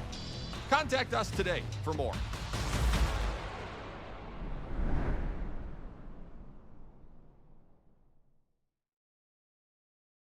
Before I knew Joe. Before I knew Joe. Before I knew Joe. Before I knew Joe. Before I knew Joe. Before I knew Joe. Before I knew Joe. Before I knew Joe, buying crop insurance was hard. There's a better way to buy crop insurance. You got to get to know Joe.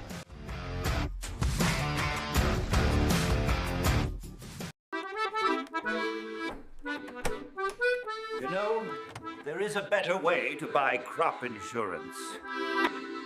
You've got to get to know Joe.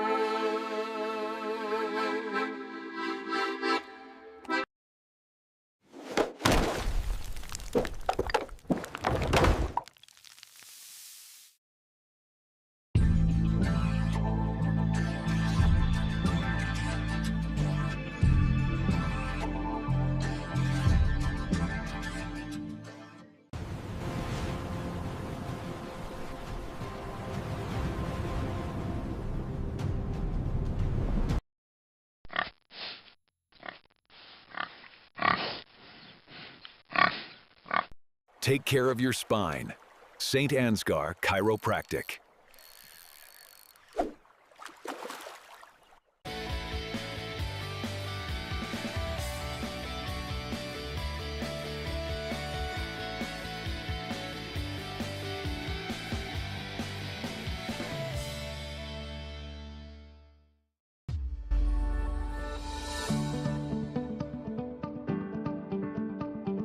Focus Insurance Team, safeguarding our neighbors in northern Iowa and southern Minnesota from risk.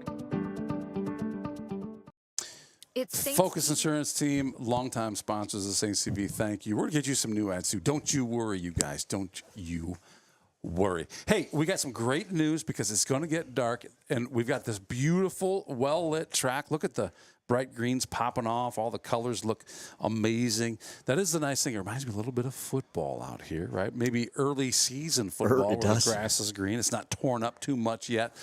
But you know what we don't have? Natively. We don't natively have. You know, the field events are in the dark over there. Well, they would be in the dark except for three things. Three things. The head umpire. Okay. I think that's right. Okay. Jack Tripper. Uh-huh.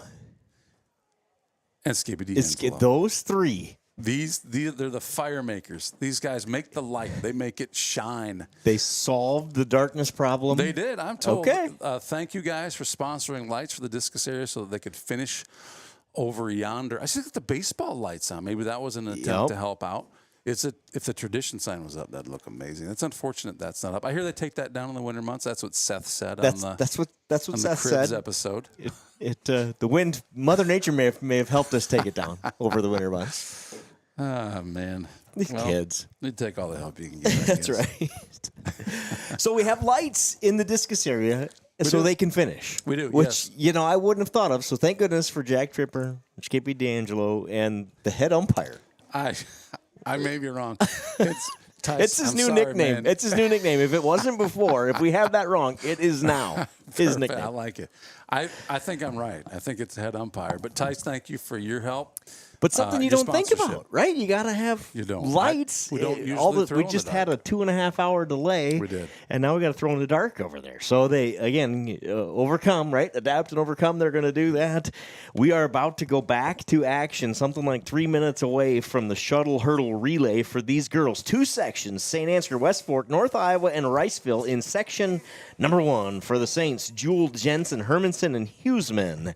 Running for West Fork, it's Schmidt, Orton, Jensen, and Schoening, North Iowa, with Price, Ludwig, Potter, and Heyer, and Riceville running Noble, Harold, Smith, and Bogus. I think we did that once 2.5 hours ago before the lightning delay, but we are officially going to get it in this time. The girls' shuttle hurdle is event number 1. The last event was run here at 5:55 p.m. At 8:30, we will resume. 2 hours, 35 minutes.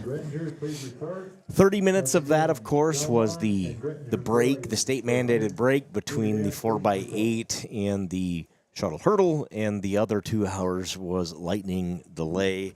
Thanks to everybody who stuck around, and we're committed to getting this thing in tonight. We're going to get that done. Thanks to those 3 guys who helped us get some lights over at the field event area for the shot and discus.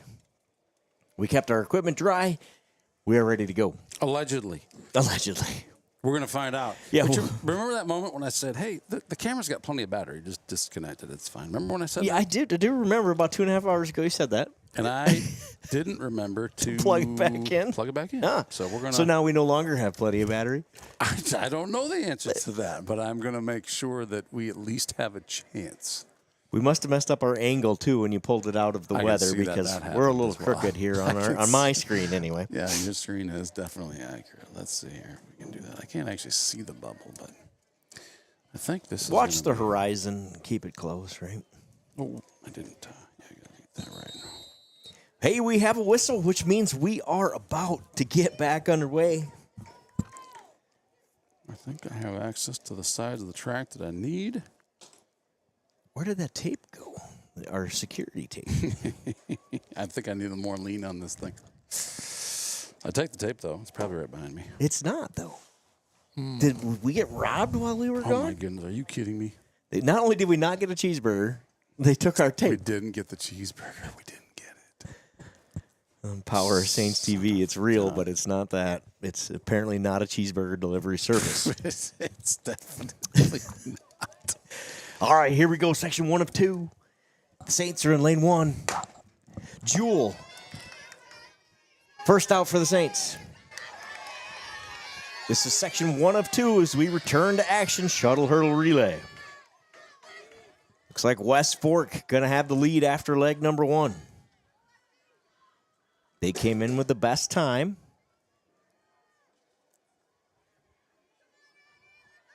West Fork, St. Ansgar, North Iowa.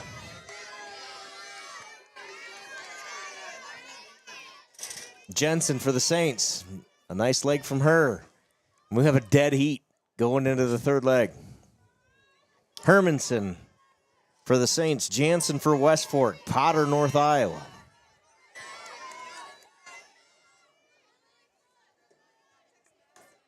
We're down to 3. There's Riceville. They are still in. I thought maybe they fell off the track, but they are back.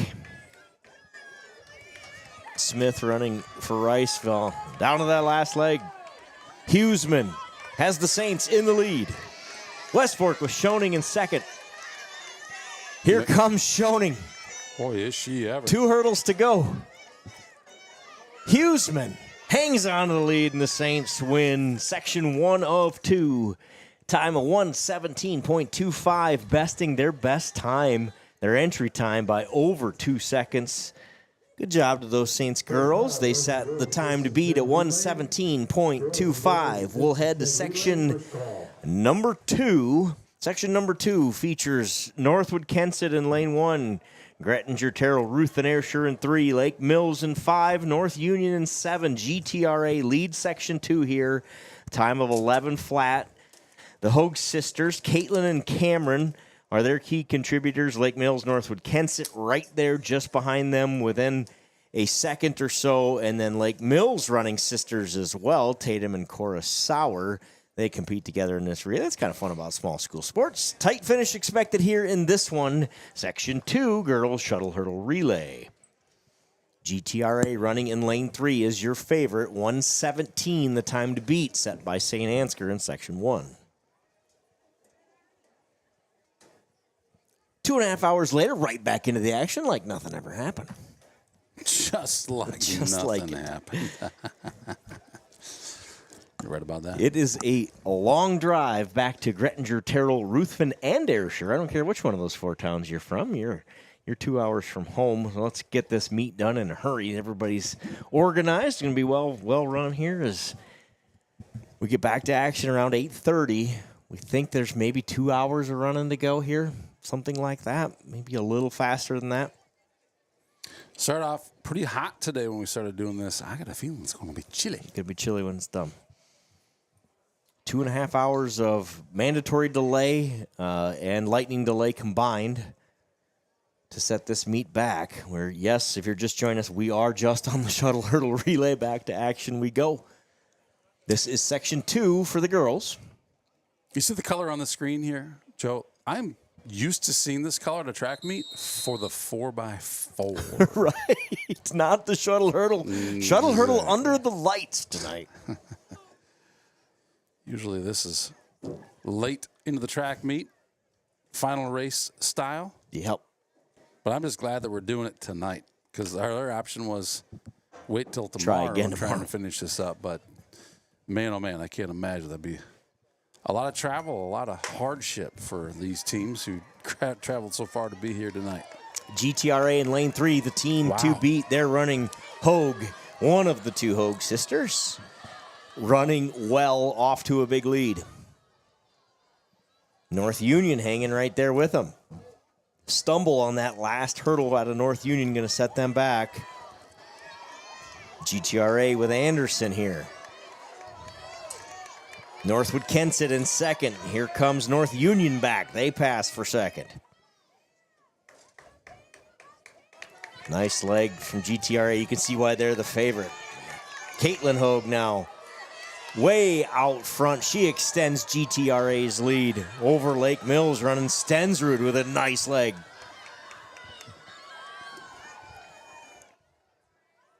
It's GTRA and Lake Mills down to the last leg. 1:17 is the time to beat. Hansen for GTRA has a whole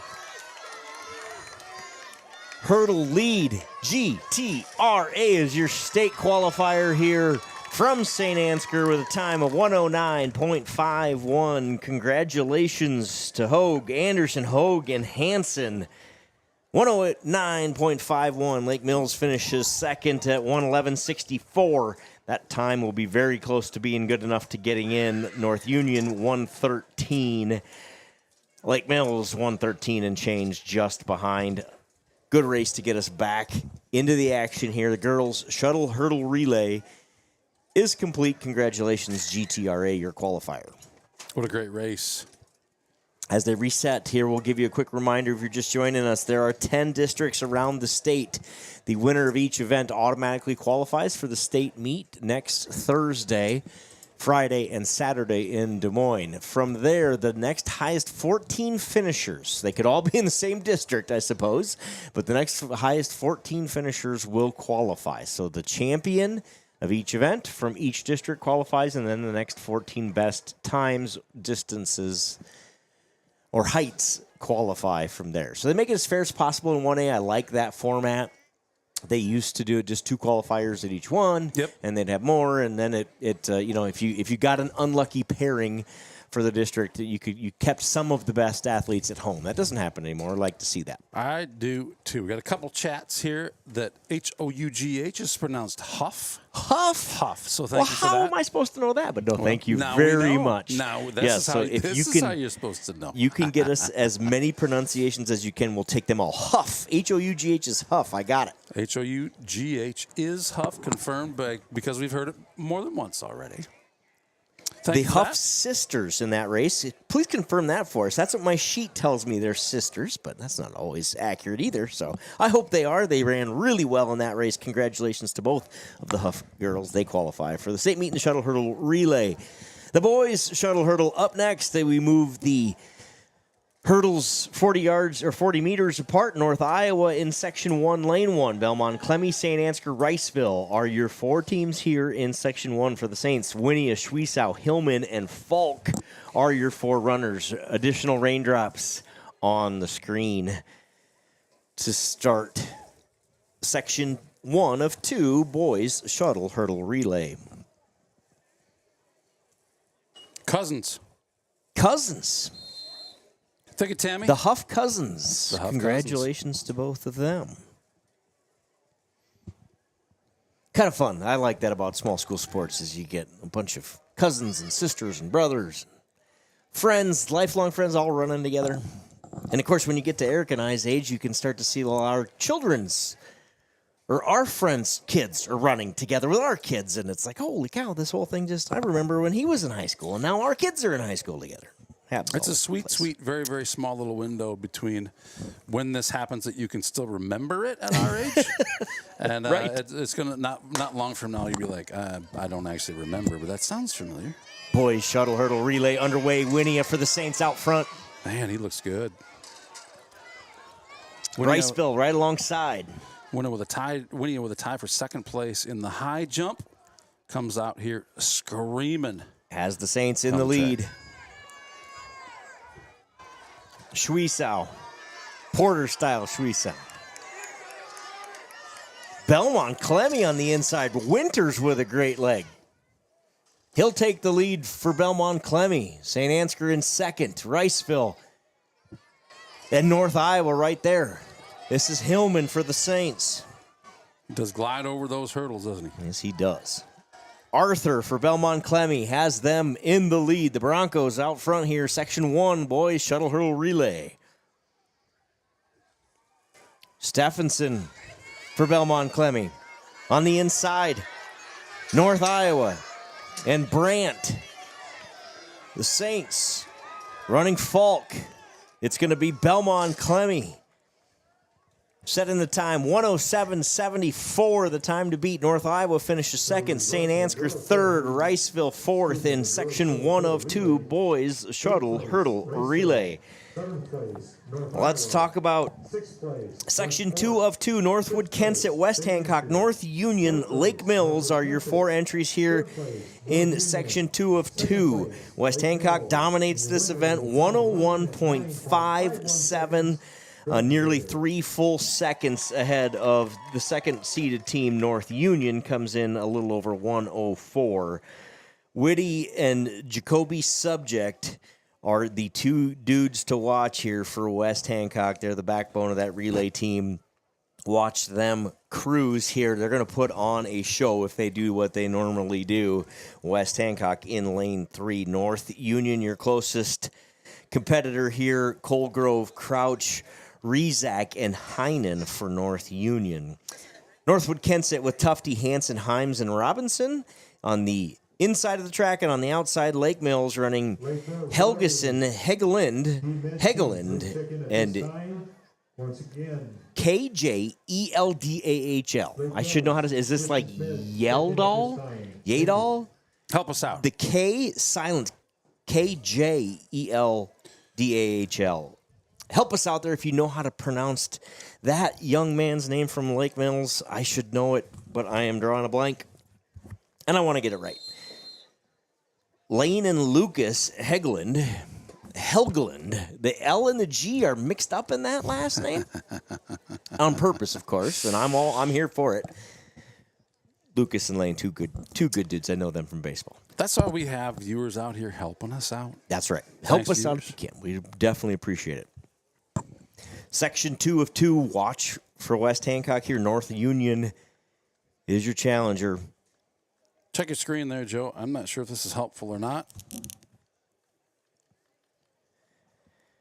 Cheadle? Cheldall? Cheldall, perhaps? Perhaps. Thank Carrie, you for the help. chiming in.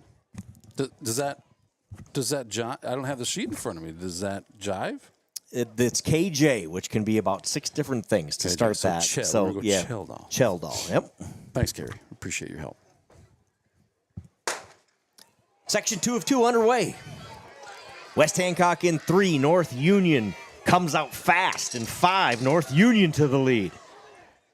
Colegrove starts the Warriors off on a positive note. They've got the lead over West Hancock. Runner number 2, North Union's Crouch. West Hancock with Bixel. Bixel in lane 3 for West Hancock. North Union, though, has the lead with Crouch in 5. Third runners, Rezac. Here comes West Hancock, and Whitty on the inside makes the pass. West Hancock and North Union neck and neck in 3 and 5. West Hancock's got the lead. Jacoby Subject on the track. Subject and Heinen. It's going to be Subject. West Hancock wins the shuttle hurdle relay, running away from it here with Whitty and Subject on legs 3 and 4. 101.75 officially for West Hancock. They win it. North Union second, 103.74. Northwood Kensett in third. Lake Mills in fourth. What a race from those West Hancock boys. Congratulations. That happened pretty quick there. Those scores went up and then they were gone again. But what an impressive second 2 legs of that one for West Hancock. That was outstanding. No doubt. You said it would be, and it was. Get some rain falling again. We just can't shake it, can we? We cannot shake it, is correct. The girls' 100-meter dash is next. 4 sections of 100-meter dash for the girls and 4 sections for the boys. So short race that takes a long time because we run 4 sections, 8 total here in the 100-meter dash. In section 1 for the girls, we got 3 runners. Penning, Clear Lake Classical, Huseman of St. Ansgar, and LaFranchi, West Fork here in section 1 of the 100-meter dash. 1.75 seconds, West Hancock. Sophia Huseman running in lane 4 for the Saints.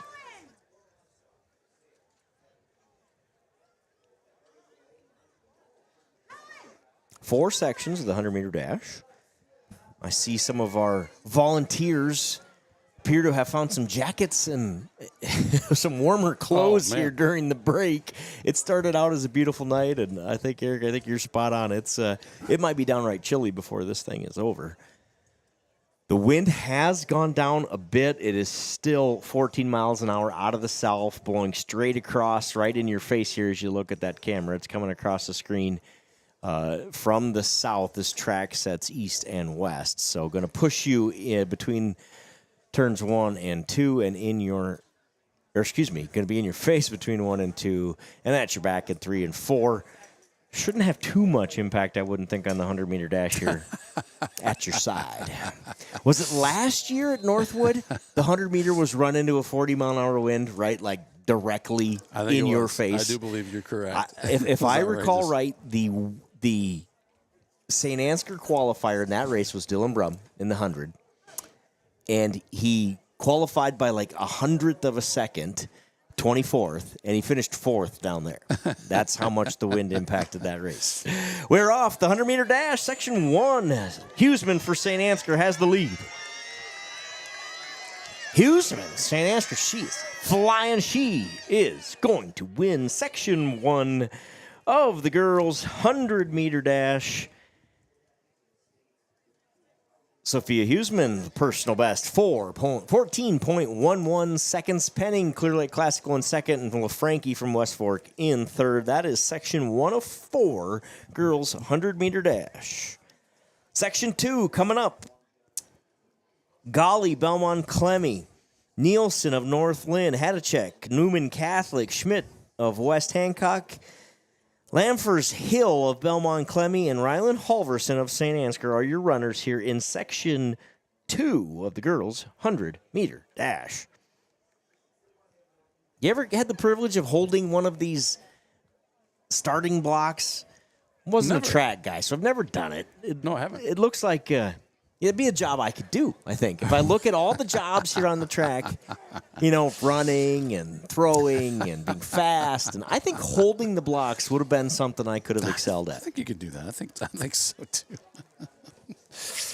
Yeah, I got a feeling. I think you excelled at that. You got to know your role. Everybody has a job, right? They do. And you just got to do your job. I'd have been good at it. I'd have been good at it. I think in this case they actually get athletes to do it, but I think I could have done it, too.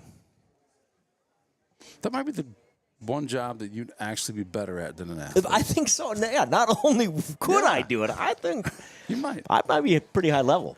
I'm not going to lie. Not going to lie. This might get a little crazy as it gets a little later in the night. Well, the cheeseburgers never showed up. Right. So I mean, what are we supposed to do? Right. I mean, we're starving up here. Just trying to be happy. You get delusional. You never know what you might say. Delusional. The wind's blowing. It's about to blow me away. Right. I got nothing left of me. I could starve to death at any moment. There's just no doubt about it. So if we go silent up here on the mic, you'll know what happened. We died of starvation here in the Saints TV booth, despite calling for cheeseburgers multiple times. It's just a cheeseburger with ketchup and mustard, a Gatorade, and your choice, any flavor. Section 2, girls 100-meter dash underway. We don't ask for much, Joe. We don't. Halverson of St. Ansgar. Goodness. St. Ansgar wins Section 1. St. Ansgar wins Section 2. Rylan Halverson, the freshman from St. Ansgar, comes in time 13:94. She wins Sections 2 of 4. She's got the lead. The time to beat 13:94. Rylan Halverson of St. Ansgar. As we head into Section 3 of 4. Ostrander, Newman Catholic in Lane 1. Lane 2, Schroeder of Riceville. Winter, North Iowa in 3. Hanson of Lake Mills in 4. Langfald, North Iowa in 5. Leach of North Union in 6. Eastman from Riceville in 7. And Solberg, Northwood Kensett in lane number 8. 13:94 is the time to beat here as we head into Section 3 of 4. They do seed these by previous best time, so that best time will be in Section 4 of 4.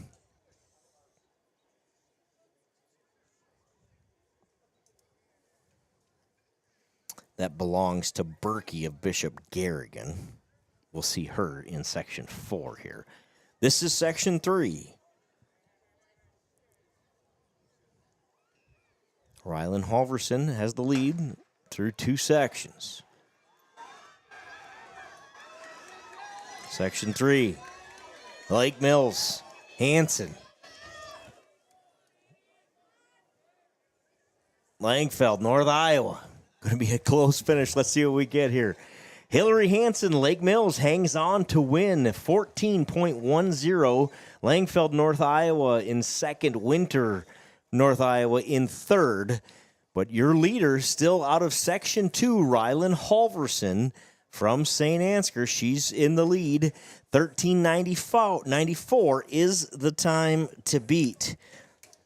Interesting note here, J.C. Johnston of St. Ansgar is not in the sections here, so she is not racing this race. She had the best time in the 100 in this meet coming into tonight, but they're going to run her in other events, so she's not running the 100 here tonight. So in the field then, seated number 1, Kate Berkey, Bishop Garrigan, 13.08 enters with the fastest time. Gallardo, Lake Mills, and Birdie of Bishop Garrigan are your top-seeded runners coming in. So they look like this. Berkey's in 4, Birdie, both of Bishop Garrigan in 3, Gallardo, Lake Mills in 5. Eddie of West Fork in 6, Burns from West Hancock in 7, and Huff GTRA in 8. Also GTRA is a Westfall in lane 1, just a freshman, and Cranbeer, Northwood Kensett in lane 2. So let's talk about that, Joe. Mm-hmm. You don't enter her here, even though she does have the best time. So I would assume that they're going to put her someplace that she feels she could qualify and do better at state. At state, correct. I believe you can only do 4 events, right? So this is a strategic decision. Here we go. Bishop Garrigan, Lake Mills. Bishop Garrigan is going to win it. That's Berkey, Kate Berkey, with a time of 12:96, a personal best, at least in the system. Gallardo, Lake Mills finishes second. Birdie, Bishop Garrigan third. 12:96 is your winning time here for the girls' 100-meter dash. Rylan Halverson of St. Ansgar out of Section 2 finishes 4th in this race. Those all-important team points. Congratulations to Rylan. Let's get to that here. You got to show me how to get that to the end. The results for everybody are. So if you go to compiled, where are we going here? Yes, you got to find the girls. Go to events. All right. And then go 100 meters. That's right. So we got to just get to this screen. Let this be a tutorial for those of you who are trying to navigate it from home, too. I'm not doing so hot here, but we got a whistle, so we're going to get back to this one here. Yeah, and we'll show you that. We'll bring you that one here again.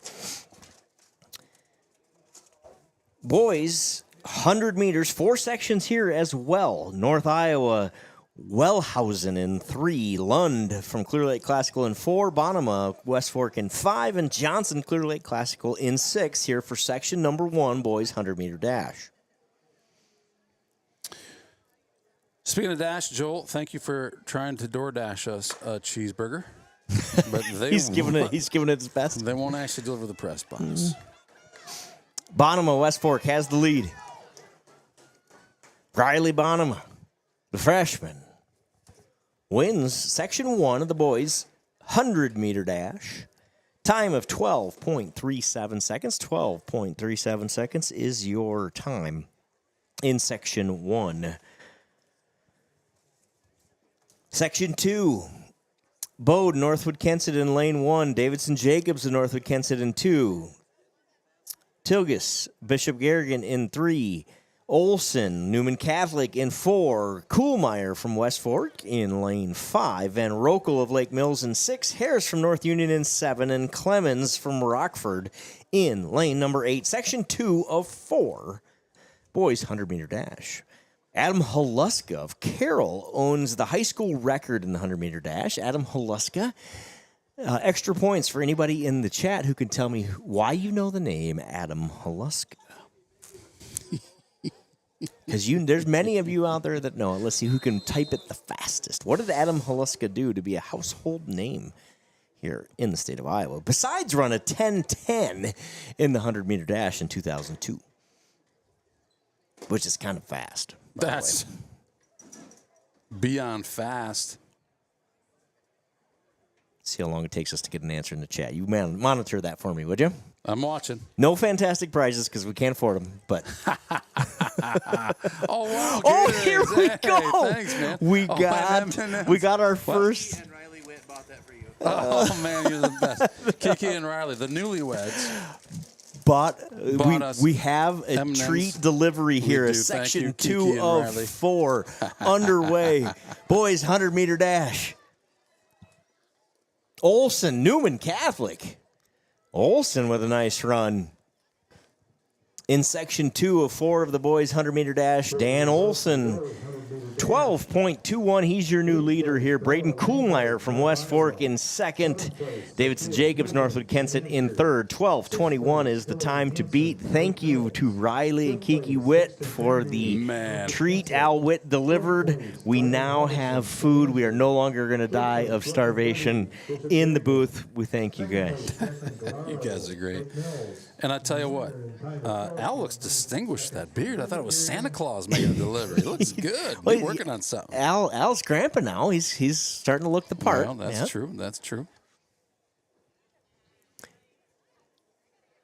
Speaking of Riley Witt and Kiki now Witt, talk about track stars. My goodness. My goodness. Just like every weekend, it's like a new, NCAA Division II record, world qualifier, national meet. Good luck to both of them. I think they are both competing here, coming up soon in the NCAAs at the next level. Awesome. Awesome. Really cool for those two. And all while starting a business. Bicarb. Check it out. Bicarb. A lot of athletes are doing great things utilizing a product that Riley created. Love it. Anderson of Rockford, Bonnick from Bishop Garrigan, North Iowa's Wellhausen, Steeney from Lake Mills, Richardson of Riceville, Kane Dietrich for the Saints, Boozman, Belmont Clemmy, North Iowa's Hutchinson here in section 3 of 4, boys 100-meter dash. Watch Kane Dietrich here on the outside. He's closing. Lake Mills inside. North Iowa, I believe Lake Mills, Zach Steeney. It is. Lake Mills, Zach Steeney, 11:45 is your winner. Reese Wellhausen. North Iowa, 11:57. And Kane Dietrich, 11:86 finishes third. Good race from those men. That one was fun to watch. So your leader going into the third section, or going into the final section, is Zach Steeney. 11:45 is the time to beat. Section 4, the fastest section looks like this. Gomez, West Hancock in lane 1. Dixon of West Hancock in lane 2. Michaels from St. Ansgar in lane 3. Jack Node of Riceville in 4. Jeffers, Belmont Clemmy in 5. Ness from GTRA in 6. West Cole, Newman Catholic in lane 7, and Jackson Schnell, GTRA, in lane 8. Jack Node enters as the leader, 11:23. He's the clear favorite, but watch for Jeffers, Ness, Dixon, Michaels, Cole, and Schnell, because, yeah, you heard that right. They're all within a third of a second of his best time. This is stacked. 8 legit guys who can win this one. Corbin Michaels, the hometown favorite. This heat should be fast. I've seen Iowa basketball. That's very good. You could also say Iowa State basketball, because as an Iowa State fan just texted me, he's sort of known as someone who might have switched sides about partway through. Well, maybe you like this one better. There you go. He played at both Iowa State and Iowa. The Iowa State fans don't like him as much as the Iowa fans, where he started at Iowa State, ended it at Iowa. Adam Haluska, good basketball player and fast. Here we go. Section 4 of 4. Watch Jack Node, Corbin Michaels here in the middle. They ought to set the pace. It's Node and Michaels. On the outside, though, here comes GTRA. This is going to be a fun finish. I think Node got it. Your winner, boys, 100-meter dash is Jack Node, 11.19. Jack Node wins. Jackson Schnell, GTRA, came charging hard up the outside. He finishes second. Out of section number 3, Zach Steeney finishes third. Corbin Michaels finished that section in third, but places fourth. Fifth, Reese Wellhausen, West Cole in sixth. Gomez and Dixon of West Hancock in seventh and in eighth.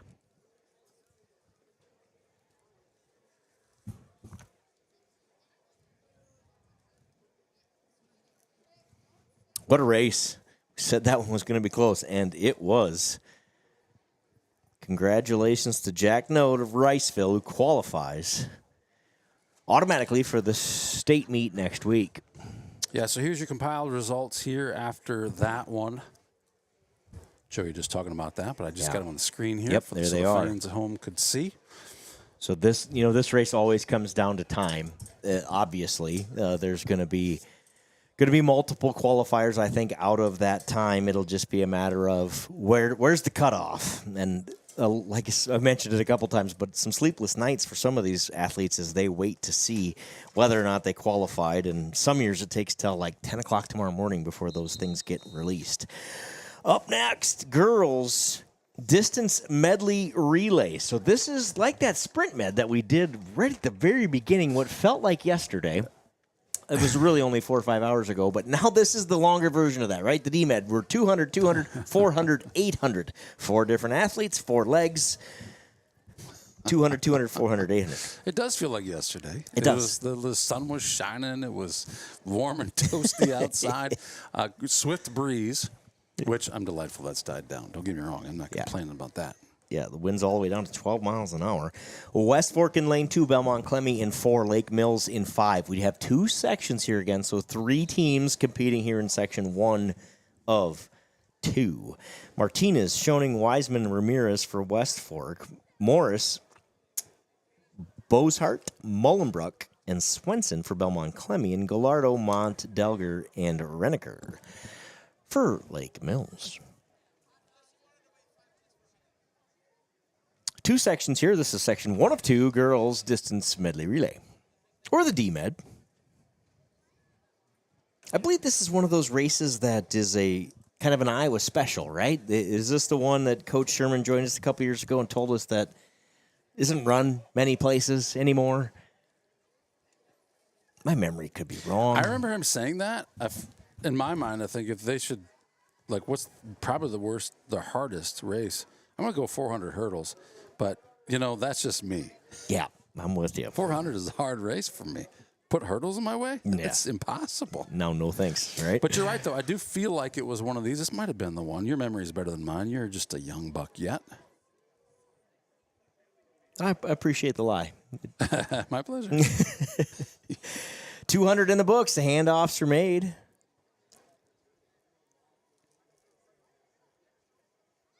I believe that's Belmont Clemmy with the lead. Correction. That's Lake Mills. Lake Mills with the lead. Mont has the baton here, handing off for the 400. The start-finish line. So the next runners run the full lap here. Lake Mills in first. West Fork second. Belmont Clemmy third. Wiseman, Mullenbrook, and Delger on the track for their 400 legs. So the white flag you talked about earlier, we have a ton of new viewers since before the lightning delay. So could be other tracksters out there who maybe finished their meets. I don't know. Yeah, there's probably some meets around the state that are done. You're spot on. We should definitely talk about why we're still running right now. We had a 30-minute mandatory delay that started at 5:55, and we didn't get back on this track until officially it's 2 hours and 5 minutes later. I believe it was exactly 8:30 when we got started again. So we've only been running 30 minutes since our mandatory break. Lake Mills with the commanding lead here in section 1 of 2. The girls D-Med going to hand off to the 800 runner here.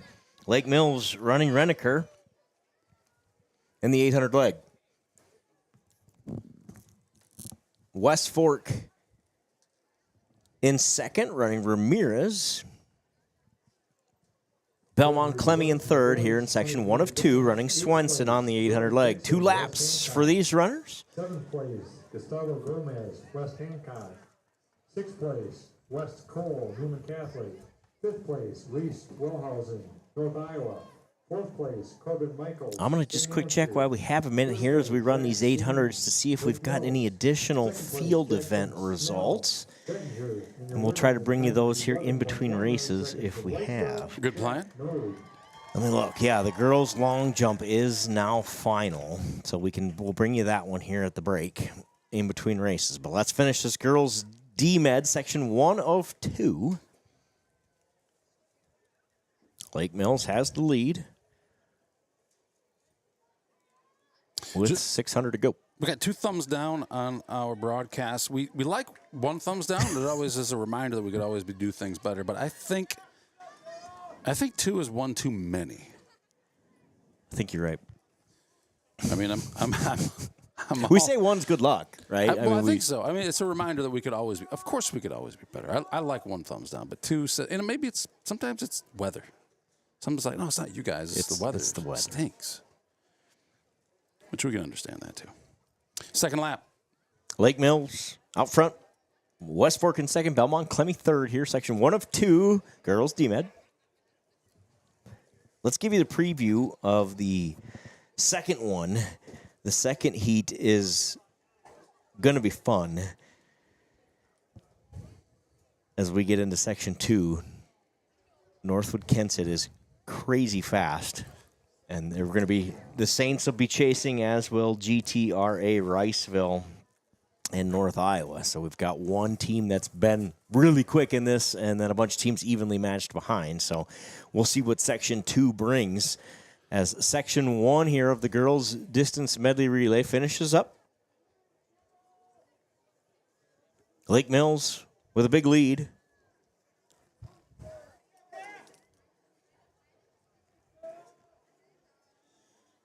Lake Mills with Renneker.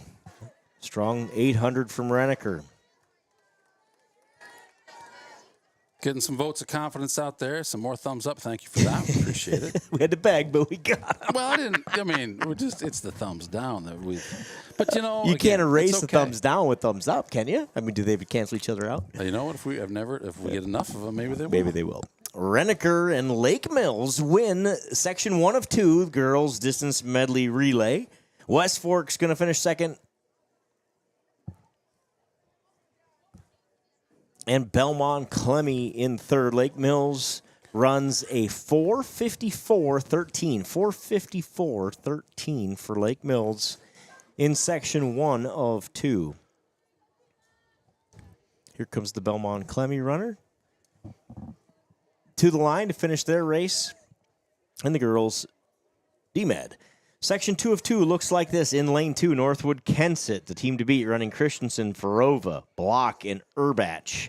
Urbach is running the 800, super talented freshman running the 800 for Northwood Kensett here out of lane 2. GTRA in lane 3 with Huff, Neg, Wise, and Huff. So the 2 Huff cousins together again in the D-Med. Riceville running Woltoff, Dolman, Zweibomber, and Zweibomber.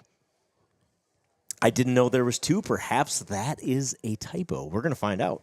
North Iowa running Mather, Hornsey, Blodgett, and Gray. Homsey, Homsey, Homsey for North Iowa. West Hancock running Whitty, Kuiper, Johnson, and Marchand. There are 2 Zweibomber sisters. They are sisters, thank you. I knew we'd get that answer. There are sisters. Oh, you're not confirming that's what this is, or you are confirming? I'm assuming that it's correct because I think there's a freshman and a senior Zweibomber. We saw them on the cross-country course. Fantastic. So they're running together. They're going to hand off here in the last 2 legs for Riceville. Again, Northwood Kensett, the team to beat, anchored by Urbach. She's the leader in the 800 individually. Let's see if she can do it here in the distance medley. The Saints are in lane 5. Ava Falk, your first runner. The senior, her first leg of the night for the senior Ava Falk.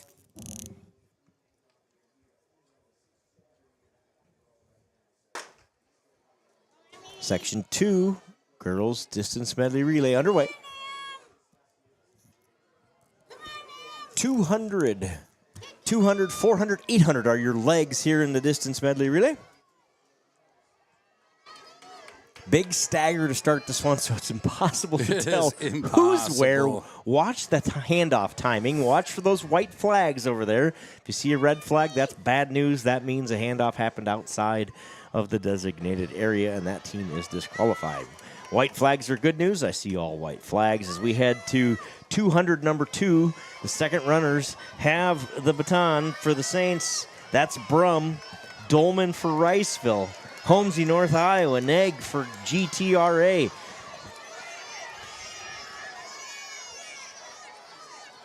.400 runners getting the baton now. Jada Meyer for the Saints. Zweebomber for Riceville. Wise, GTRA. Block of Northwood Kensett. Blodgett, North Iowa. And Johnson of West Hancock on the track running 400 leg girls distance medley relay, section 2 of 2. Believe they get past those set of cones. Now they can cut. So you see those 400 runners are the first ones that don't have to stay in their lane. They get past turn 2 there. They can cut to the inside. They all do that. And now we can kind of sort them out. We know who's where. Looks like Saints and Jada Meyer are in second. Zweebomber and Riceville in third. GTRA out front with Wise. GTRA, St. Ansgar, Riceville, West Hancock are your top 4.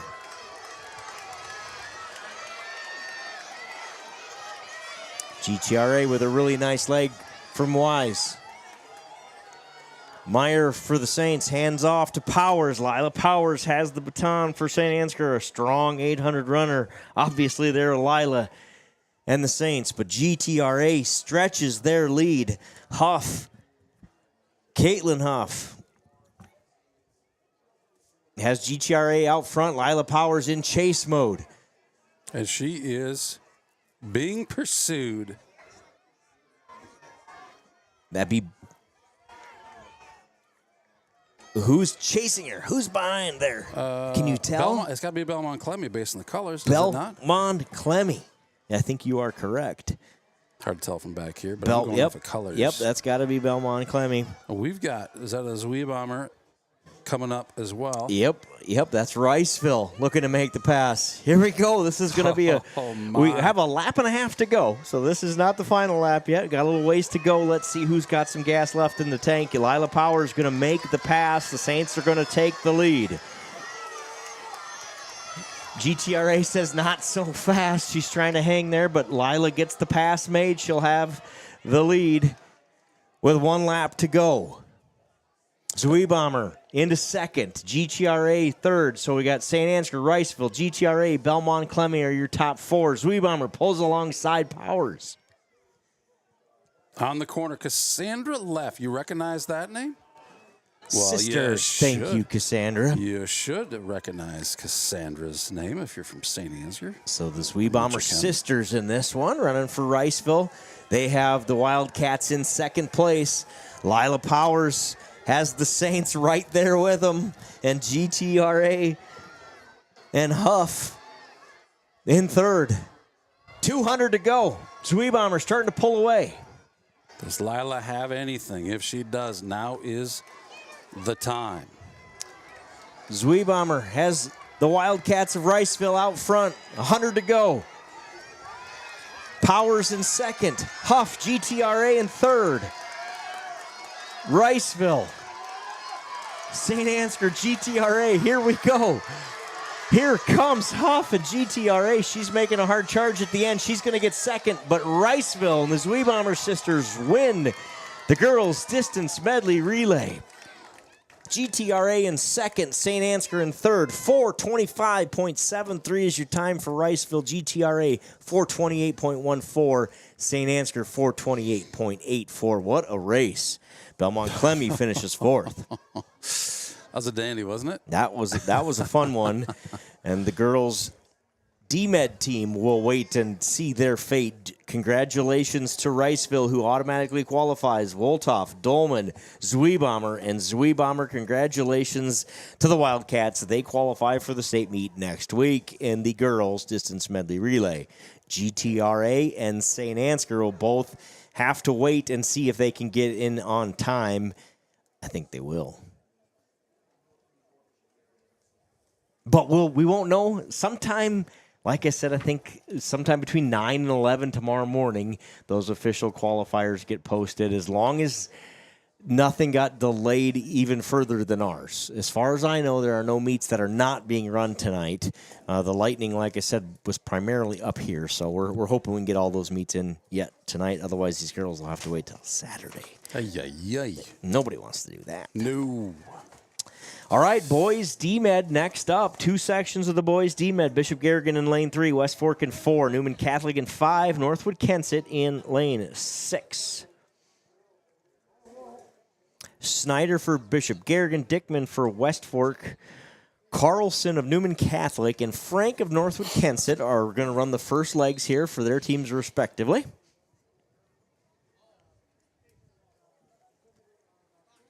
West Fork and Newman Catholic have the 2 fast times coming in section 1 of 2 of the boys' distance medley relay.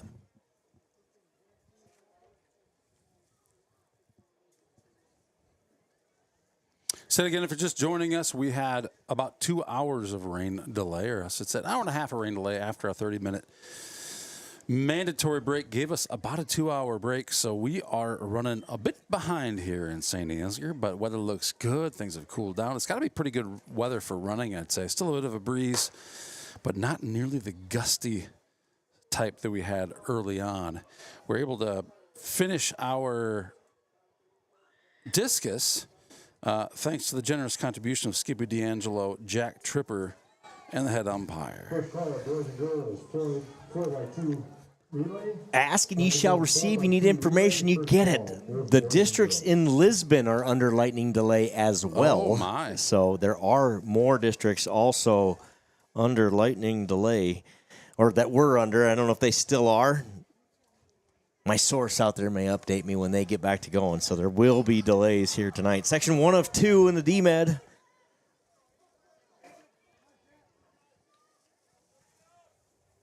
Handing off to the 400 runners here. Pretty tight after the first lap. Northwood, Newman, West Fork, Bishop. Distance med relay, 8th place, North Iowa. So the 400 runners here, they have to make it to the cones here in lane 2, which I'm not sure you can see on your screen. Yeah, there they are. Make it to those cones, then they can cut. 4th place, Belmont Fleming. 3rd place, St. Ansgar. Lisbon just got back underway is the news. So Lisbon is underway as well, but they're even further behind than we are, it sounds like. That is something.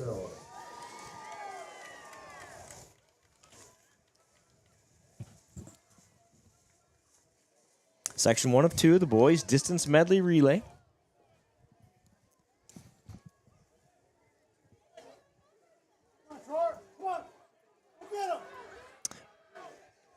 Bishop Garrigan charging hard on the outside. Looks like West Fork in the lead. Northwood Kensett. Runner's going to finish his 400 strong. Hand it off to the 800 runners here. The 800 runners are on the track. That's Buckner for Bishop Garrigan, Heitzusen for West Fork, Crimmins, Newman Catholic, and Tufty. Northwood Kensett. Tufty's out front. It's amazing 2 laps in that these guys are still this tight. Competitive race here. This should be a really good one here, section 2 as well. This would be one of the more competitive relays of the night. Should be a fun one to watch that play out. These guys are setting the time here in section 1, the time to beat. Should be somewhere around that 4-minute mark. St. Ansgar's run this race in 3:43 just last week. Tufty, Northwood Kensett, followed by West Fork, running Heitzusen. Bishop Garrigan in 3rd, Newman Catholic in 4th, running Crimmins.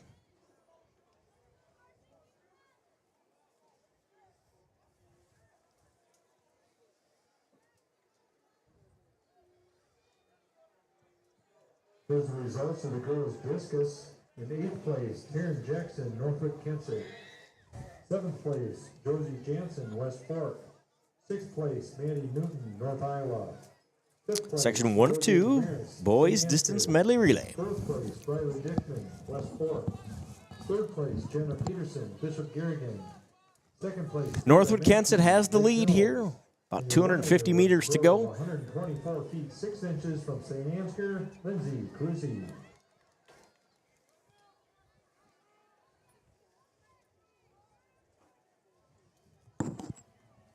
Coming up on their last corner here. Got a pass. That's West Fork. Heitzusen makes the pass. He's got the lead for the Warhawks. Northwood Kensett in second. Bishop Garrigan in third here, section 1. The distance medley relay. Time to beat will be set by West Fork. They're going to win section 1 of 2. Just over 4 minutes. Give them 4:02.56 for West Fork. Northwood Kensett in second. Bishop Garrigan finishes third. Newman Catholic will finish fourth here in the boys' distance medley relay. Section 2 of 2 then plays out like this. North Union in lane 1, West Hancock, Belmont Clemmy, St. Ansgar, Lake Mills, Riceville, GTRA, and North Iowa. St. Ansgar leads 3:43.81 with their best time. Lake Mills 4 seconds behind that, as well as Belmont Clemmy. So both Lake Mills and Belmont Clemmy are within 4 seconds of the Saints' best time. Three-way battle for that top spot. Corbin Michaels is going to lead off. Joe Clevenger anchoring. Newt Rogney anchors Lake Mills. Obviously, we know what he can do in these long-distance races. Yes, Let's see how that matchup between Clevenger and Rogney plays out here. I think you'll see those two guys battle it out to see which team wins the boys' distance medley relay. Madden running for North Union on this first 200. Garcia for West Hancock. Johans, Belmont Clemmy. Michaels, St. Ansgar.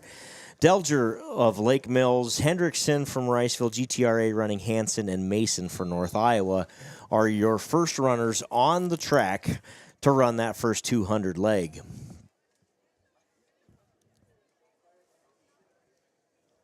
.402 is the time to beat.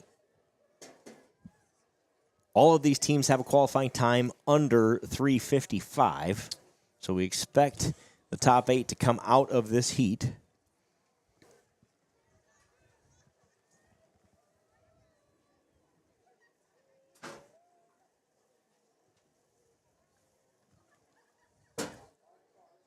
All right, we got the first call to their marks.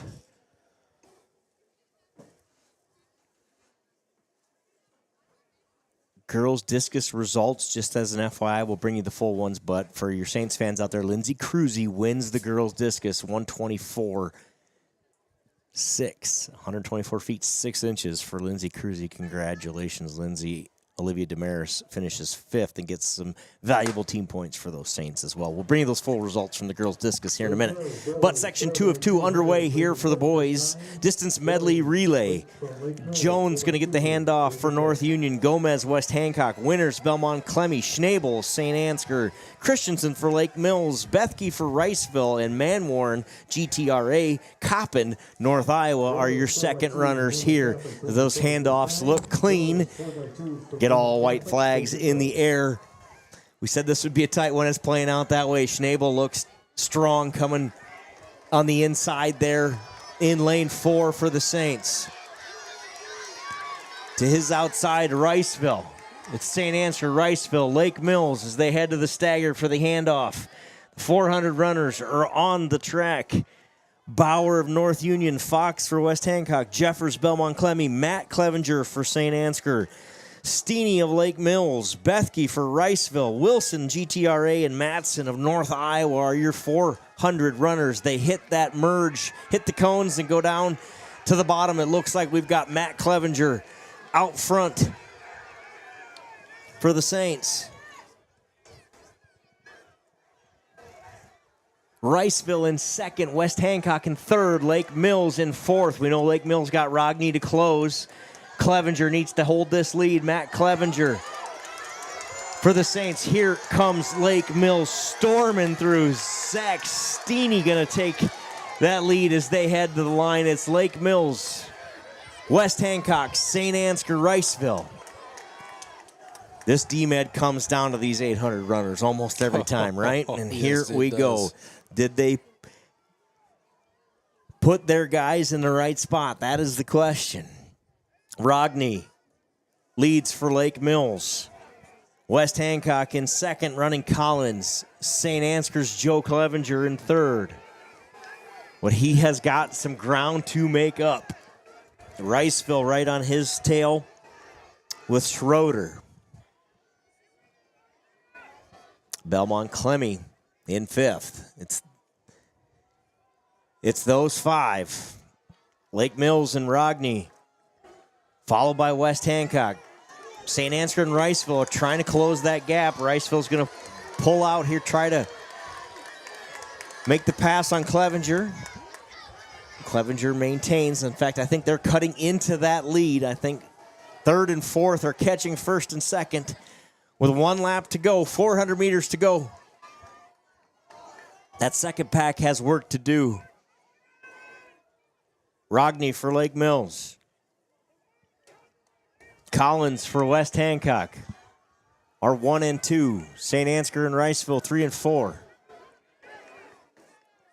That lead pack seems to be stretching that lead here now. Yes, with they about do. 200 to go. Rogney kicks down. Collins doing his best to keep up.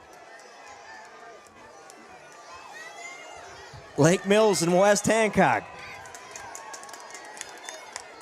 Newt, Rogney.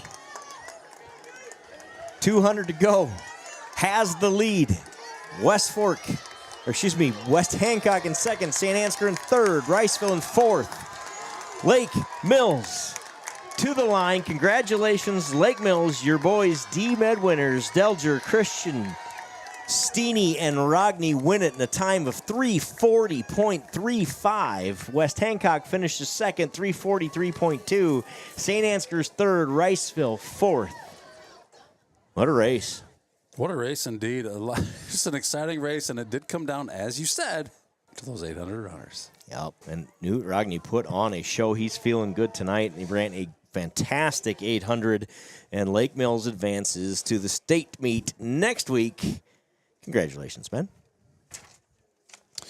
We got a visit to the stream by Zach Eckwall, who says, "Hey, guys." And behind me, I got a guy who looks a lot like Hammer Time Henry Huseman, but this guy's twice the size. Yeah, it can't be Hammer Twice Time. the This size guy's of the like Hammer Time 6 that I foot know. tall, 205 pounds of just chiseled muscle. He's grown up that much since football season, I think. Unbelievable. My goodness. I shouldn't be surprised. It happens all the time around here, but I'm surprised.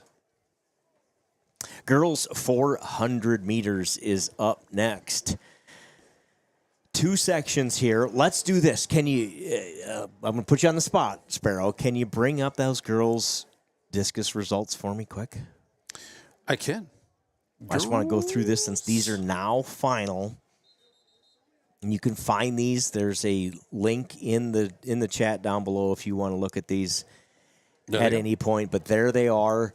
Olivia Demaris finishes 5th. Dickman in 4th. Peterson in 3rd. Menke in 2nd. Congratulations, Lindsay Cruzy, qualifying for the state track meet next week. 124 feet 6 inches. Congratulations, Lindsay. Against the wind at that. Thanks. Yeah, no doubt. Thanks to the wind. But Lindsay, great work. Love to see it.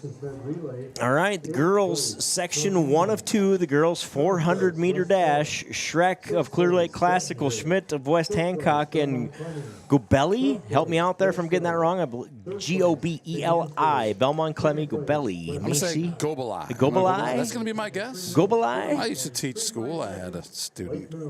A Gobelai, did you? A All Gobelai. right, let's go with it. They're on the track here. The girls 400, 2 sections here. But she wasn't from Belmont Clemmy, so, sometimes different. Regional dialects. Mayor Meyer, we see that around here. Yes, we do. You get 6 miles apart and it changes from Mayor to Meyer. You got it.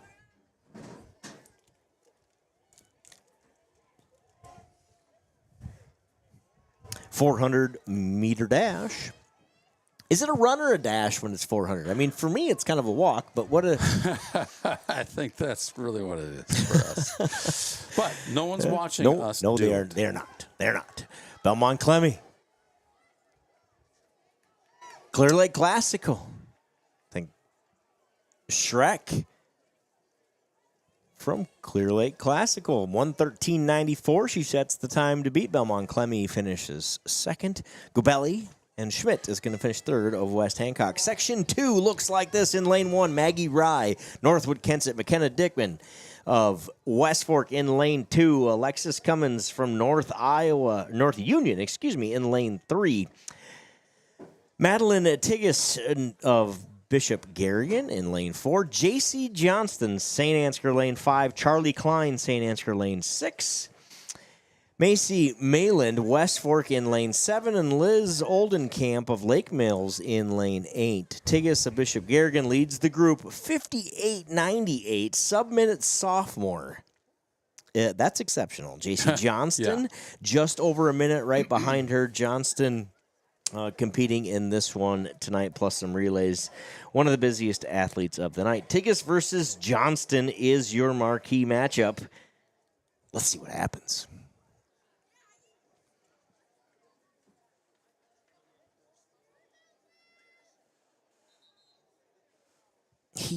Okay, we split this one because of the Rockford addition. Like those runners and those names don't match up. Yeah, so we had some late entries. So we now have 3 heats. I was actually looking at this. Am I on the wrong screen? We now have 3 heats. You are correct. My sheet on my earlier printout changed. So this is Winter in lane 1, Skellinger in 2, Dean in 3, Rye in 4, Oldenkamp in 5, Rothler in 6, and Gray in lane 7. There's going to be 3 sections now in the girls 400. I'm glad we figured that out because I was literally processing that, which was why I got so quiet. I did the same. Right? Why can't I find JC? She's not out there. There's no St. Ansgar in this. So originally, there was going to be 2 full heats. Instead, like I said, I think a paperwork snafu had a few girls missing, so they added those here late. But the computer is correct. What's on your screen is correct there, Eric. Section 2 of 3, girls, 400-meter dash. This is who's running right now. Let's get there you go. That's a good idea. Since we created a little confusion. Yep. Maggie Rye, Northwood Kensett.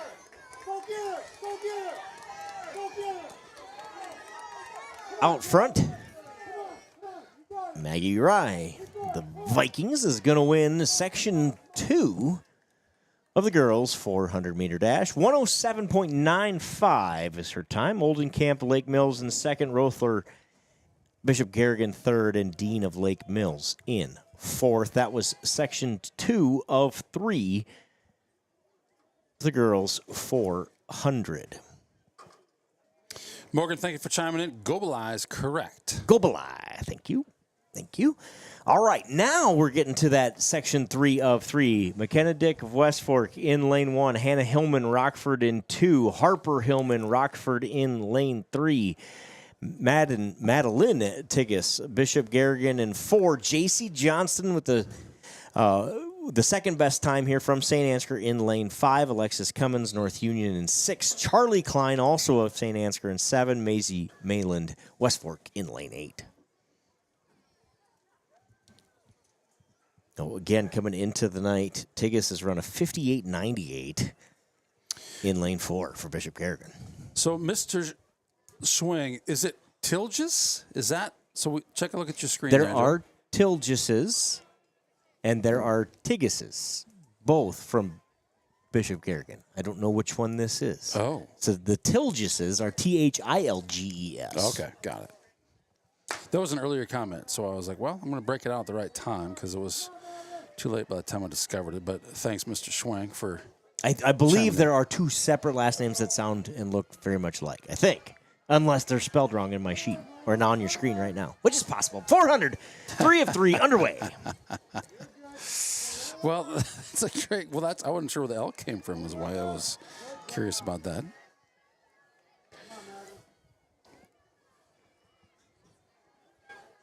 Who's in the lead? Who knows at this point? But it's going to be a fun finish. Well, it looks like Johnston, but you got 3 girls battling hard here. Johnston, Tigges, Hillman, all right there. Tigges and Johnston to the line. Bishop Garrigan Madeline Tejas wins it. For Bishop Garrigan, J.C. Johnson of St. Ansgar is second. 59.03 for Tejas of Bishop Garrigan. Johnston runs a season best, 59.47. J.C. Johnston runs sub-minute for the first time this year. Takes almost a second off of her time. That should be good enough to qualify. Harper Hillman finishes third. Alexis Cummins, North Union, fourth. McKenna Dick, West Fork in fifth. Hannah Hillman, Rockford, sixth. Charlie Klein of St. Ansgar, a valuable couple of team points for the Saints in seventh. And Maisie Mayland finishes eighth. That is your girls' 400-meter dash. Kyle, thanks for chiming in and confirming what Joe said. Tejas. Thank you. Is correct. Perfect. Thank you, guys. Boys 400-meter has four sections. Four sections here for the boys 400. Should have three runners on the track. Can you confirm that for me? I see three. Awesome. So we've got Logan Johnson, Henry Rowland, and Jacob Burns. Clear Lake Classical with the first two, West Hancock freshman Jacob Burrs in lane 5. Section 1 of 4, boys 400 meter.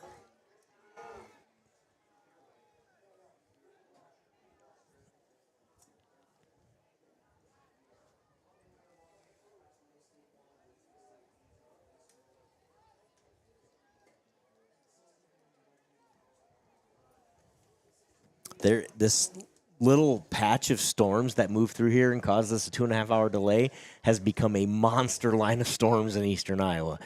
So we may need to retract our comment about the other track meets getting done because it looks significant between Cedar Rapids and the river right now, and Waterloo and the river. It is raining and storming there right now. Would you consider ourselves lucky? Is that what you're saying? I think so. Section 1 of 2, boys 400-meter dash. Clear Lake Classical. Logan Johnson wins it. Personal best for him, 54.87. Jacob Burrs of West Hancock finishes second. Henry Rowland, Clear Lake Classical, in third. Section 2 of 2. Simon Potter in lane 1 from North Iowa. Lake Mills running Jaron Bendixson? There you go. Bendixson of Lake Mills. That's a new last name for me. In lane 2. Oh, boy. Morphew North Union in lane 3. Duval, Northwood Kensett in 4. GTRA fans, help me out because I'm not even going to attempt Pierce's last name. You guys can tell me. North Union running Stevens in 6 and Reese of Lake Mills in 7. Seriously, we've had some GTRA help out there. If you can help me with Pierce's last name. Nave? I'm going to throw Mr. Schwings in there because I did actually throw his in at the wrong time, right? So just clarifying that you're right, Joe. There are two different spellings. Two different and a Tigus. You got it. Got it. You got it. We love it. So, we like getting people's names right. If you can help us, please do. We do. How would you go Naeve? Nave? I want to put a Navy. Navy? Try this. Hold on. Wait. How about that? Navy. There you got it. Did you cheat? You knew it was Navy before. I was reading it when he. Yeah, I wasn't trying to be right. I was literally reading it. Thank and you then guys you for gave me the credit. help. Thank you guys for the help. Navy. Pearson Navy. GTRA lane 5. Section 2 of 4. Boys 400-meter dash.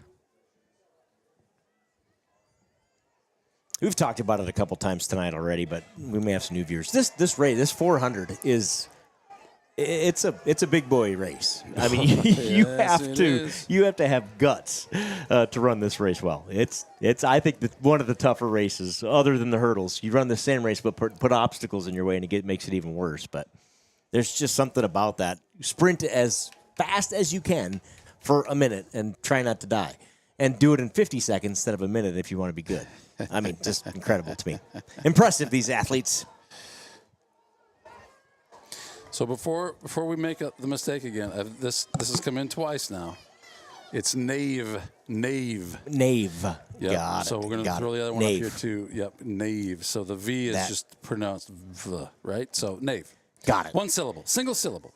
Nave. Morphew North Union wins section 2 of 4, a minute .47, a personal best for him. Look at this. Look at all the personal bests today. Nave, GTRA, just over a minute. Minute .6 for him. Duval, Northwood Kensett in third. Reese in fourth. That is section 2 of 4. Section 3 looks like this. Halberg, North Iowa in lane 1. Lane 2, Schaefer, Bishop Garrigan, Kruger in 3 of West Fork.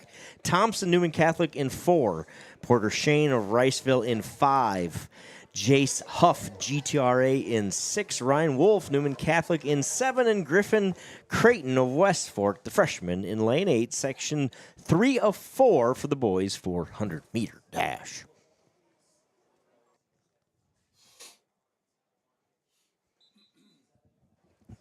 I tell you what, you take obviously the weather out of it, and this has been the officials and the coaches and the student athletes have done a great job of being organized and efficient, and this thing has run crazy efficiently. I understand we're 2.5 hours behind, but that's nobody's fault that's here. They have done a great job of running this thing as efficiently as they can. Hats off to all the officials and volunteers who make that happen.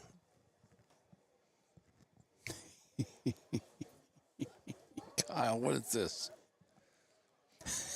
Bobby. All right. Well, we'll take all the help we can get. But we're going with Bobby. Bobby Huff. Kyle, you got to know, I don't put every comment up. You've been very, very helpful. Yep.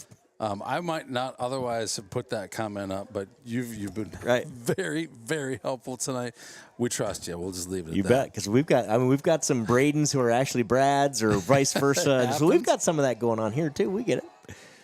Section 3 of 4, the boys 400-meter dash. They kind of sort themselves out here in turn number 3 and make that corner.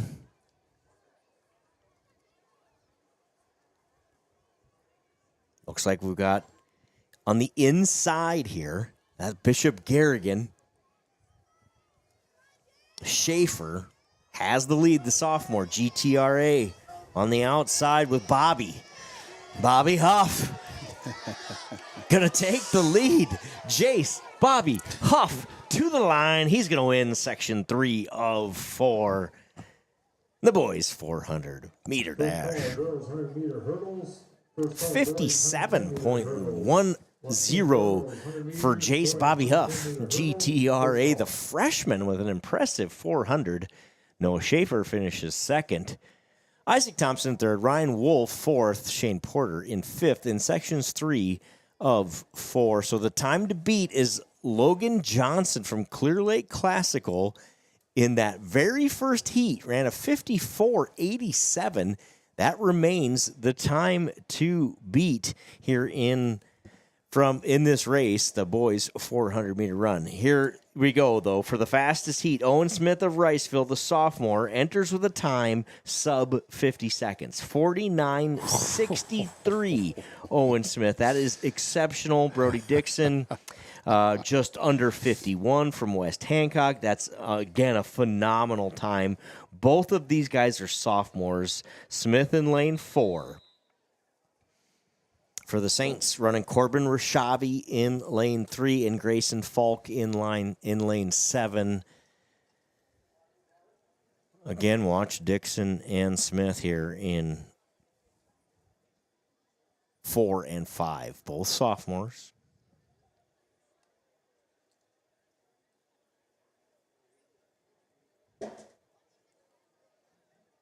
Section 4 of 4, boys, 400-meter dash.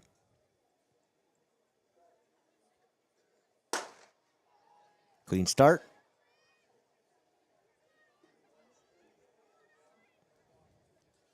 And Dixon from West Hancock is absolutely flying out of the gate, as is Owen Smith. I guess you don't run a 49-second 400 by starting slow. I don't imagine you would. But look at him. Look at those strides. Owen Smith in Riceville charges to the front. Brody Dixon, West Hancock, chasing, as is Grayson Falk and Corbin Rashavi for the Saints. Owen Smith putting on a show for the Wildcats. You talked about stride. It's not just stride. It is power. Yeah. Owen Smith runs a 50.21. Brody Dixon finishes second, 52.67. Corbin Rashavi is third, and Grayson Falk is fourth for the Saints. Great job to those two. Valuable team points. No Henry kidding. Hansen, fifth. Let's get the compiled numbers up here so we can see, because we know we had some fast times in those other heats. So it looks like this. Owen Smith wins it. Brody Dixon finishes second. And as I say that, my results go away. Let me go bring them back up. Hold on, let's look here. Compiled. Here we go. Brody Dixon in second. Logan Johnson, Clear Lake Classical in Heat 1, finishes in third. Corbin Rashavi officially fourth. Jacob Burrs in fifth, also from Section 1 of West Hancock. Grayson Falk finishes sixth. Henry Hansen in seventh. And Blaze Blumke, Belmont Clemmy, finishes eighth. Good race. Well done by those guys. All right, girls 4x2 is next. 2 sections. They're running this meet so efficiently we can barely get the names out before they get the races started. They've done a great job since that delay of keeping this thing moving. Girls 4x200 meter relay, section 1 of 2. Newman Catholic in lane 3. Riceville in lane 4. Northwood Kensett in lane 5. Joe, I used to teach school, and when we ran track meets, this was, wow. Don't admit how long ago it was. It was not in the 1900s. Okay, good. At least it wasn't in the 1900s. But we used to be out there with stopwatches, right? You'd have one volunteer in every lane with a stopwatch taking kids' names.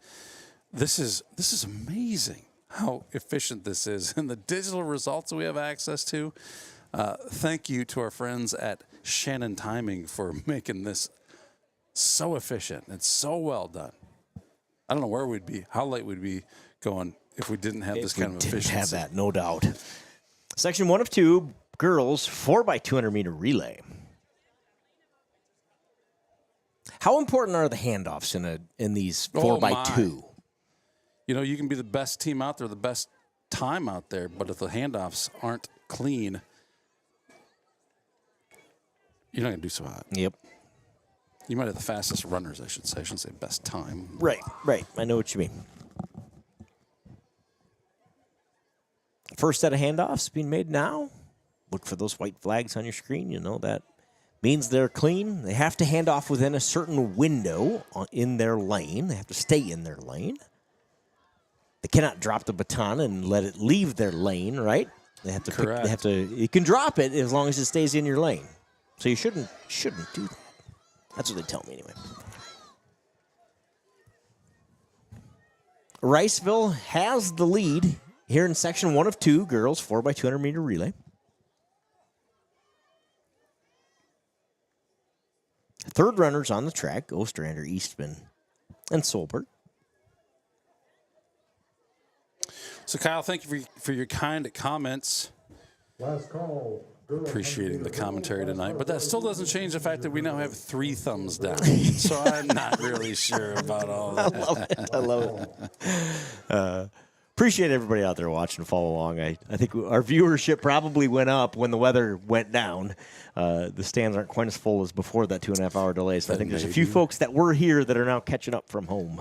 Probably true. Fourth runners have the baton. Had to check. Riggleson and Gens. Well, another thumb down showed up. The good news there is they're still watching, so it can't be that bad. That's right. Lane 4 in Riceville has the lead here in section 1 of 2, girls 4x2. Nice kick from Riggleson. She's going to finish strong for the Wildcats. They're going to win section 1 of 2 in a time of 2:12.45. 2:12.45 for Riceville. Newman Catholic in second. Northwood Kensett in third. 2:12 is the time to beat as we head to section number 2. North Union in lane 1.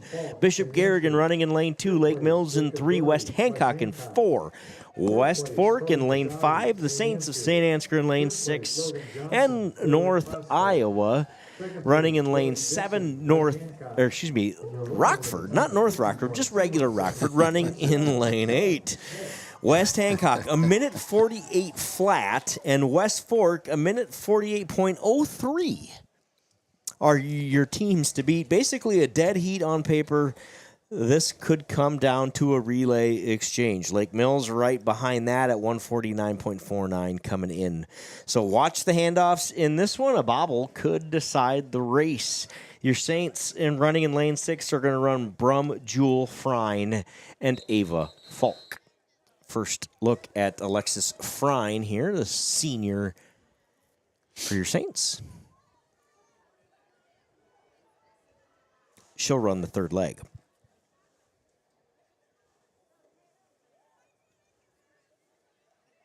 Colash for North Union, Berkey for Bishop Garrigan, Sauer of Lake Mills, Kuiper for West Hancock, Wood for West Fork, Brum for St. Ansgar, and Langfeld for North Iowa. A couple of Langfelds from North Iowa in this race. Handing off to each other. If you know if those are cousins or sisters or just not related, just same last name, let us know.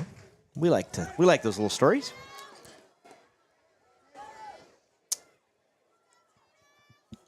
Section 2 underway. Big stagger in these 4x2. Almost doesn't seem fair, but they tell me the physics says it is. Got to watch for the handoff timing if you want to know how each runner exactly. is doing. First set of handoffs are made. White flags in the air. Second runners on the track. Walters, Culbertson, Sauer, Weiland, Huff, Jewel for St. Ansgar, Langfeld for North Iowa. West Hancock and West Fork both appear to be out strong here.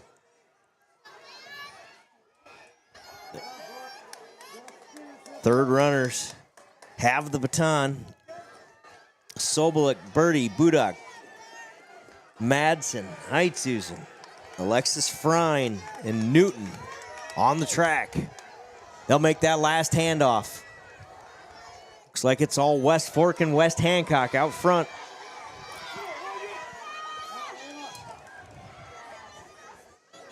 Ava Falk for the Saints. West Hancock, Nito Mendez. To her outside is Pomeran and West Fork. West Hancock, West Fork to the line.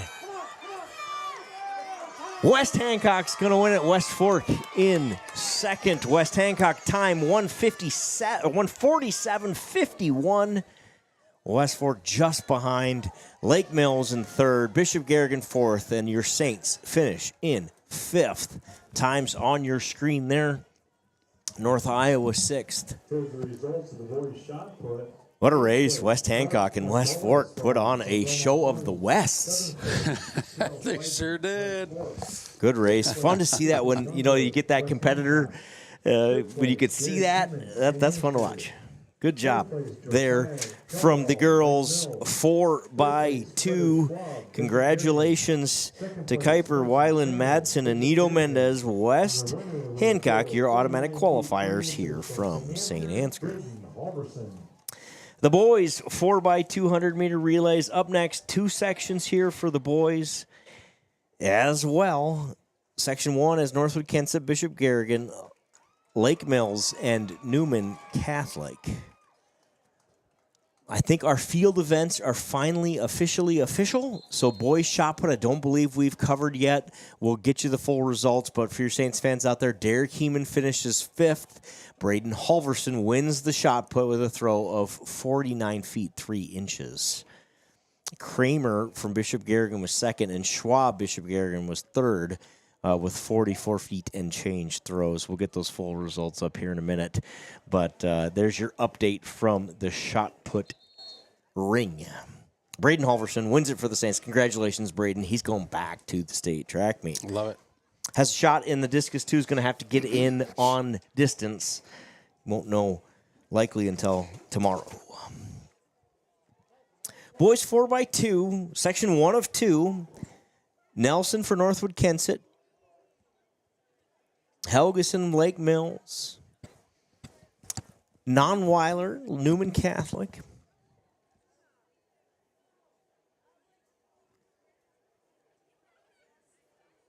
Should be a Bishop Garrigan runner out there as well. Yep, there he is. All right, got it.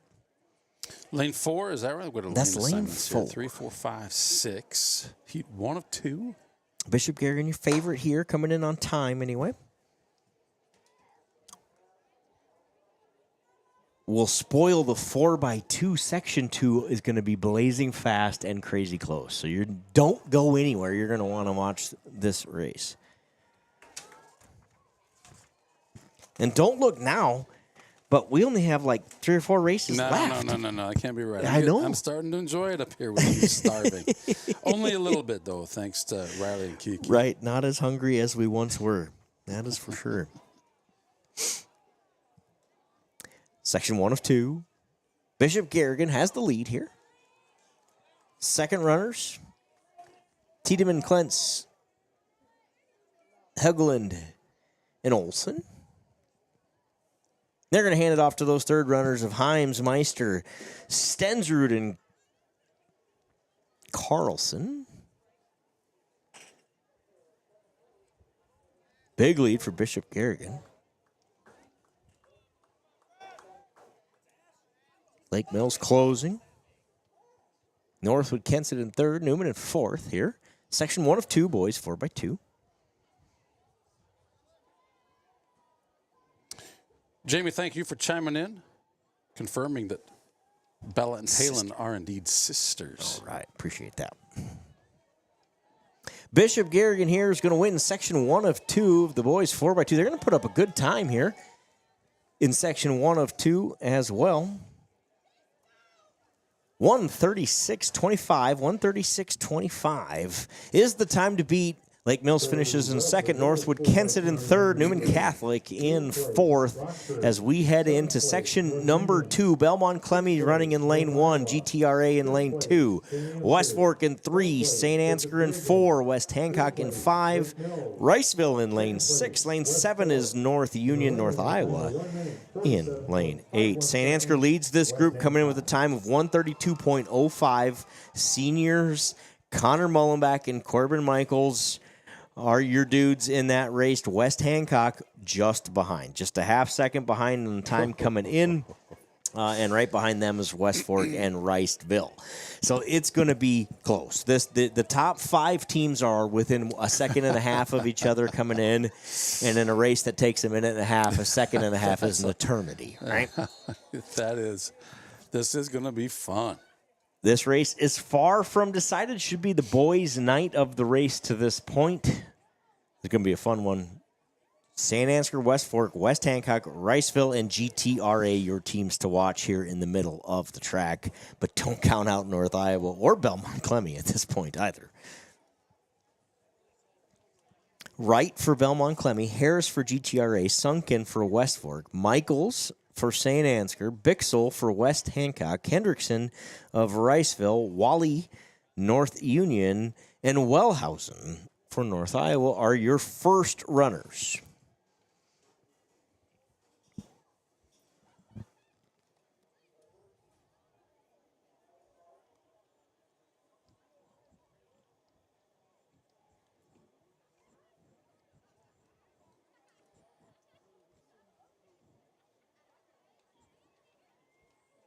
Saints are going to run Michaels, Matt Clevenger, Anthony Schnabel, and Connor Mullenbeck.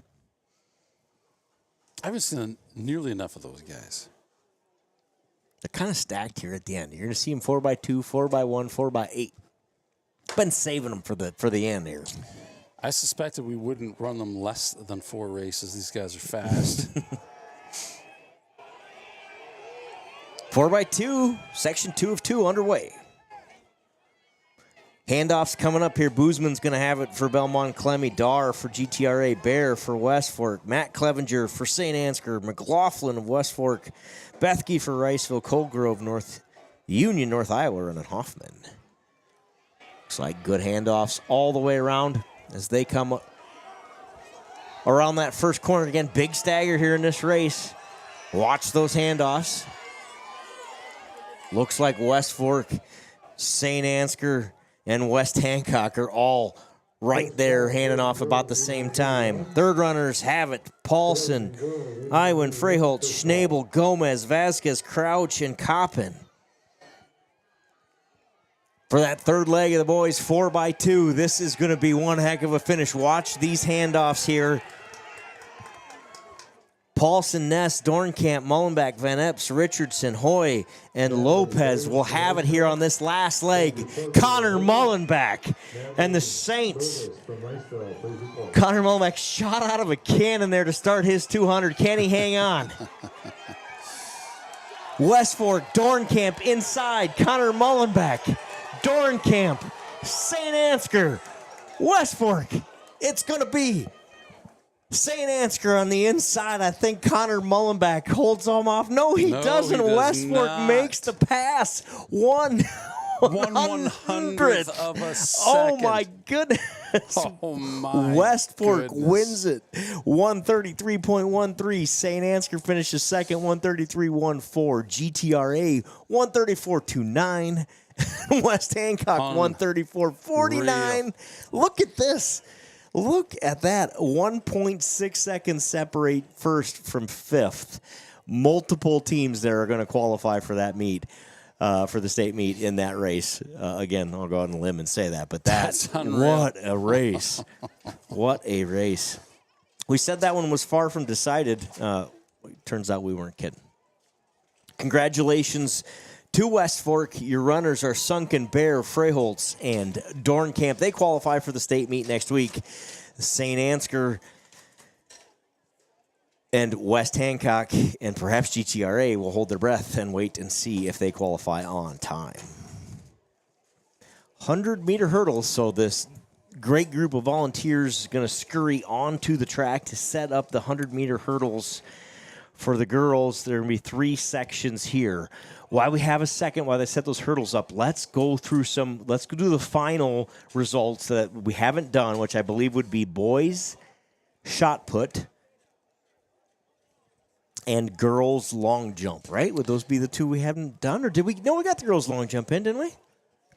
I don't know that you know what, I think we can show it. Yeah, let's hit the shot put because we haven't done that, right? As a matter of fact, we didn't do the girls' discus because we talked about Linz and Cruzy, but we didn't actually do it. You're right. Yep. So let's get those up on the screen while they set up hurdles. Although as quick as they set those things up, we may not have a lot of time. Well, we'll start with the girls' discus, okay? Gee, I don't see them on my screen, sir. I'm going to bring them up here. Okay, gotcha. I didn't know if it was mine or. Nope.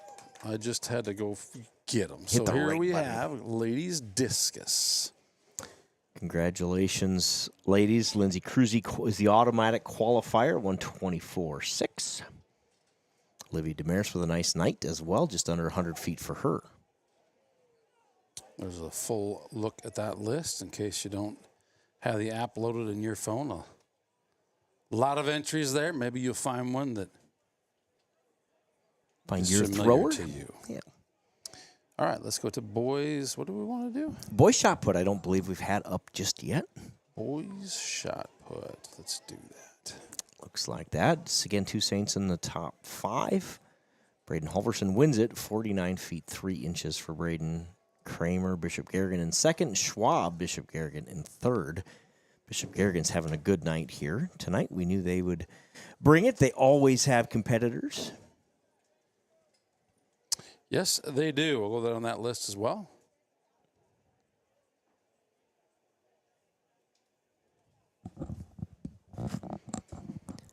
While he's doing that, through 12 team events scored, West Hancock leads the team race with 90 points. St. Ansgar's in second with 68. Riceville in third with 55. Lake Mills in fourth with 54.5.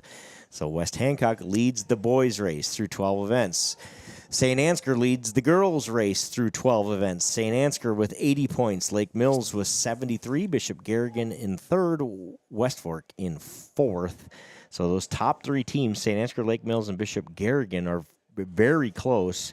And those 3 are kind of running away with it. They've separated themselves in the girls race. St. Ansgar leads the girls race. West Hancock leads the boys through 12 events.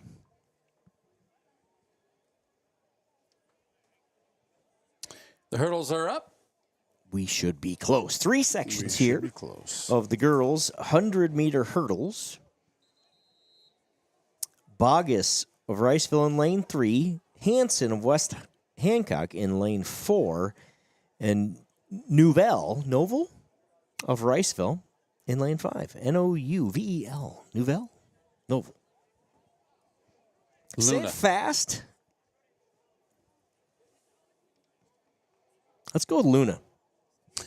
Might be the same. She's in the running for the first name of the night. Her and Rock. What was Rock's full name, though? Rockwell. Rockwell and Luna. If you're going to rock, you may as well rock well. Absolutely. Don't forget your nourishment. My nourishment? Can I eat on the air? Is that distracting? You got to mute. There's some people that want to hear. They think people want to hear him crunch. We're not. You're pretty sure we're not? No. In that? Okay, here we go. We got enough thumbs down here without crunching in the mic, but we do need to keep Joe nourished before he collapses. Thank you again to Riley Kiki Witt. Your generous contributions to keep Saints TV announcers alive.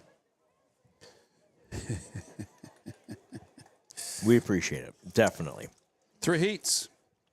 Luna is one of Riceville's foreign exchange students this year. She is from France. That's a fun fact. Thanks. Is that Cassandra again? It sure is. A wealth of knowledge. It's almost like she's a reporter.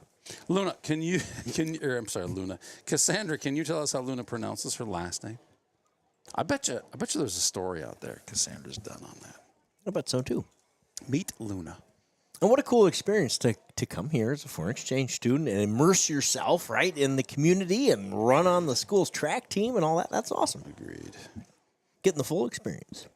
You know, I don't think there's anywhere in the U.S. that embraces the metric system like the track. You're right. It's the only one. Home. Mm-hmm. All right, so our sheets, and I think what's in the computer, don't appear to match the runners on the track right now. And I know there was some last-minute changes. So is it just my confusion, or do you have confusion, too? Because there's more than 3 runners lined up there. You're right. And I see a Huseman from St. Ansgar who's not on the list. You're right, and they're getting ready to run here. Yep, so we're just going to have to wing this one. It looks like maybe this is Heat 2 instead of Heat 1. Can I show Heat 2? Can I see Heat 2? If you go by Heat, you can, because Huseman's supposed to be in Heat 2, which is why I wonder if that's... By Heat? We'll figure it out. We'll help you out as fast as we can here with what's going on, but I know I can identify Sophie Huseman. Oh.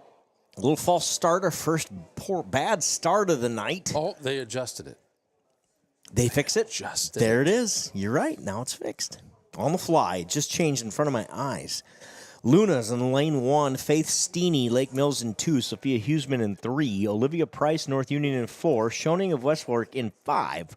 Price from North Iowa in 6. And Jensen of St. Ansgar in 7. That is yours. So thank goodness they false started. It gave us time to get the computer updated. Did they false start, or did the timer say, do not start the race because these results are going to be all messed up? Yep. I mean, I have no idea what. We're going to find out if there is a runner missing, then you know we had a false start because you get eliminated when you false start. Oh. You don't get to participate anymore. Well, there is a player missing.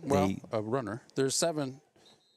And now we are missing the West Fork runner. So I believe, unfortunately, I think Abby Schoening jumped the gun there, I think.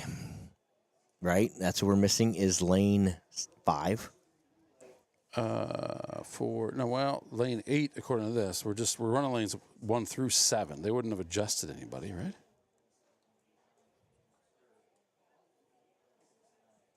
Your guess is as good as mine. I hear Glenn talking. Does he see anything? Oh, no, that's not Glenn. Here we go. We are racing. Oh, man.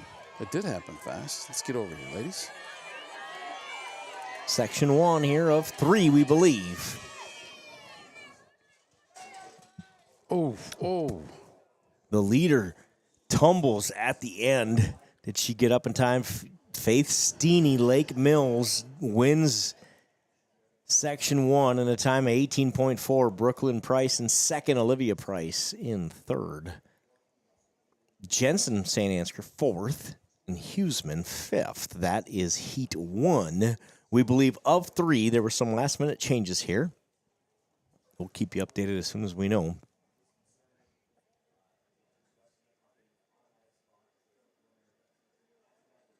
So they do show Abby Schoening as a false start? Is that what her for the FS? Yep, I bet you're right.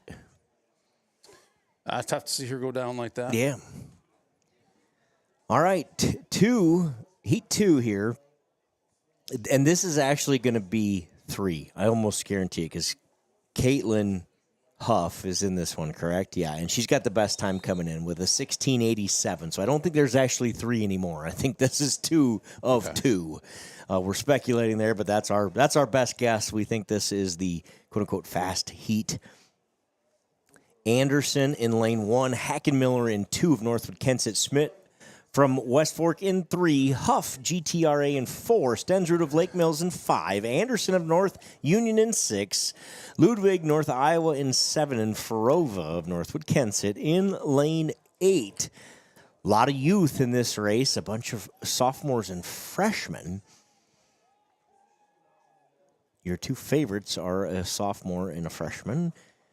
Caitlin Huff, the runner to beat. She's run this race in 16:87. Stensrud could make it interesting there from lane 5. She's run a 17:03.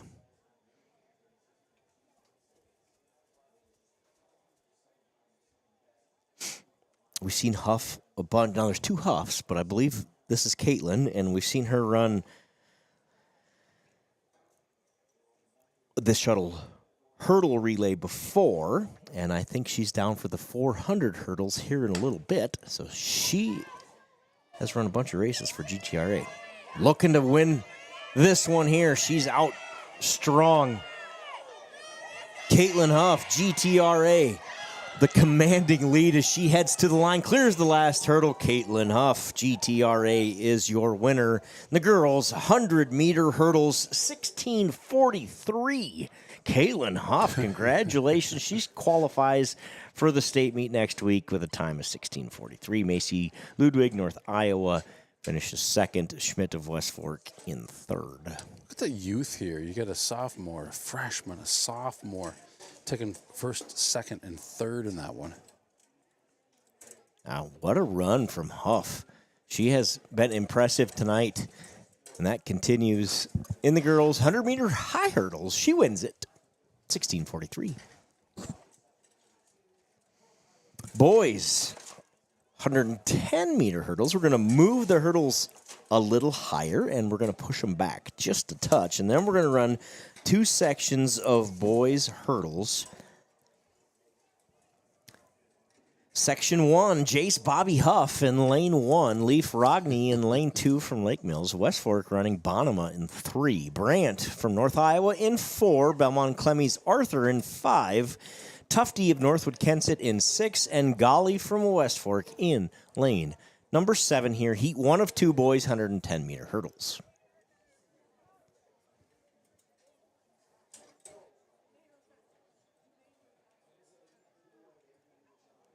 I'm always amazed at the efficiency that they can get these hurdles moved, extended.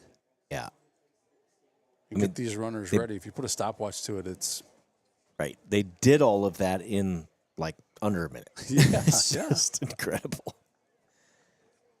Got one set over here that's making a little adjustment on. I think that's what they're waiting for right now. But shout out to all the kids you see out there, all these St. Ansgar kids who we all know really well. I can tell you the majority of these kids will be in that Sports Performance Center at 5:55 tomorrow morning, throwing weight around after being here tonight, either running in this event or just helping work at it. And then another, 50% of them are going to get on a bus after school tomorrow and go play a baseball scrimmage.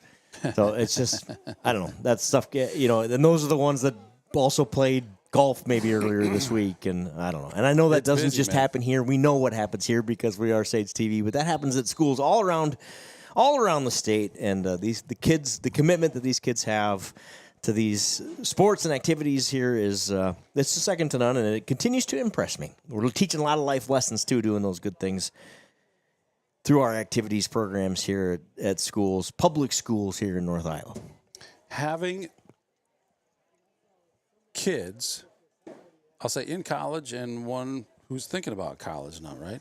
We hear it all the time from college coaches. We love, love, love four-sport athletes because we know that a kid who's willing to put that much time in, or a kid who's good at a sport, and realizing that they're really only able to give it full-time-ish 3 months out of the year. Right. Imagine if we can hone that skill all year long. We hear it all the time. College coaches love four-sport athletes. Section 1 of 2, Bobby Huff. GTRA Jace Bobby Huff is going to win out of lane number 1 here. His time is 17:12, the freshman. Attaboy, Bobby. Finishes first, section 1 of 2, the boys' 110-meter hurdles. Grayson Arthur, Belmont Clemmy in second. Bonham in third from West Fork. That's your heat 1 of 2. Heat 2 looks like this. Lucas Helgeland from Lake Mills in lane 1. Kyle Vance of Riceville in 2. Whitty, West Hancock in 3. GTRA's Caleb Sweden, again, help us out there, please. SWEDIN, Sweden, out of GTRA. I want to say his name right because he's fast. 1493 coming in is Caleb from GTRA. Jacoby Subject from West Hancock. Guess what? He's fast too. 15.11. He's in lane 5. This is going to be a showdown between 4 and 5 here between the West Hancock and GTRA runners in lanes 4 and 5. Oliver Winters, Belmont Clemmy in 6. Colton Robinson, Northwood Kensett in lane 7. And Landon Hillman from St. Ansgar in lane 8. Go have yourself a night, Landon, there from lane 8. Kyle, thank you for chiming in. Caleb Swadeen. Swadeen. Or Got it. Swadeen. I think it's Swadeen. I like Swadeen. Swadeen. Flow is better, but appreciate your help. 1493 for Caleb coming into tonight. And Jacoby Subject, we've seen him for years, either on the football field or on the track. Just a beast beside him. This is going to be a fun race. Feel the sprinkles hitting my hand as I adjust this camera. Subject has the slight lead, looks like, over Swedin GTRA, but here he comes. Caleb takes the lead over those last 2 sets of hurdles. To the line they come. GTRA. Caleb Swedin runs a 15.12. He's going to advance to the state track meet next week. Jacoby Subject, 15.23. He'll get in on time as well, would be my prediction. Cohen Whitty, West Hancock finishes in 3rd. Kyle Vance, Riceville 4th. Robinson in 5th. Had 3 personal bests in that heat. Congrats, guys. It is fun to watch hurdlers with that skill set. It's just incredible to watch. They're so smooth, gliding over those hurdles. All right, moving right along, and they have runners on the track already. I tell you what, again, hats off to the officials here and the coaches and the athletes getting this thing run. This race was supposed to run at 7:45. It is 10:19 p.m., and we have the girls' 800 meters runners on the track. 19 runners. Ivy Urbach, Northwood Kensett's the leader. She's got the time to beat 2:23.36. Claire Zweibommer, just a second and a half behind her. And Alexis Majika of Newman Catholic, just a second behind her. So we got 3 runners within 3 seconds here, again, in a race that takes 2.5 minutes. Majika's just a freshman. She ran the 3,000, and we saw her win that, right? She ran away with that earlier. Lila Powers for St. Ansgar, 2:28 is her best time. Expect 5 or 6 athletes to kind of create a lead pack here, and then it becomes that mental game in this girl's 800 from there. Let's see if we can get that pack to form early and set the pace. Results of the boys' 110-meter hurdles. 8th place, Oliver Out Winters, front. Belmont Clemmy. Looks like a West Hancock runner. St. Ansgar. 6th place, Jace Huff. Granger. Lauren 5th place, Johnson. Colton Robinson, Norfolk Kensett. 4th place, Kyle Vance, Wrightsville. 3rd place, Corin Witt. Were you going off your sheet? There's 2 heats here. Is that what I see? And you're winning at a time of 15. Yep, so again, they changed it. They have 2 heats here. So we have Johnson, Damaris, Welbig. Well, you've got them on the screen. There you go. That's who's running. That's who's running. There are 2 heats. So they split this one up. Our original heat sheets had 19 runners in one race. Looks like they split it into 2 when they got to the 20th runner, which was added late. There you go. So that'd be Damaris, right? Harper Damaris. For the Saints. Mm-hmm.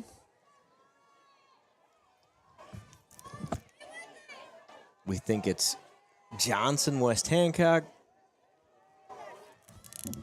Yeah, I believe this lineup is correct. As I was looking at who was on the track. Yep, that's Harper there. So we know we got the. Yep. It's always good when you can identify one, right? Yep.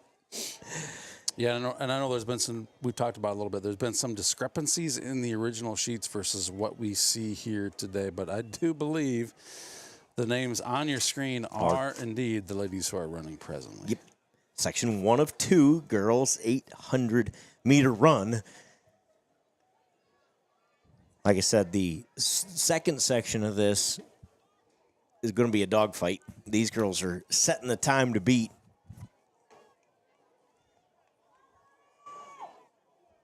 Very, very talented group of girls here in this district for the 800.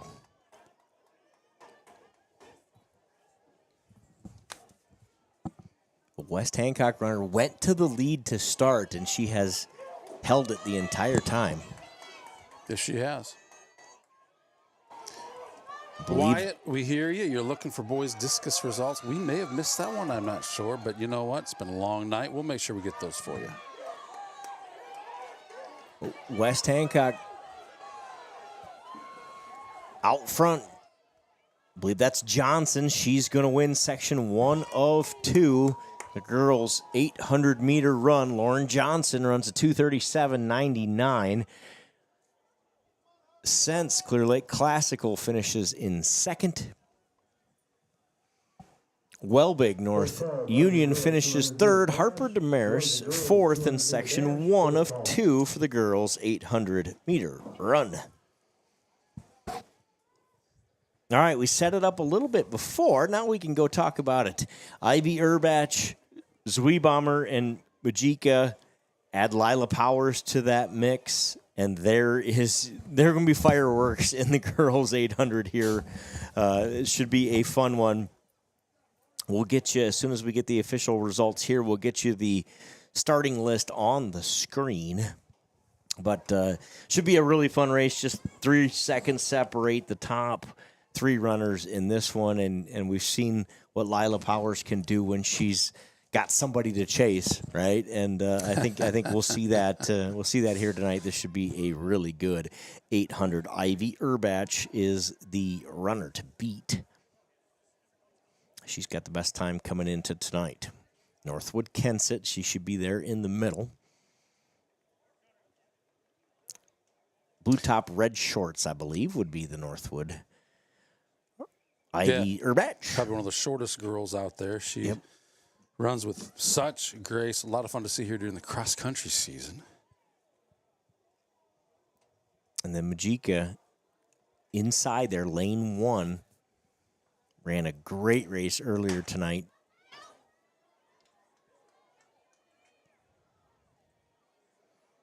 Section 2 of 2, girls, 800-meter run underway. It's like it's Urbach who's going to try to get to the lead here. She does that.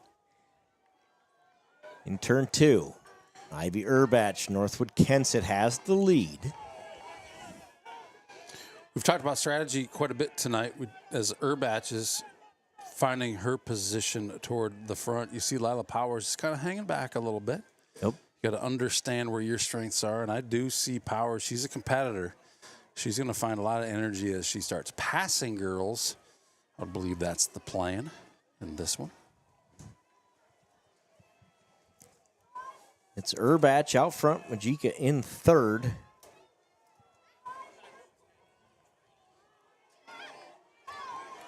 Zweebomber pulls alongside Urbach. Iceville Zweebomber takes the lead with 400 to go. Urbach in second, Majika in third. Belmont Clemmy runner appears to be in fourth.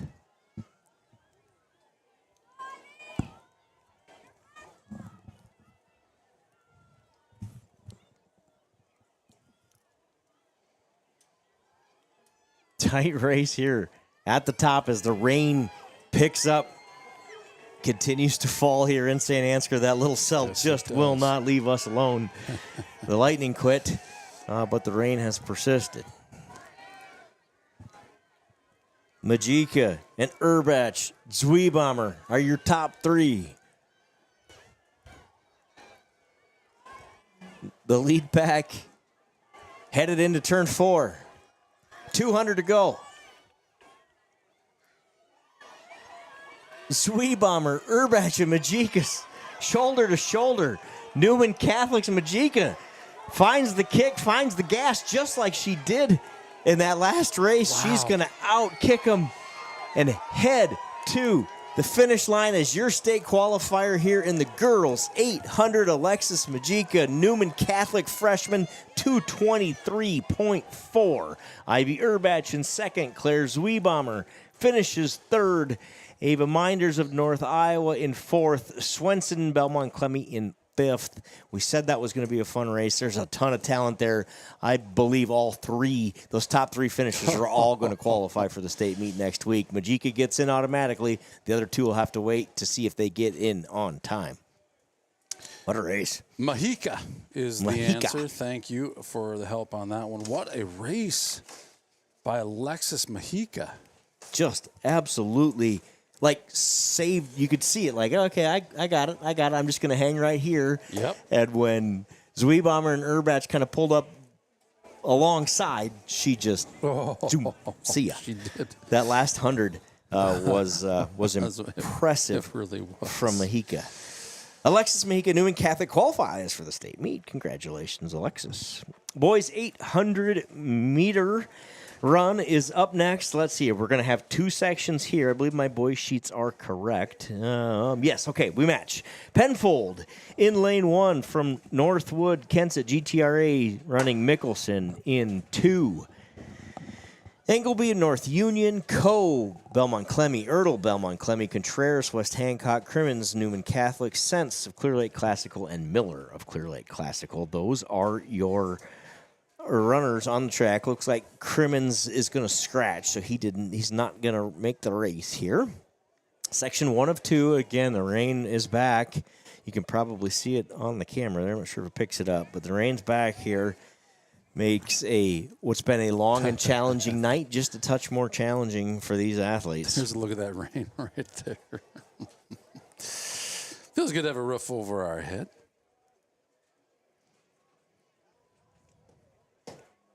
Boys 800 meters. Lap 1 here of section 1. The umbrellas are back out.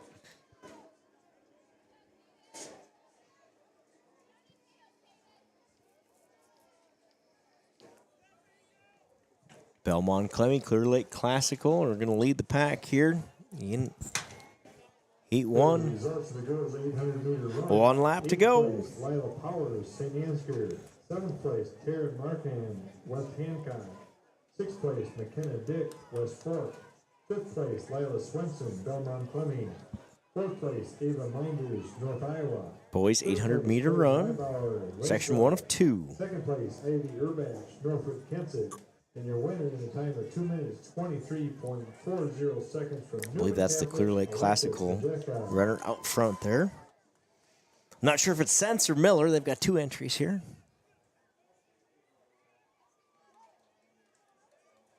Let's go with Sense.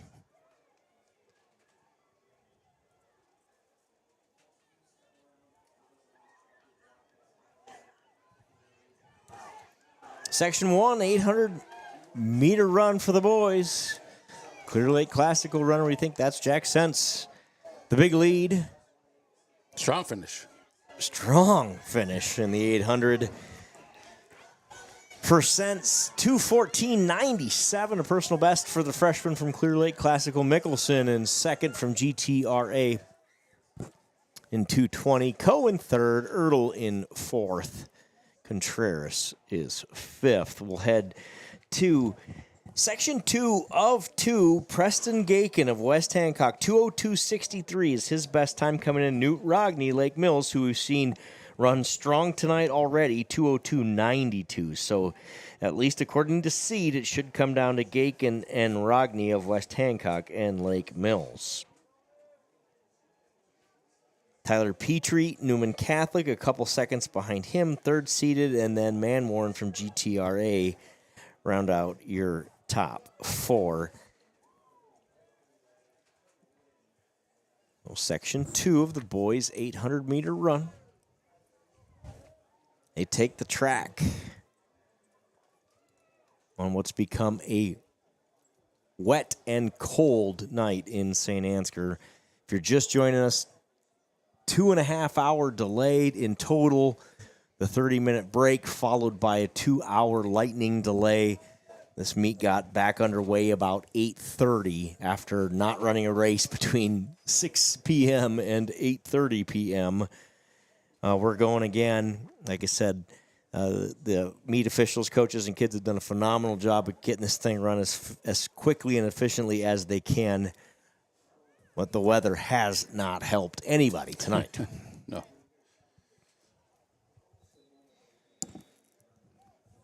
Saints represented by Drew Freeman in this one. Just a freshman. Is Squire out there as well, right, for the Saints? I believe. I think I see a Gabo, don't I? You see Drew, I think. You see more? more? I see two Saints. So I swear this list just. Oh wait! It's longer than I. Oh, it's just It's 10:30 at night. Our brains quit working. I've been in the chair like asleep for 90 minutes by now on a normal night. Section 2, boys 800-meter run underway. Watch Gakin, West Hancock, and Rogney of Lake Mills. They have company up there, though. Kind of a lead pack trying to separate. What's your strategy here as an 800 runner? Is it just stay with that guy ahead of you, stay with the pack if you can, as long as you can, or I think so. I think you gotta. I don't like being the number one runner. I just don't. I would rather be number 2 or further back and have a strategy to go with it. Rogney on the outside for Lake Mills going to make his move. West Hancock, Gakin going with him.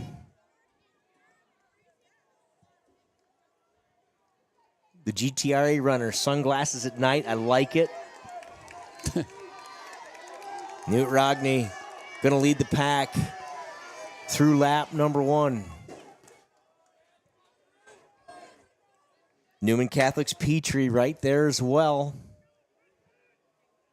He's in third. It's Rogney of Lake Mills with the lead. Gakin, West Hancock in second, and Petrie. Newman Catholic in third. Going to have ourselves a race, boys and girls.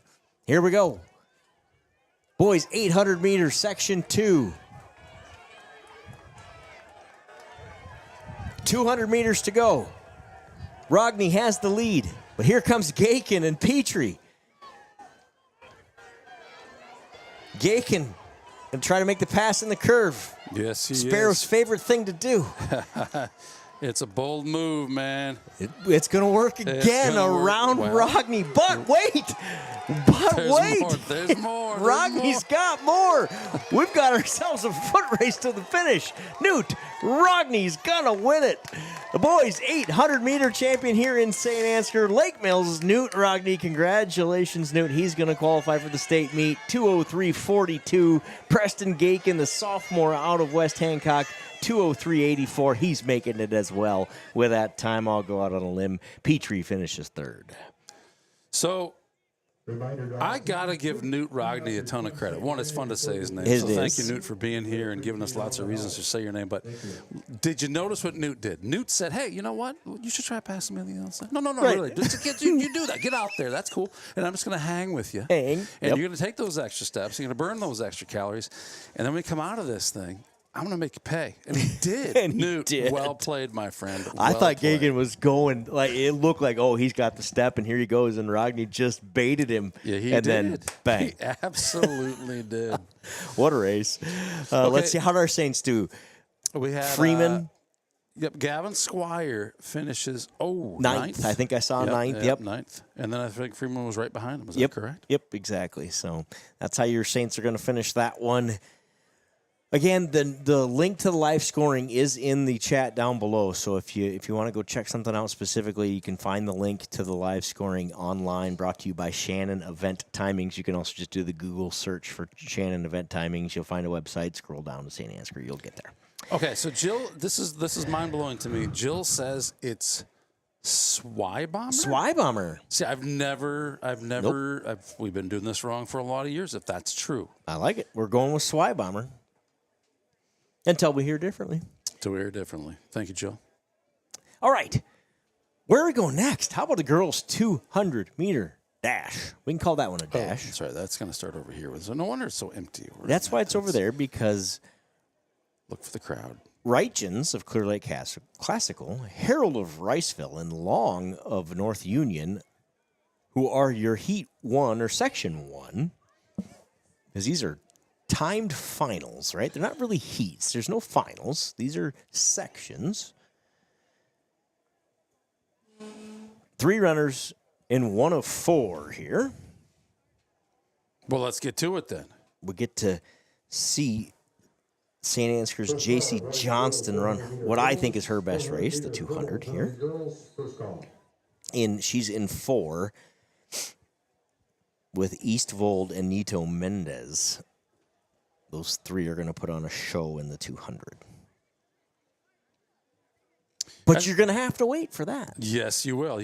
Stay tuned. 4 heat, not heats. So they're not heats. They're really not heats. They're sections, right? Because heats lead to a final, whereas these are timed finals. This is their final race. They just happen to be running in this section. I like that. That's my understanding of the difference. Here we go. Harold Long Reichens. That's a law firm, but it's also 3 runners here in the girls' 200-meter dash. Clear Lake Classical. Rachel.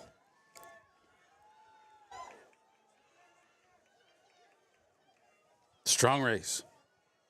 Rachel Reichens. Clear Lake Classical is going to win Section 1 of 4.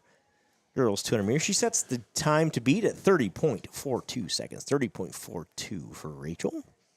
Sophie Long of North Union finishes 2nd, and Annabelle Harold of Riceville finishes 3rd. Section 2 looks like this. Summer Hansen, Belmont Clemmy in lane 2. Ostrander of Newman Catholic in 3. Node of Riceville in 4. Worth from North Iowa in 5. North Iowa's Anderson in 6. And had to check Newman Catholic freshman in lane number 7. Girls 200-meter dash, 4 sections here. This is number 2 of 4. Gosh, I got that wrong again because I'm looking at my paper. My paper keeps throwing me off. Summer Hansen, Ostrander, Node, Martinez, Skellinger, Worth, Anderson, and Hadachek. I got it close. I didn't have it on my screen to confirm it's right or wrong. It's 10:38 at night. Give me a break. You have... That's your last break, my friend. That's it. Next I'm one on is thin ice. bedtime. All right. At least I'm no longer dying of hunger thanks to the Witt family extravaganza.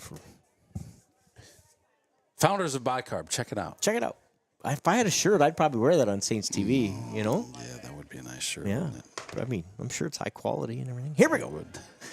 Section 2 is underway. I'm going to make you run faster. I'm sure it would. I couldn't run slower. Hudacek? Gracie Hudacek? Had a Hudda? Hudda. I have Addison's chiming in. Thanks, Addison. I'll put your comment up as soon as I have a hand available. Martinez from West Fork. is going to win section number 2. Let's see her time here. 31-27. Martinez West Fork wins it. Skellinger Northwood in third. Worth North Iowa. Node, Liberty Node, also in the running for best name of the night in lane number 4. Fifth place, Henry Schroeder, Riceville. Fourth place, Caleb Manwaring, Grettinger. Third place, Gracie Hudacek. Thank you. Second place, So that Clear Lake Classical, Rachel, again, is it Regions from Clear Lake Classical, 30-42 Still in the time Heat to 1. beat. That's still the time to beat. Yep. Martinez in second officially. Heat 3, Henriksen, no D in there, Henriksen, North Iowa in lane 1. Whitty, West Hancock in lane 2. Culbertson, Bishop Garrigan in 3. Amelia Walk for your Saints in 4. Cadence Eddy, West Fork in 5. Christensen, Northwood, Kensett in 6. Westfall, GTRA in 7. And Leonardi at Lake Mills in 8. Lion? What do you want to go with? I want to go with Leonardi. I like it. Okay, let's do it. And we're off.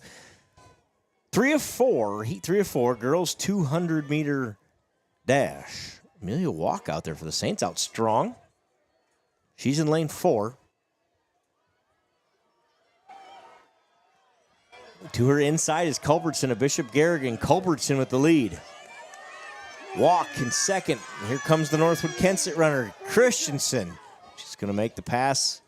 Get third at least. It looks like it's Bishop Garrigan. Culbertson, 28-54. Amelia Walk finishes second in that heat, and Christensen is third.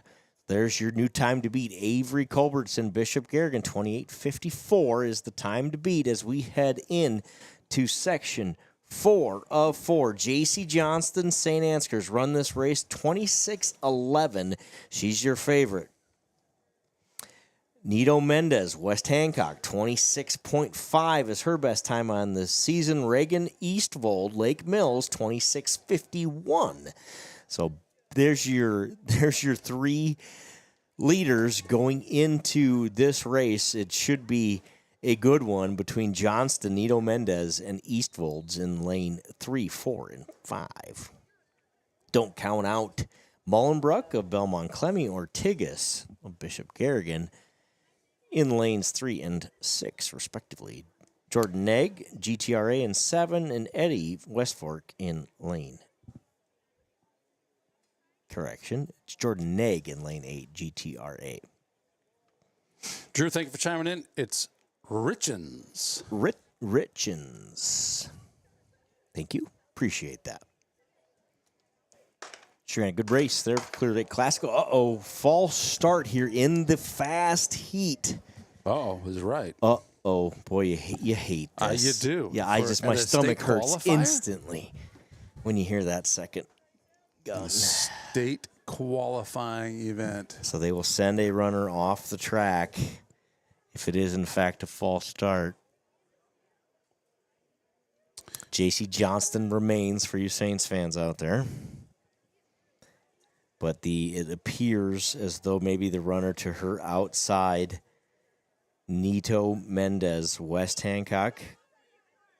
How can you see this? I shouldn't have said that out loud because I'm speculating, but I see an empty block to the right of JC. See that? Ahead and right of JC. Put your camera right there. Wouldn't that be lane 5? Lane 5 supposed to be Vanessa Nito Mendez. Man, I hate that. I do hate too. it.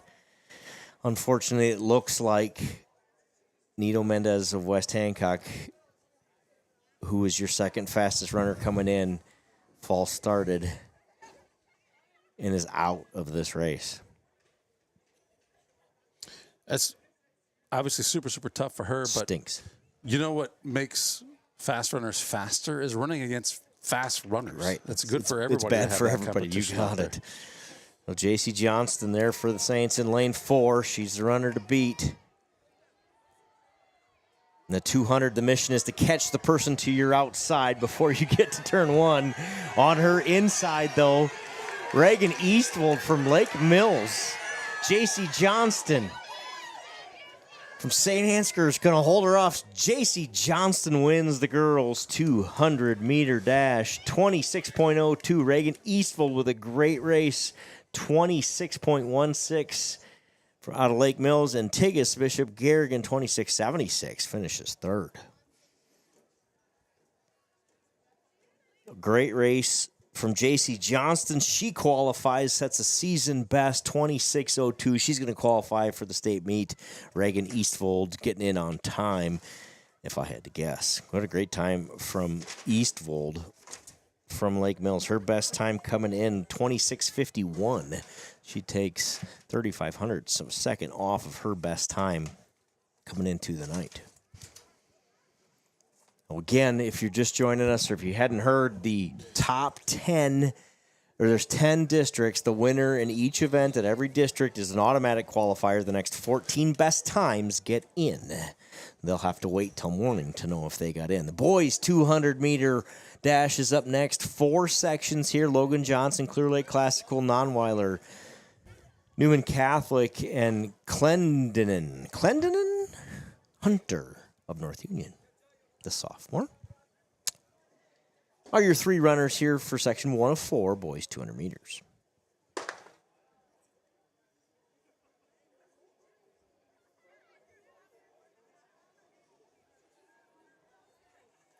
Runner from Clear Lake Classical does a nice job here.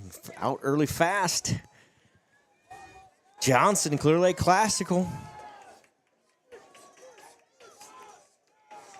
Similar lead to the ladies first. Yeah.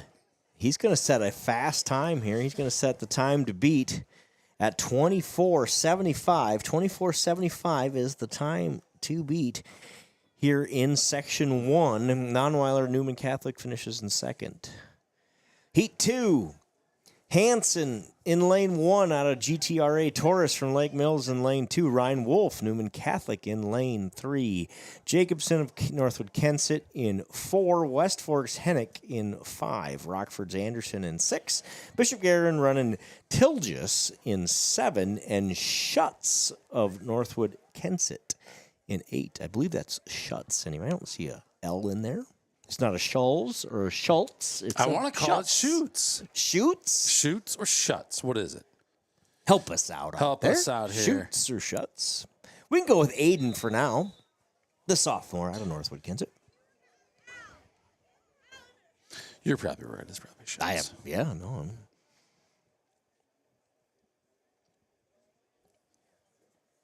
When I had multiple children that were the same ages as multiple, as everybody else, it was easier because you'd kind of run into them through the years at different events and basketball games and baseball and football and track.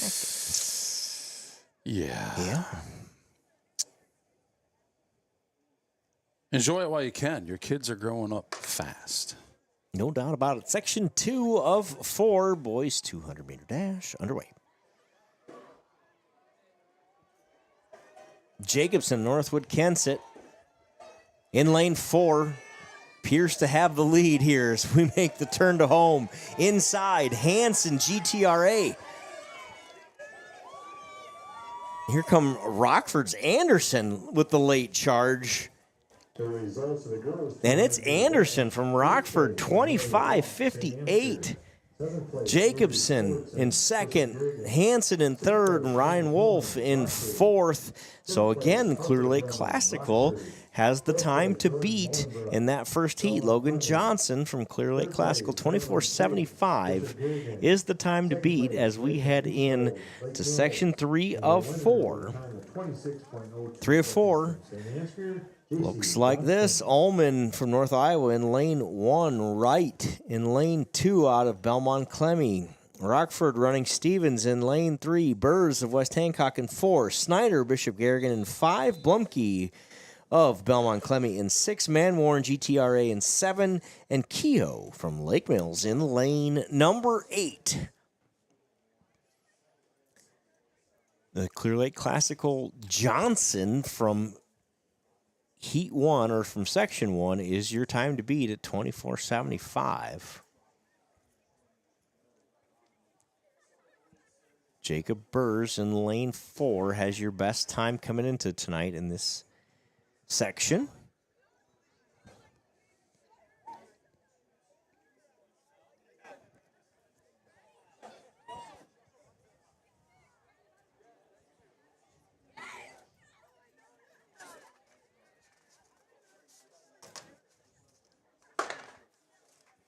Section 3 of 4 underway. Boys 200 meters.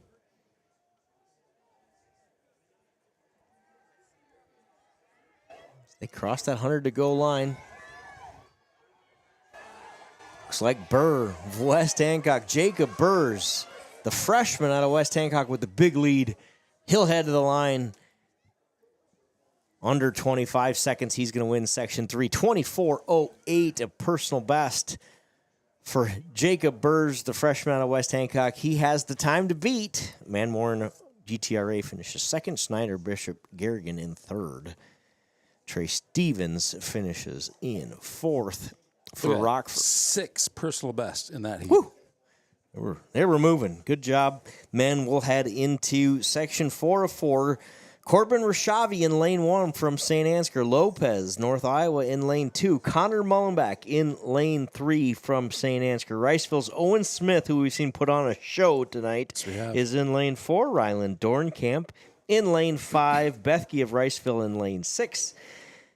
West Hancock's Garcia in lane 7. And Cade Madden of North Union in lane number 8. Owen Smith is your leader, 22:84. Coming in. A sophomore that can run in the 22s is not something you see every day. Dornkamp, 22:98. He's right there as well. Connor Mullenbeck, 23:01. So there you go. 0.17 seconds separate Mullenbeck, Dornkamp, and Smith in this race. These are blazing fast times. This should be a fun one. Plenty for your Saints to cheer for here with you got Corbin Rashavi in lane 1, Connor Mullenbeck in lane 3. Smith, Dornkamp, and Mullenbeck have battled throughout the year. They're going to do it again tonight. That's lanes 3, 4, and 5. Watch the middle of this one. Clean start. It'll kind of become clear as they hit this corner. Looks like it's Dornkamp, Mullenbeck, Smith for Riceville is going to win it. What an impressive night for Owen Smith. He wins his third race of the night, I believe that is, 22.8. Ryland Dornkamp finishes just behind him in second, and Connor Mullenbeck, 23.05. For Connor, just off of his best pace for the year. He's going to finish third. Again, I can't help but think we've got multiple qualifiers here in the 200 in this district. Owen Smith is going to automatically qualify for the state meet next week. 22.8 is his time. Congratulations, Owen, Ryland, and Connor will have a sleepless night, wondering if they're going to get in with their times, 23.05, 23.01.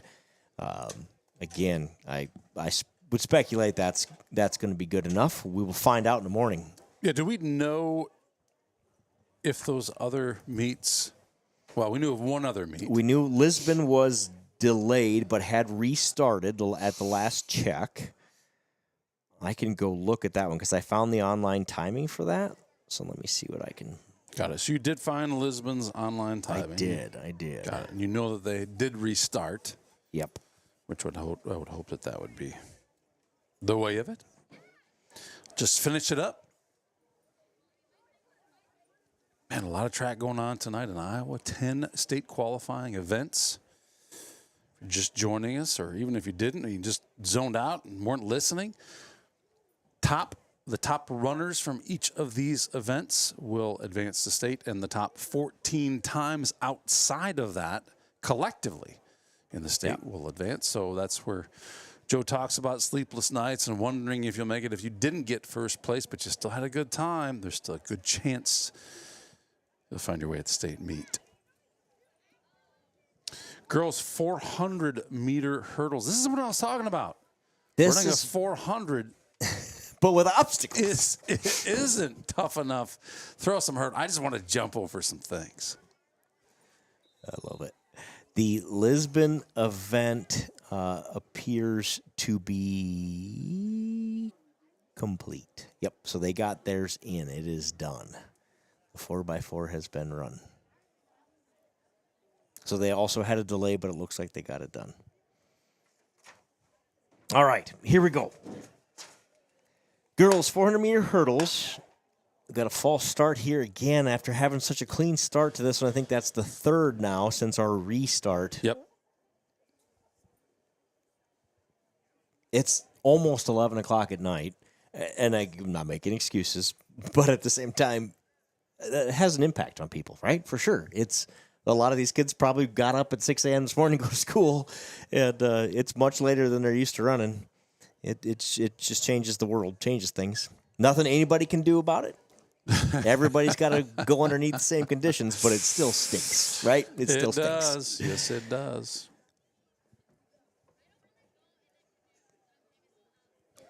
So, Rianne Orton, it looks like, had a false start in that one. So this is going to be her first heat. We'll run with 2 runners. Higher of North Iowa, Northwood Kensett with Bode. Is that Bodie or Bode? Do you know Northwood names? I like Bode, but... Me too. I'm not very smart. 400 hurdles, toughest race on the slate. First call, girls 1,500 meter, boys 1,600 meter run. Girls 1,500, boys 1,600 meter runs. First call.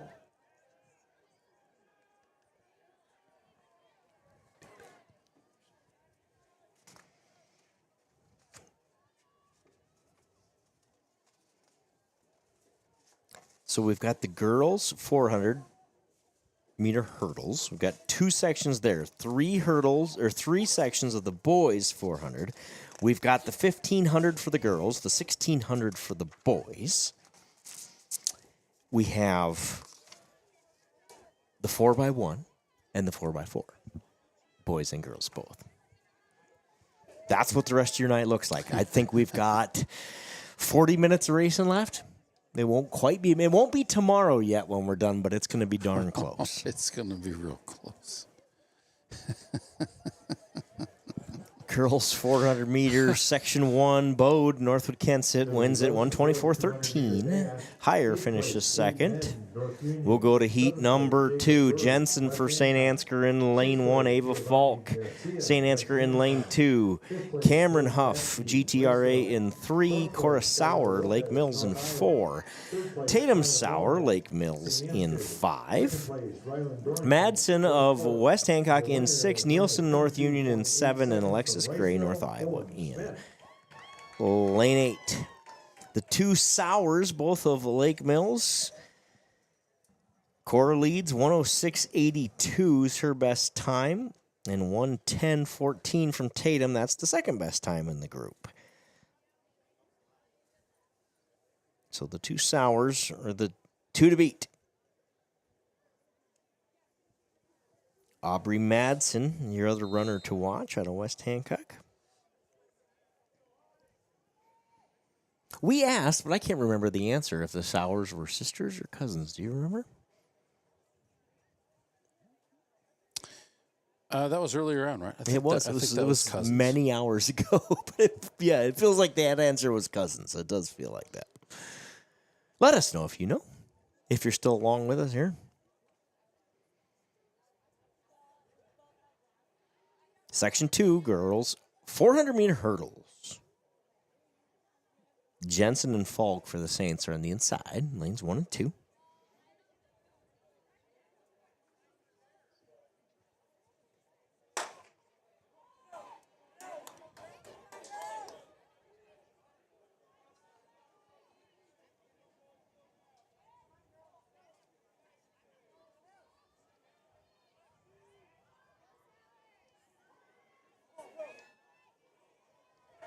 Clean over the hurdles. Here come the Sauers in lanes 4 and 5.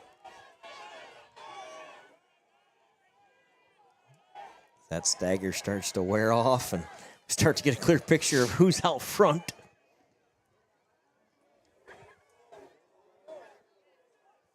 Okay, so cousins are the Huff Girls. Oh, thank you. I don't know we talked about Sours. Maybe we didn't talk about the Sours. If you know out there, are Tatum and Cora Sauer, how are they related, if at all? Tatum and Cora Sauer. Looks like it's Cora Sauer to her inside Cameron Huff. Sauer and Huff. One hurdle to go. It's gonna be Cora Sauer to the line, followed by Cameron Huff of GTRA. Cora Sauer, Lake Mills, 110.48. Cameron Huff, GTRA, 110.8. Tatum Sauer finishes third, and Aubrey Madsen in fourth. Ava Falk for the Saints comes in fifth, and Jensen in seventh. Nielsen, North Union, sixth. Alexis Gray in eighth out of North Iowa. Congratulations to Cora Sauer, who qualifies for the state meet next week. Moving on to the boys. 400-meter hurdles. Section 1 of 3. 3 sections here for the boys. Danon Conway from Riceville, the sophomore in lane 3. Castino, Newman Catholic in 4. Bode of Bishop Garrigan in lane 6. And Kierkegaard. It's like a song. North Iowa in lane 6. Let's go with Sam. I like Sam, and while we're at it, Kitty Cat Crew, thank you. They're sisters. Not just Kitty Cat Crew, in case you needed any additional help. Bendixson. C.N. Bendixson. I like that. I like she that. She wore number 22. And Steph as well. She wore number 22. How do you know this? Because she wasn't born in 1922. She wouldn't know how to comment on YouTube if she was. That's probably true. I mean, she might. If I was 104 and I could comment on YouTube, I'd be proud of myself. True. That's probably true. I'll have been dead for 35 years by that time. It'll be fine. It'll be fine. There'll be some advances in technology that can erase all the bad things I've done to my body over the years. It'll be fine. Here we go. Back to the racing. Boys 400-meter hurdles. Caster Colash from North Union, please report for the 15. Looks like we we only get 3 starters here? We had 4 on our list, but I only see 3 runners. I have 4, but 3. Yeah. Okay. You're seeing the same thing I am. It's not my delusional. So I'm trying to run the camera and go scroll through my list here. I don't think this adds up. So we'll see who's not out there. We believe we have Riceville, Newman, Bishop, North Union. Let's look at these jerseys. At least they're all wearing exactly the same colors. That helps. And we're gonna do it. Well, this camera's so good. I'm gonna that's say a Bishop Garrigan. Bishop. And that's a Newman Catholic, and that's definitely a Conway. I can recognize that fella. So we're missing North Union. Yep, we are. Sam isn't there. Sam. Henry Bode, Bishop Garrigan's going to win section number 1 of 3 of the boys' 400-meter hurdles. He sets the time to beat. 7th place, Adeline Jensen, St. Ansgar. 6th place, Marissa Nielsen, North Union. 107 officially. 4th place, Aubrey Madsen. Castino, Newman Catholic in 2nd, and Conway comes in 3rd. Section 2 of 3.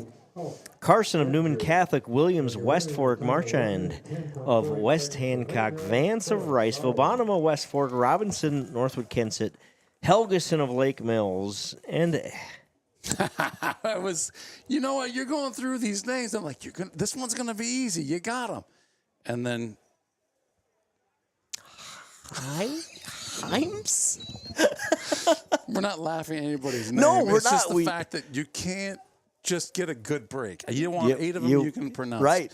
We right. had, we were there. And then we got Weston. So, Mr. Schwing.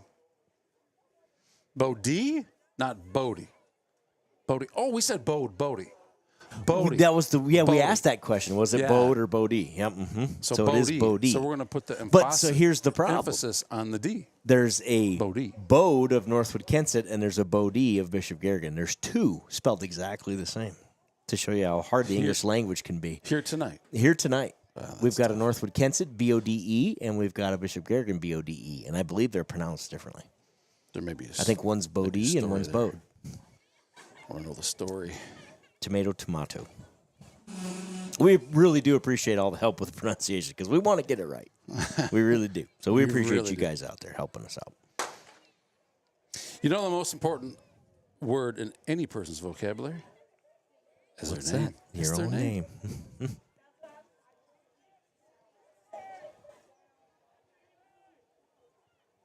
This is 2 of 3, boys, 400-meter hurdles.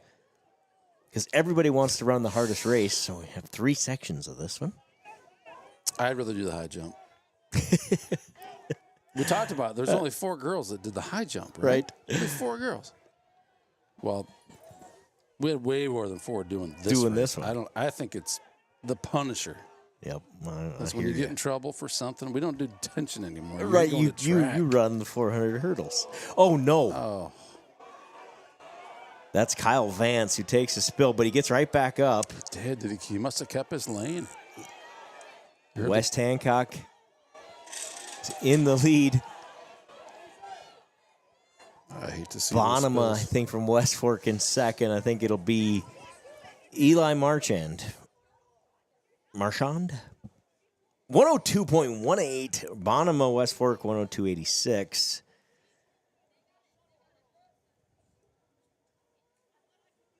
Some personal best in the top end of that. Helgeson of Lake Mills. Vance from Riceville. That was section 2 of 3. Section 3 of 3. Then with your fastest runners looks like this. Cooper McLaughlin, West Hancock, is the runner to beat. He's in lane 4, has run a 56.12, a dominant mark. Right behind him, though, GTRA's Caleb. Do you remember? We got a pronunciation on this one. We did? Mm-hmm. Yeah, we don't think did. it's Sweden? No, we don't. It wasn't Sweden. Oh. I don't think anyway. Oh, wait, I can find it. See if you can find it.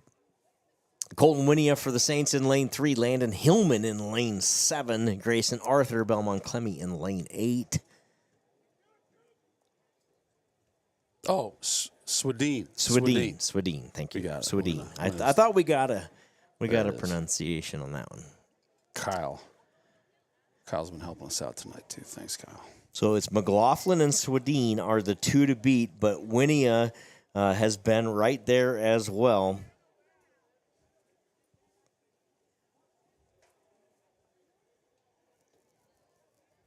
You think we'd remember, wouldn't you? You think you would. You think you would.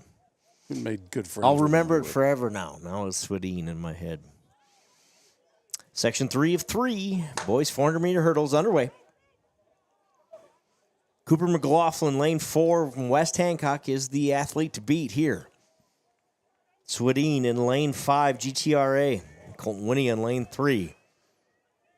Kind of time this out with that stagger as they hit that hurdle. The problem is some of these guys go over that hurdle so smoothly you can't even tell they're jumping over. Well, you're right. Man, they're good.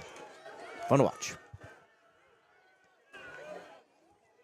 Looks like McLaughlin and Swedeen are neck and neck out front here. They have opened up a big lead with 4 sets of hurdles to go. They do make it look easy, don't they? McLaughlin, Swedeen, shoulder to shoulder, they hit that last hurdle. Swedeen's going to pull away, and GTRA's Caleb Swedeen is going to qualify for the state meet next week, a time of 56:54, a season best. Congratulations, young man. Cooper McLaughlin just behind him, 57:49. Colton Winia for the Saints finishes in 3rd. Rezak of North Union in 4th. Landon Hillman finishes 5th. A personal best for both Winia and Hillman tonight. They're running their best this time of year. Congratulations to everybody in the 400-meter hurdles for just surviving that one. You're right about that. The nice thing about it, though, if you do go down in that race, at least you have a long way to run to finish it up. Right. At least with the blood running down your legs, you can run another 200. And you can hear the whole crowd when that hurdle goes down and the kid takes a spill on that rough, hard surface out there. Nobody wants to see that. Ouch, ouch, ouch. Girls 1,500-meter run. We've got 19 runners, so I believe that's one heat. When they keep it under 20, I think they do it all in one. So I got the girls' mile, or 1,500, just shy of a mile. Might be the race of the night. Hillsland, Swebomber, right? Swebomber. Swebomber. Okay. Swebomber, Hillsland, Swift, and Witt all separated by just over half a second. Wait, Kyle is 87.5% relating to Swebomber? I don't know. The ladies are off to the races. Let's go. Girls 1,500-meter run. Again, some of the best times in the state in this district together here. One of them will automatically qualify. A couple others are getting in on time if they can run the race that we know they're capable of. Hillsland, North Iowa, Swebomber, Riceville, Ava Witt, St. Ansgar, Ivy Urbach, Northwood Kensett. So fun these girls. And how could I forget? Who do you see out here on the outside wearing maroon? Oh, boy. But Mahika, who's just won every race she's participated in tonight. My prep sheet somehow sold her a little short, so my apologies. I probably offended her, and she's going to win by like 5 seconds now. Well, she's been running this one. She's in the lead right now, right? And, and the last ones, didn't she kind of come not from the lead and then just suddenly just dominate at the end? Yeah, she runs the last 200 3 seconds faster than everybody else can. Yeah, and comes away with a huge win. Yeah, that's what she's done in the other 2 races. Let's see if she does that here in the 1,500.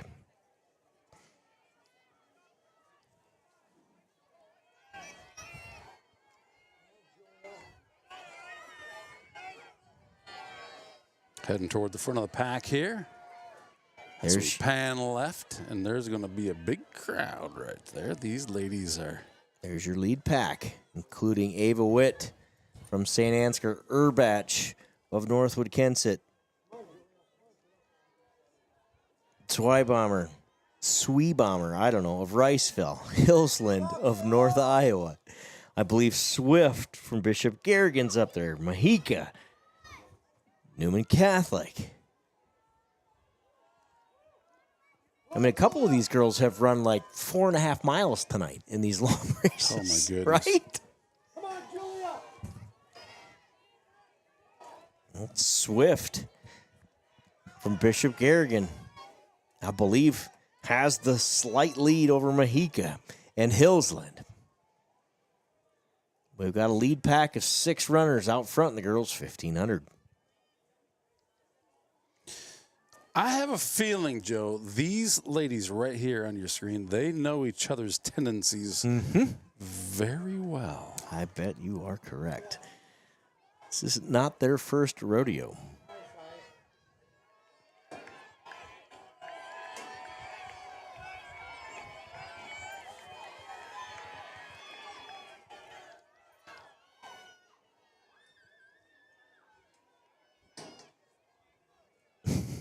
And there is everybody else. You got to zoom back. That is, I was watching you zoom. Yeah, it's where's it happening? Where's it happening? That's that lead pack of 6 runners way out front with Swift, Hillsland, Swebomber, Witt, Urbach. Matt, I'm with you. I've been calling her Swebomber for all my life, and we had a chat in here that says it's Swebomber. I'm still blown away by that. We are a trusting group here. We are. Maybe we're we called somebody Bobby tonight, whose name isn't even Bobby. That's how trusting we are. We did do that several times, actually. Ava Witt to the line with 1 to go. She extends that lead. Let's see what she's got. St. Ansgar's Ava Witt.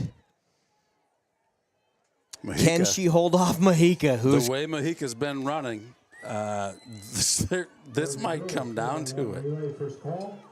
Boys and girls, 4x1. Hillsland and Swebomber have fallen back just a touch, as has Swift for Bishop Garrigan. It looks like it's going to be Witt and Mahika.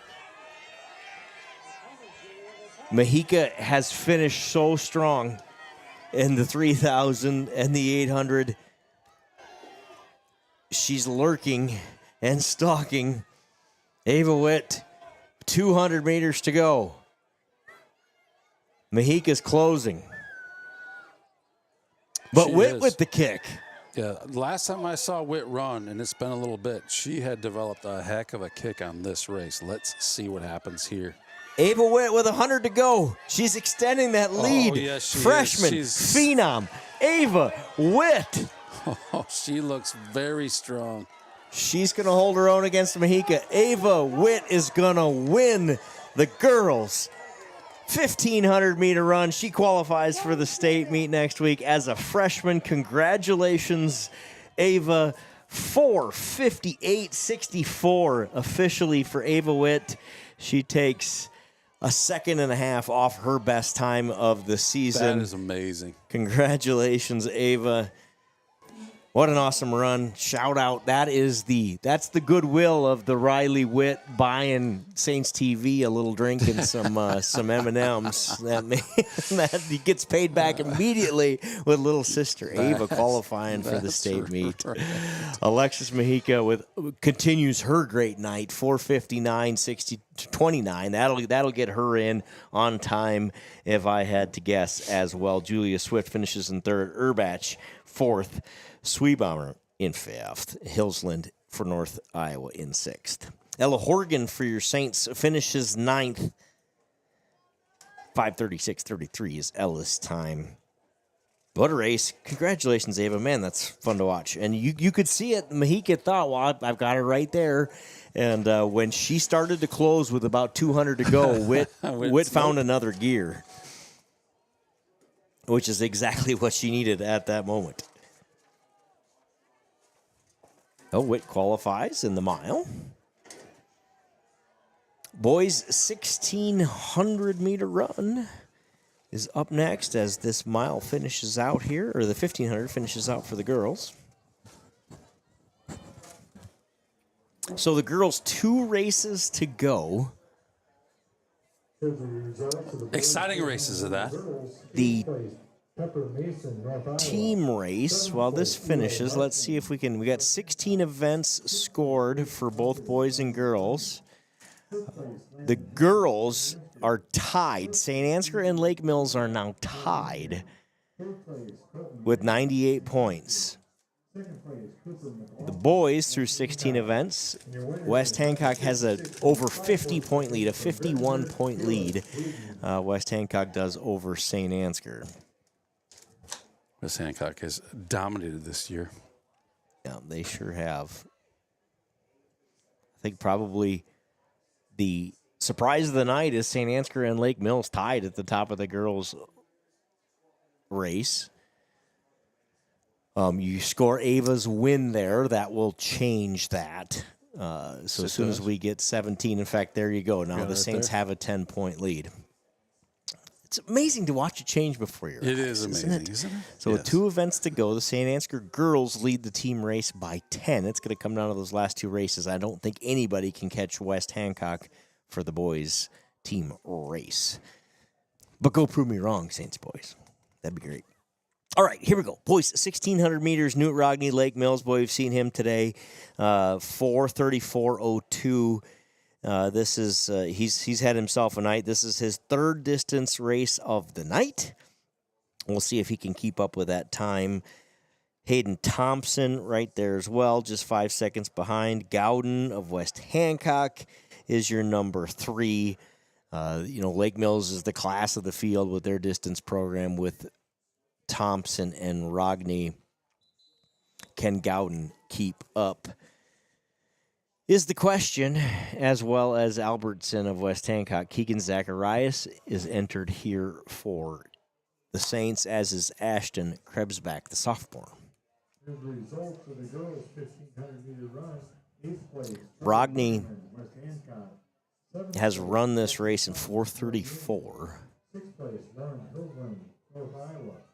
5th place, Claire Reifauer, Raceville. Fourth place, Ivy Urbash. I know Glenn said's a Y bomber. Second place, Alexis Majeka, Newman Catholic. Well, I've resisted putting a sweatshirt on, but it has gotten to that point of the night where it is time. 11:19 marked the time. 12 miles an hour, 62 degrees.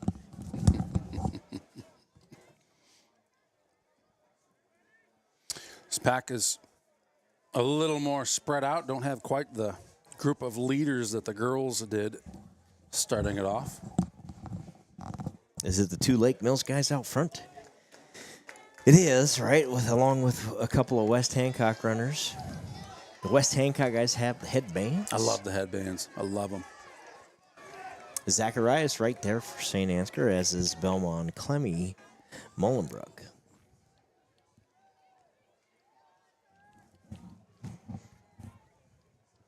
Thompson and Rogney appear to be taking turns being the leader again. They did that in the 3,200 and finished shoulder to shoulder in a dead heat, I assume intentionally, in the 32. You got to be pretty confident that you're going to win, that you're going to get it on time to do that, don't you? Yep. But I admire the confidence, and those guys looked really good in that race. Great strategy. Fun to watch.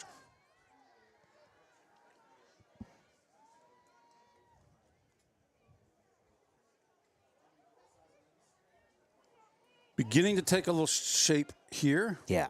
Yep. The two Lake Mills runners and the two West Hancock runners are your top four here. And it looks like that lead pack of three that includes Hayden, Thompson, Newt, Rogney, and I believe that's Riley Gowden. Yep. He's got the arm sleeve. That's how we'll keep him straight. He's got the white arm sleeve because they both have the headband. Thompson is the taller of the two Lake Mills runners in the white jerseys. Rogney takes the lead. It was his turn. This is his lap. 100 team, please report at this time. North Union girls, 4x1. Rock, paper. They led 2 laps at a time in the 3,200. Looks like they're alternating laps here in the 16. Zacharias and Krebs back, your two Saints.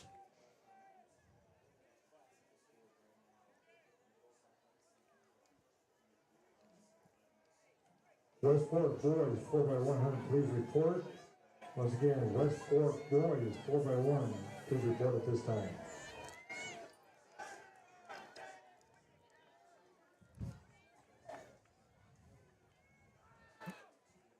That lead pack of 3 is stretched. Their lead out, Rogney, Thompson, and Gowden.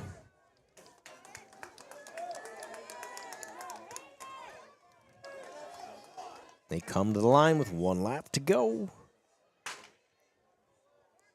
We used to have a bell. Now we have an additional firing of the electronic. I don't think you can use the word that starts with the G in this setting. So what is that? Is it a... It's a... starting... Can you use the P word? I don't think you can. It can't. It must be a mechanism. Starting pop machine. I don't know. You know what I'm saying. Didn't we used to have a bell? Wasn't there used to be a bell? I feel like there was. I like the bell better. I'm just going to say it. All right, here we go. The bell was better. Look at Rogney. He has taken a commanding lead over teammate Thompson. Gowden, West Hancock in third. But this one's all Newt Rogney. This young man has run a bunch of distance tonight, and he just keeps going. What a machine. Newt Rogney's going to win the boys' 1,600-meter run. Hayden Thompson finishes second. Your teammates from Lake Mills go 1 and 2, 441, 443, respectively. Riley Gowden, West Hancock finishes third. Albertson, West Hancock in fourth. West Hancock's going to add to their lead. They got 2 scorers here in the top 5. Carlson, Newman Catholic in 5th. Mullenbrook, Belmont Clemmy 6th. Spooner of Newman Catholic in 7th. And Heineken, Northwood Kensett rounds out your scoring in 8th. Keegan Zacharias finishes 11th for the Saints.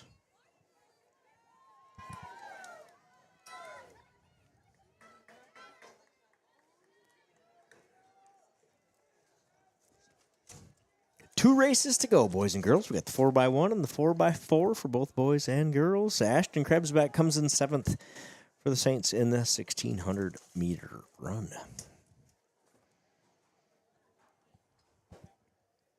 How many heats of these last events? What's that? How many heats? How many heats? Two. Two of the 4x1, two sections of the 4x1 for both boys and girls. And then there are two sections of the 4x4 for both boys and girls.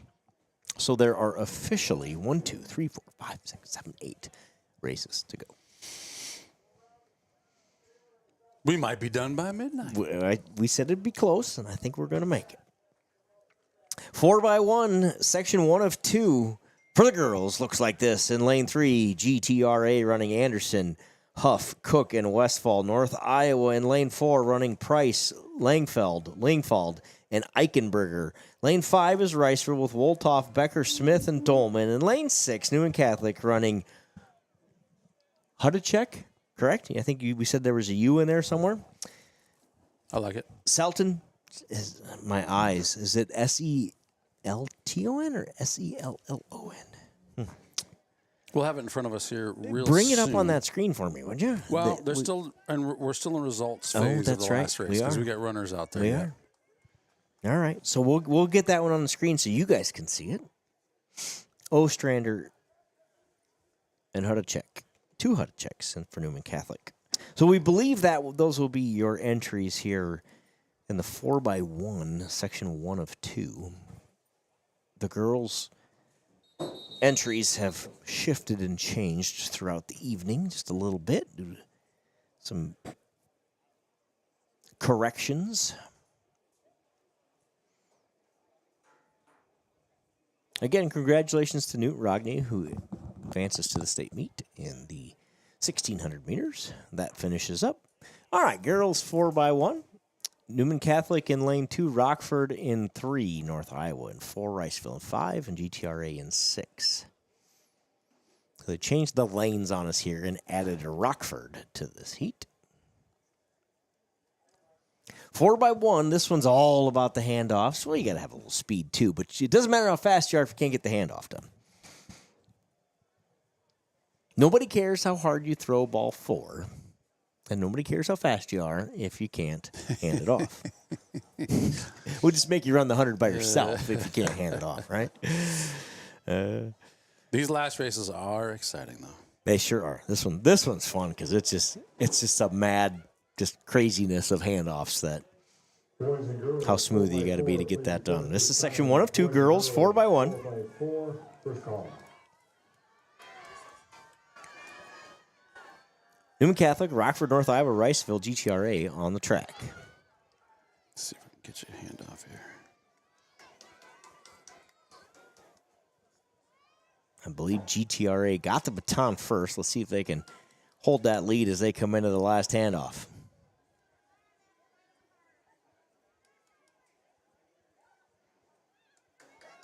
Rockford, Riceville, GTRA, I think, are your leaders. Riceville going to run the best time in section 1, 57.15. North Iowa is second, GTRA third, Rockford fourth. Newman Catholic finishes fifth. In section 1 of the girls 4x100 meter relay, West Hancock is your team to beat here in the second section, 51.13. West Fork and Lake Mills separated by just 100th of a second. Right behind them, Bishop Garrigan's close. 4 teams within a second and a half. This one's going to come down to the exchanges and should be a fun one. Northwood Kensett will be in lane 1, St. Ansgar in lane 2, Lake Mills in 3, West Hancock in 4, West Fork in 5, Bishop Garrigan 6. North Union in lane 7 and Belmont Clemmy in lane 8. This should be a race between the Wests of Fork and Hancock. Let's see if that's how it plays out. St. Ansgar, Lake Mills, and Bishop Garrigan all trying to throw a monkey wrench into that plan. The Saints are running Ava Falk, Brum, Frine, and Jewel. West Hancock with Kuiper, Weiland, Madsen, and Nito Mendez. West Fork with Wood, Schmidt, Heitzusen, and Pomeran.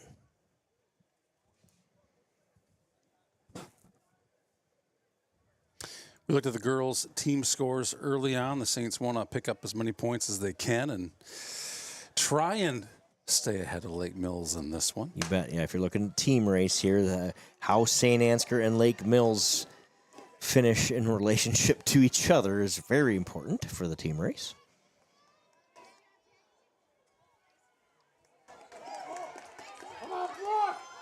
Nice handoff by Bishop there. Good handoffs to start. Brum for the Saints. She's going to hand it off to Frine.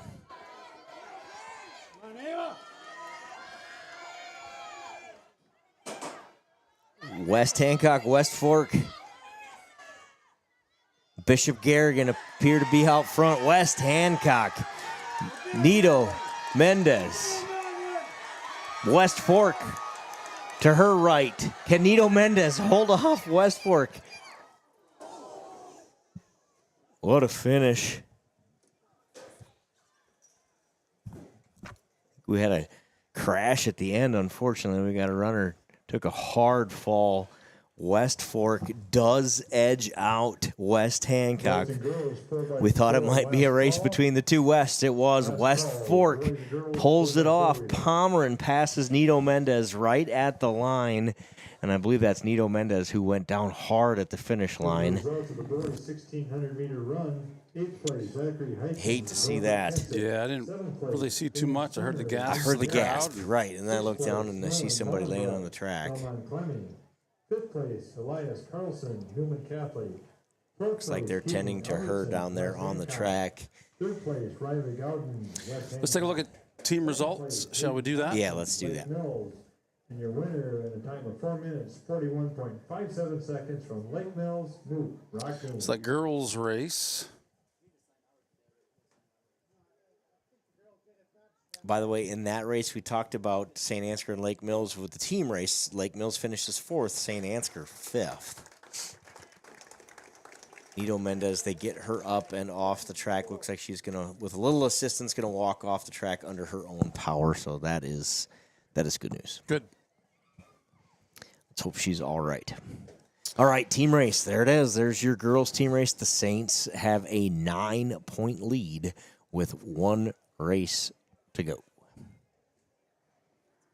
Boys, West Hancock with a commanding lead. Lake Mills just half a point behind the Saints.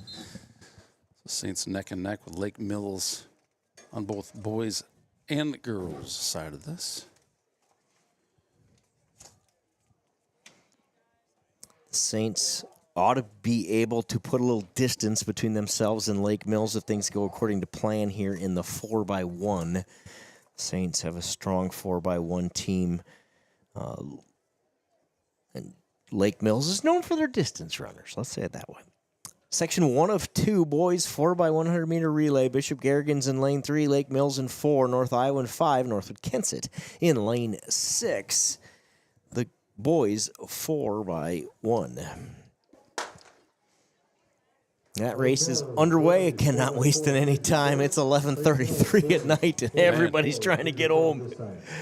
Thanks for hanging with us, and thanks to everybody who put in a lot of hours today to get this thing pulled off. The weather did not do anybody any favors tonight, but everybody responded well and dealt with it the best we could. Going to get this thing in before midnight. That's the beauty of it. These kids get to go home tonight. They're going to get home late. You think about those. Is Bishop the furthest? No, I think GTRA is the furthest time-wise. How far is that? It's I used to live in just outside of Ayrshire, and it was 2 hours and 5 minutes to my house. So these guys are going to get home. Lake Mills wins Section 1. 46-47 is the time. 46-47. North Iowa finishes second. Bishop Garrigan third. Northwood Kensett in fourth. That was Section 1 of 2. Boys 4x100 meters. It looks like this as we head into the fast heat here, the fast section. Belmont Clemmies in 1, North Union, West Hancock, St. Ansgar, GTRA, West Fork, Newman Catholic, and Riceville. St. Ansgar's the team to beat, 44-06 coming into tonight. GTRA just 2/10 of a second behind West Hancock. Also right there, as is West Fork. So 5 teams within a second. We've talked about some of these relays would be fun tonight. This is going to be another one for the Saints. We're running Michaels, Dietrich, Schnabel, and Mullenbach.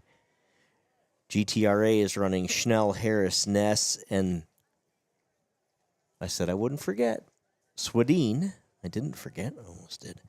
West Hancock running Bixel, Subject, Gomez, and Van Epps.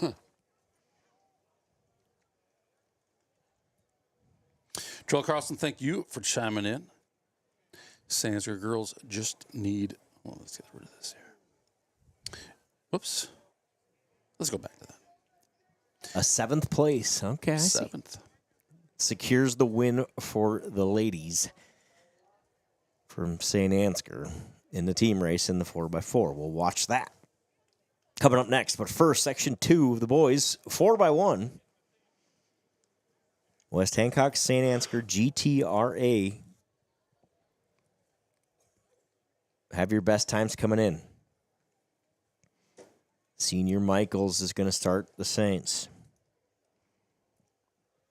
I believe this group set the school record in this race just last week. Where was that? Do you know? The school record? Parkersburg, I believe, is where they set it. Nice. Well, that says a lot. We've had a lot of fast teams that run this race.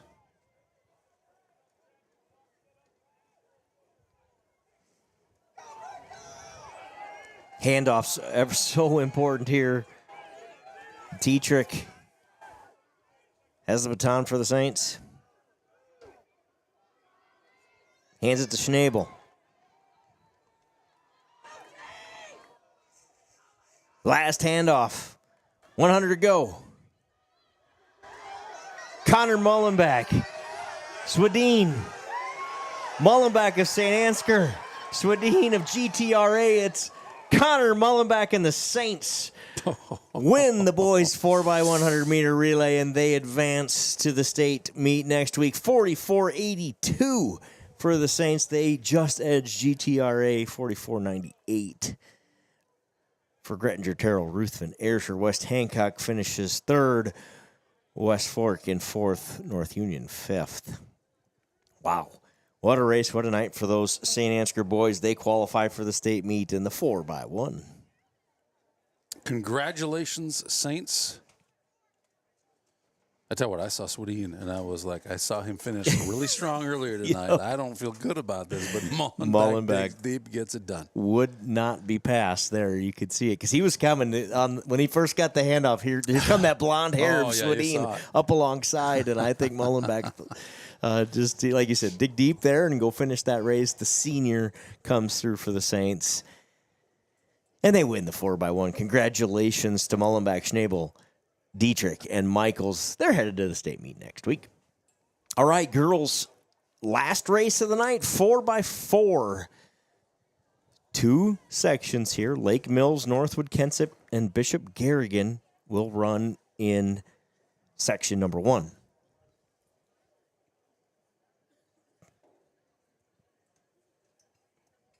This is such a fun race. I love this one. This is my favorite race. I think a lot of people feel that way. It's probably why they saved it for the last. Yep. And they're off. Section number 1, Lake Mills, Delger, Block from Northwood, Kensett, and Curtis of Bishop Garrigan.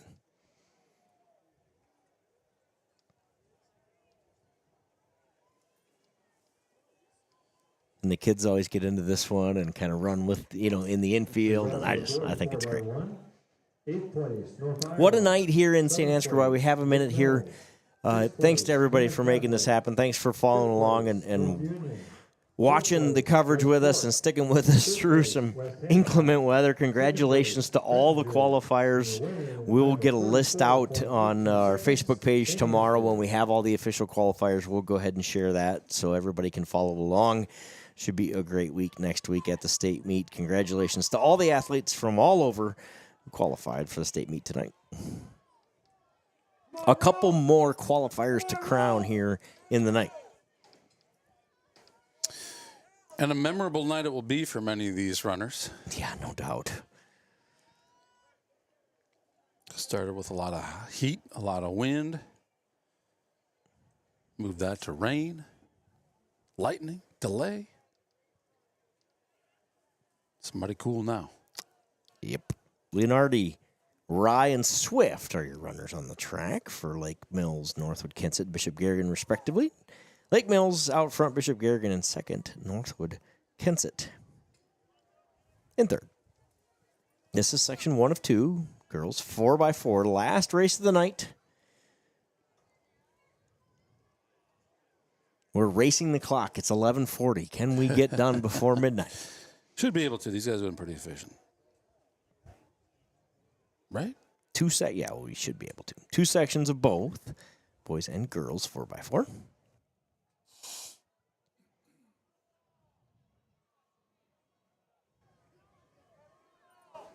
Bishop Garrigan takes the lead here on this leg. 2 runners to go.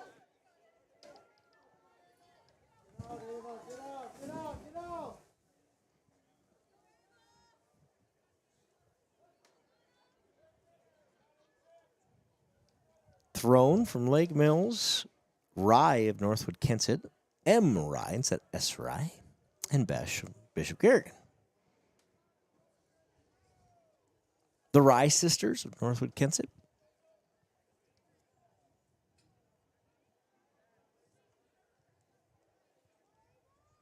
They may not be sisters, but they're the Rye sisters tonight. Because nobody's going to argue with you, unless the chat lights up, of course. That's right. We're just going to go out on a limb.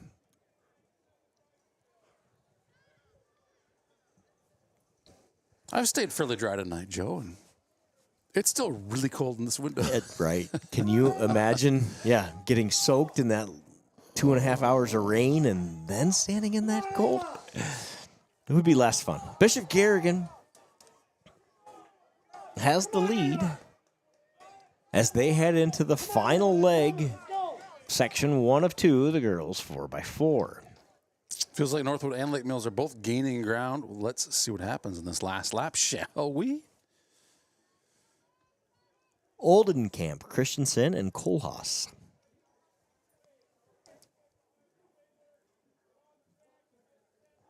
The Bishop Garrigan runner has extended that lead back out, it looks like. But guess who's got the baton for Northwood Kensett? That's Christensen.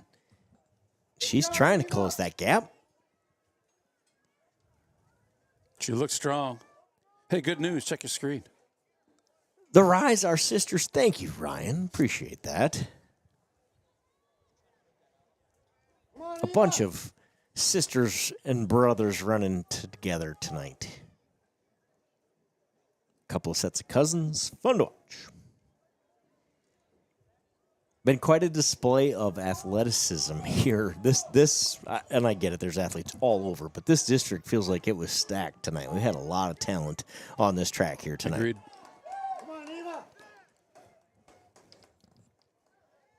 Bishop Garrigan to the line. They are going to win section 1 of 2 of the girls 4x400 meter relay. Time 14:45. 14:45 is their time. Lake Mills in second. Northwood Kensett finishes third. We will head to the last girls' race of the night. West Fork, the team to beat. They'll be in lane 4. St. Ansgar in lane 5, just behind them on their best time of the year. J.C. Johnston is the anchor. We've seen what she can do in these 400 races. So let's see if she can do that again tonight to close this thing. North Iowa makes it a 3-team conversation. They are in that mix as well. Should come down to St. Ansgar and West Fork for the last race of the night. GTRA in lane 2, North Iowa in lane 3, North Union in 6, Riceville in 7. So it's Jada Meyer, Lila Powers, Ava Witt, and JC Johnston for your Saints. West Fork, the favorite, running Heitzusen, Huff, Wood, and Pomeran.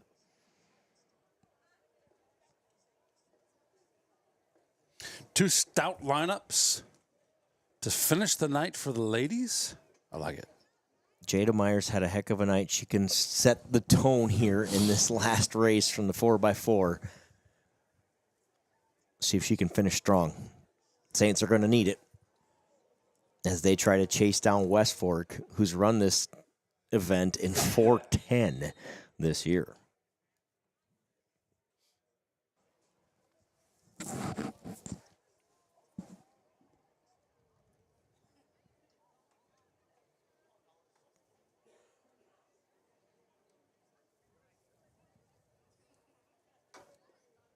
Runners are getting set.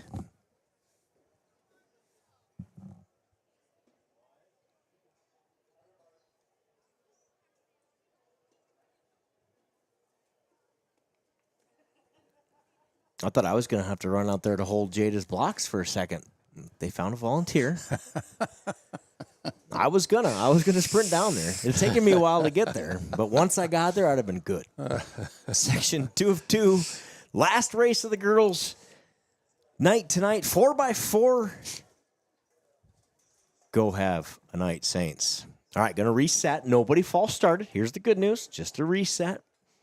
The starter didn't like the timing of it all, so they're going to get everybody up and restart.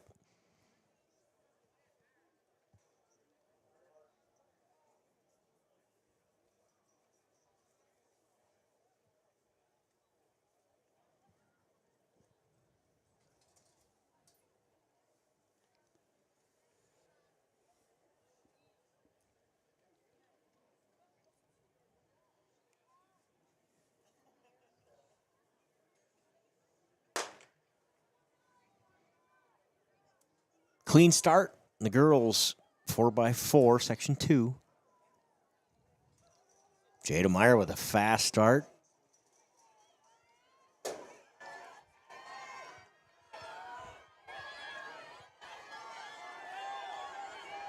She's got the lead.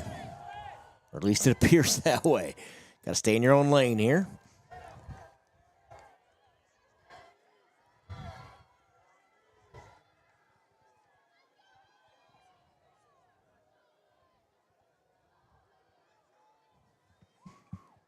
I believe that's North Union to her outside, West Fork inside.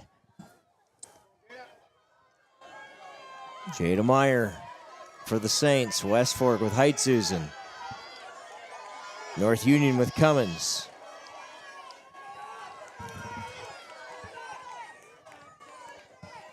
We get to that handoff, watch that stagger. Looks like West Fork's got the lead here.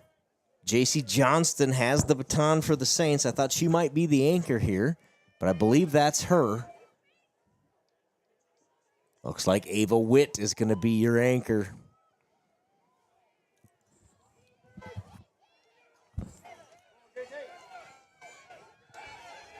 North Union, I believe, in the lead. West Fork in second. St. Ansgar in third. JC closing the gap. Here comes JC Johnston. Around West Fork's Huff. Looking for the lead. And she's going to get it. JC Johnston makes the pass on North Union. Jenkins. Johnston has the Saints in the lead.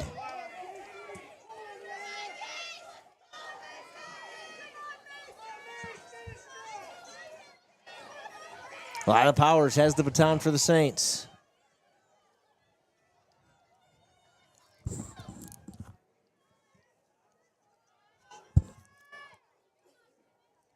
North Union in second. The favorite, West Fork, running Wood on this leg in third. North Union is running Colash. Powers for the Saints. There's your top three. It's quite a distance back to 4. Looks like a 3-team race. Lila Powers is extending that lead.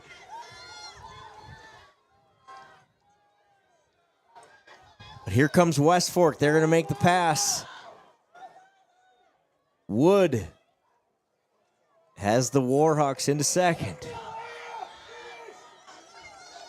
Can Lila Powers finish this thing strong?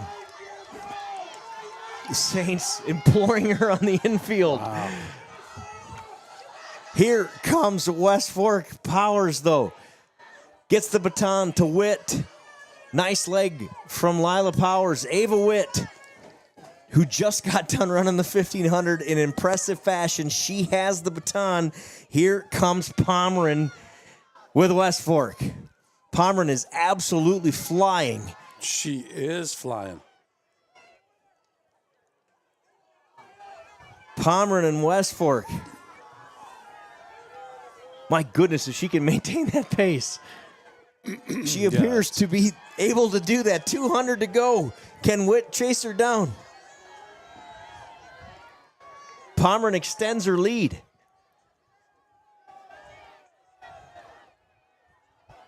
$100 to go. West Fork has the lead in the girls 4x4. St. Ansgar in second.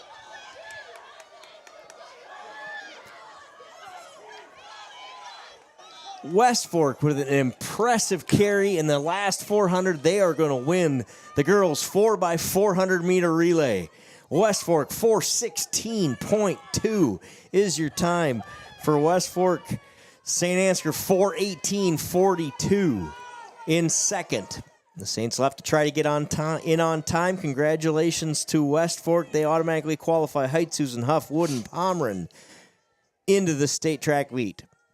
North Union finishes third. North Iowa fourth. GTRA in fifth.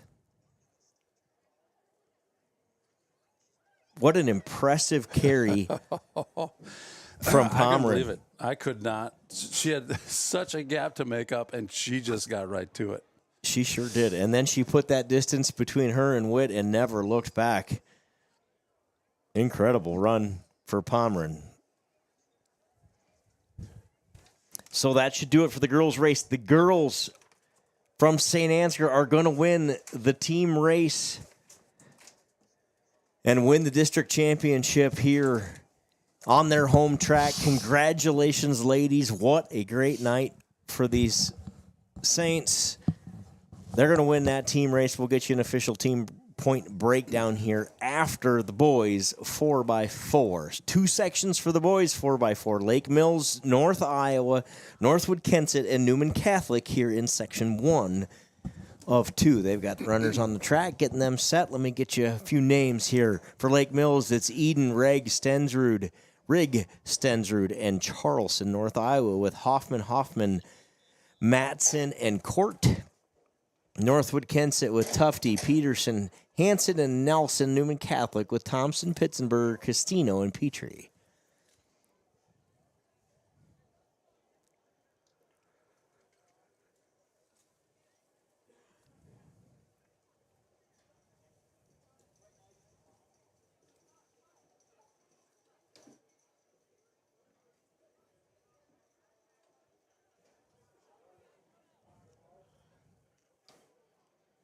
Runners going to take their marks here. We'll get our second to last race underway. 2 sections, the boys 4x4.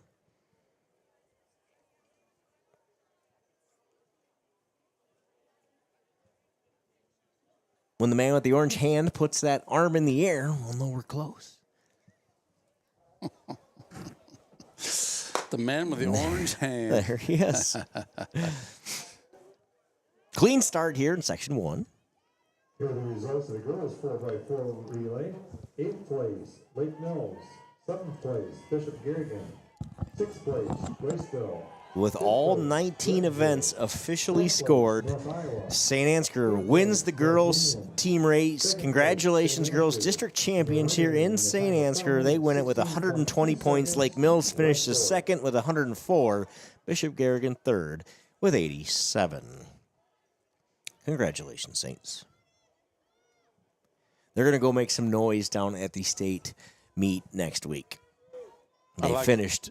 They meet champions in 2024, runners-up in 2025. Saints looking to make some similar noise in 26. I like that. I just say for the record, we're not going to be done before midnight. No. We've only got 6 minutes. And that last race is going to take about 4.5. And we are quite a ways from starting it yet, aren't we? Well, it will be officially tomorrow before this is over. You know what? That's going to be a point of pride. We're going to talk about that. You know what? We finished our race on Friday. We started it on Thursday and finished it on Friday. I'm thinking about texting my boss right now that, I might not be in super early tomorrow. Or I could just tell her when I get home, too, that I'm not going to be in super early. Well, I happen to know that she got less sleep last night. She's Yes, not going to feel correct. sorry for you at all. You are correct. She's going to say, I got up 2 in the morning, went to an actual job. So me getting home at midnight, you don't think I'm going to get a lot of sympathy? Nope. To go to my fake job over in the shed, as she calls it. You probably better just go to that shed when you get home. You probably should. I'll just go to work right away. If it's Friday, I'll just go start my day. No excuses. Exactly. Section 1 of 2 of the boys 4x4 underway here. Things have gotten a little loopy in the booth. Lake Mills in the lead. Northwood Kensett second.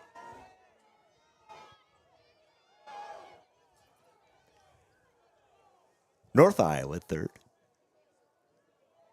Oh, do you have to mute when you yawn? I suppose you should, right? Yawns are contagious, too, so be careful over there. They are. You can cover it. You shouldn't even say that. Jeez. No. I didn't even see it, but the last race to go, now you're feeling it. Lake Mills in the lead with that handoff. Third runner's on the track.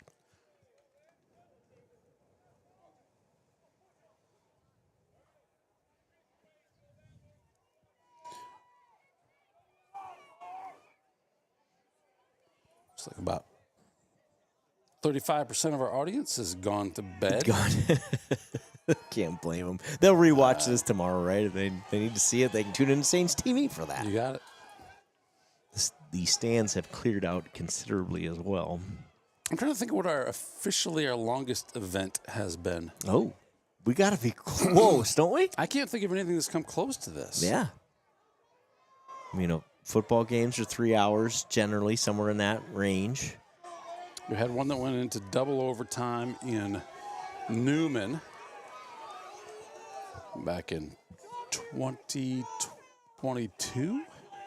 Good finish in Section 1. Lake Mills wins at 3:48 over Northwood Kensett with a 3:48.95.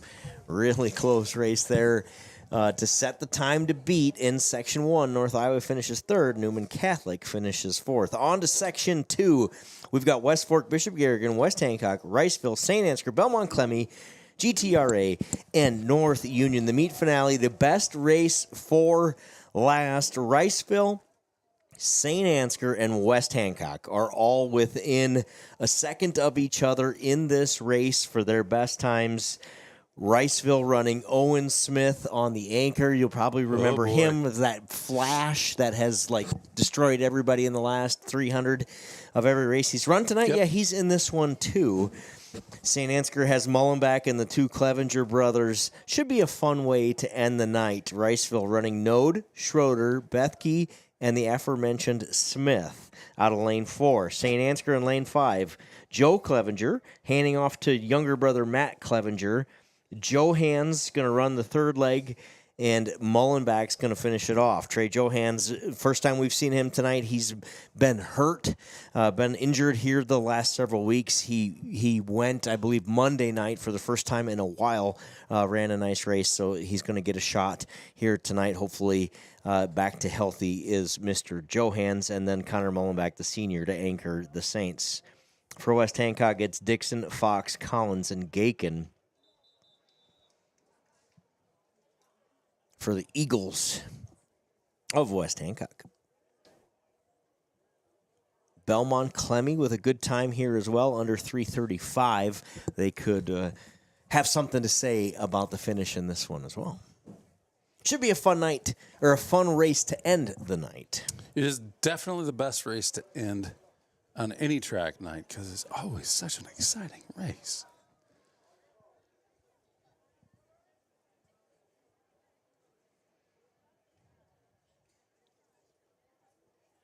Joe Clevenger to run leg number 1, coached by dad Drew Clevenger, going to hand off to brother Matt Clevenger. That's kind of a fun story, too. I like it.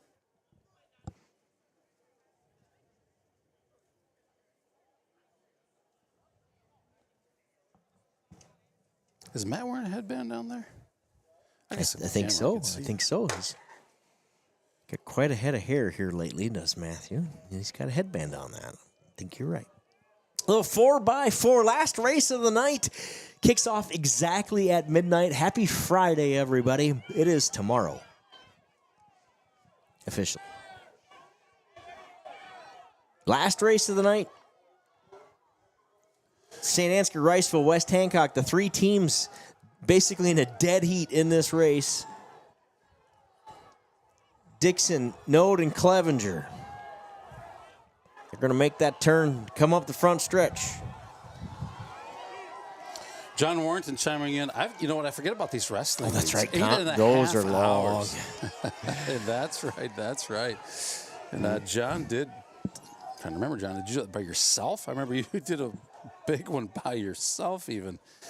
Yeah, those wrestling meets definitely take the cake for.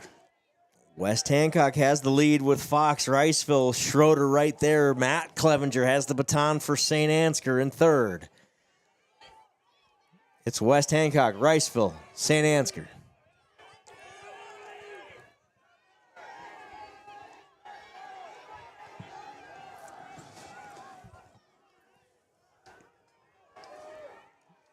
West Hancock and Riceville, step for step.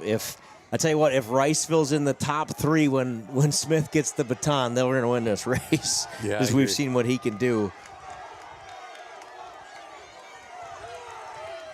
West Hancock and Riceville neck and neck. Matt Clevenger does a great job, runs a great leg, going to close just a touch here at the end. He gets the baton to Trey Johans. Sophomore to sophomore here. Johans going to try to run down West Hancock, and he's going to do it. Trey Johans makes the pass almost immediately. I'd say he's healthy. I'd say he's healthy. Can he keep that pace up? He's got to catch Riceville and Bethke. And then it's going to be a Mullenback and Smith showdown. But Johans has got to give Connor a shot here. He does. Can Johans get Bethke in the last 100? Riceville, St. Ansgar, West Hancock.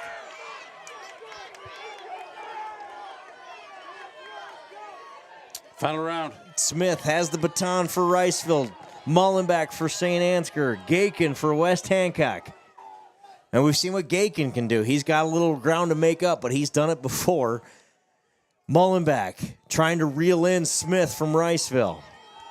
Riceville, St. Ansgar, West Hancock. Looks like it's going to come down to Riceville and St. Ansgar. Who's going to have the juice at the end of this when Mullenback is just hanging right with them? Owen Smith starts to open up a lead. Yes, he does. This kid has been impressive tonight. Really has. Owen Smith is going to run the Wildcats to a 4x4 state meet berth. Riceville wins The 4x400 meter relay. St. Ansgar finishes second. Riceville 330.09. St. Ansgar 333.17. The Saints will have to try to get in on time in the 4x4. West Hancock finishes third. Bishop Garrigan fourth. Belmont and Clemmy fifth. GTRA in sixth. What a night. What a meet. This was a track meet that felt more like a marathon, but it was a good night all the way around. Congratulations to all the qualifiers. If we look at those boys' results, West Hancock is going to win this one by something like 50 points. So West Hancock wins the boys' race. St. Ansgar wins the girls' race. The Saints boys finish second with 96 points in that boys' race. What a night. Thanks to all the volunteers, the officials, the players, the runners, the coaches. Thanks to Candle Genius for making all of this happen. We didn't quite make midnight, but we gave it our best shot. 2.5 hour delay here in the middle of this thing for weather. What a night. All scores in for the girls, 19 events, 120 points for the St. Ansgar Saints. Lake Mills in second place with 104. There is your girls' scores. Right there. Thanks to the teams for being here for the 2-hour delay. Yeah, and drive carefully. Like you said, we've got about a third of these folks that have a couple hours, between an hour and a half and 2 hour drive home. If you're headed back to North Union, GTRA or Bishop Garrigan, drive safe as you head west. Thanks for 19. Oh, there's 19. It was 18 just a moment ago. So this is the final scores here for the boys. Yeah, so West Hancock runs away with it here, scoring 150 points on the night. Watch our Saints TV Facebook page. We'll get a post out tomorrow. I'm sure the students will put something nice together with all the qualifiers. We'll get that out as quick as we can as soon as the list is out. And we'll follow along with that state track meet for both the boys and the girls next week. And then join us. Baseball, softball season right around the corner. The boys' baseball team starts next Tuesday, doubleheader here at home. Be here if you can to cheer on those Saints. Softball team starts the following week. Lots of exciting stuff coming between state track and baseball and softball. Thanks to everybody for joining us out there. Come support your Saints if you can. If not, there's Saints TV for that. You got that. Thanks, Joe, for your help tonight. What a night. Let's do this again real soon. Baseball season, softball season coming right up. Night night. Congratulations to all the qualifiers. Good luck at state track next week.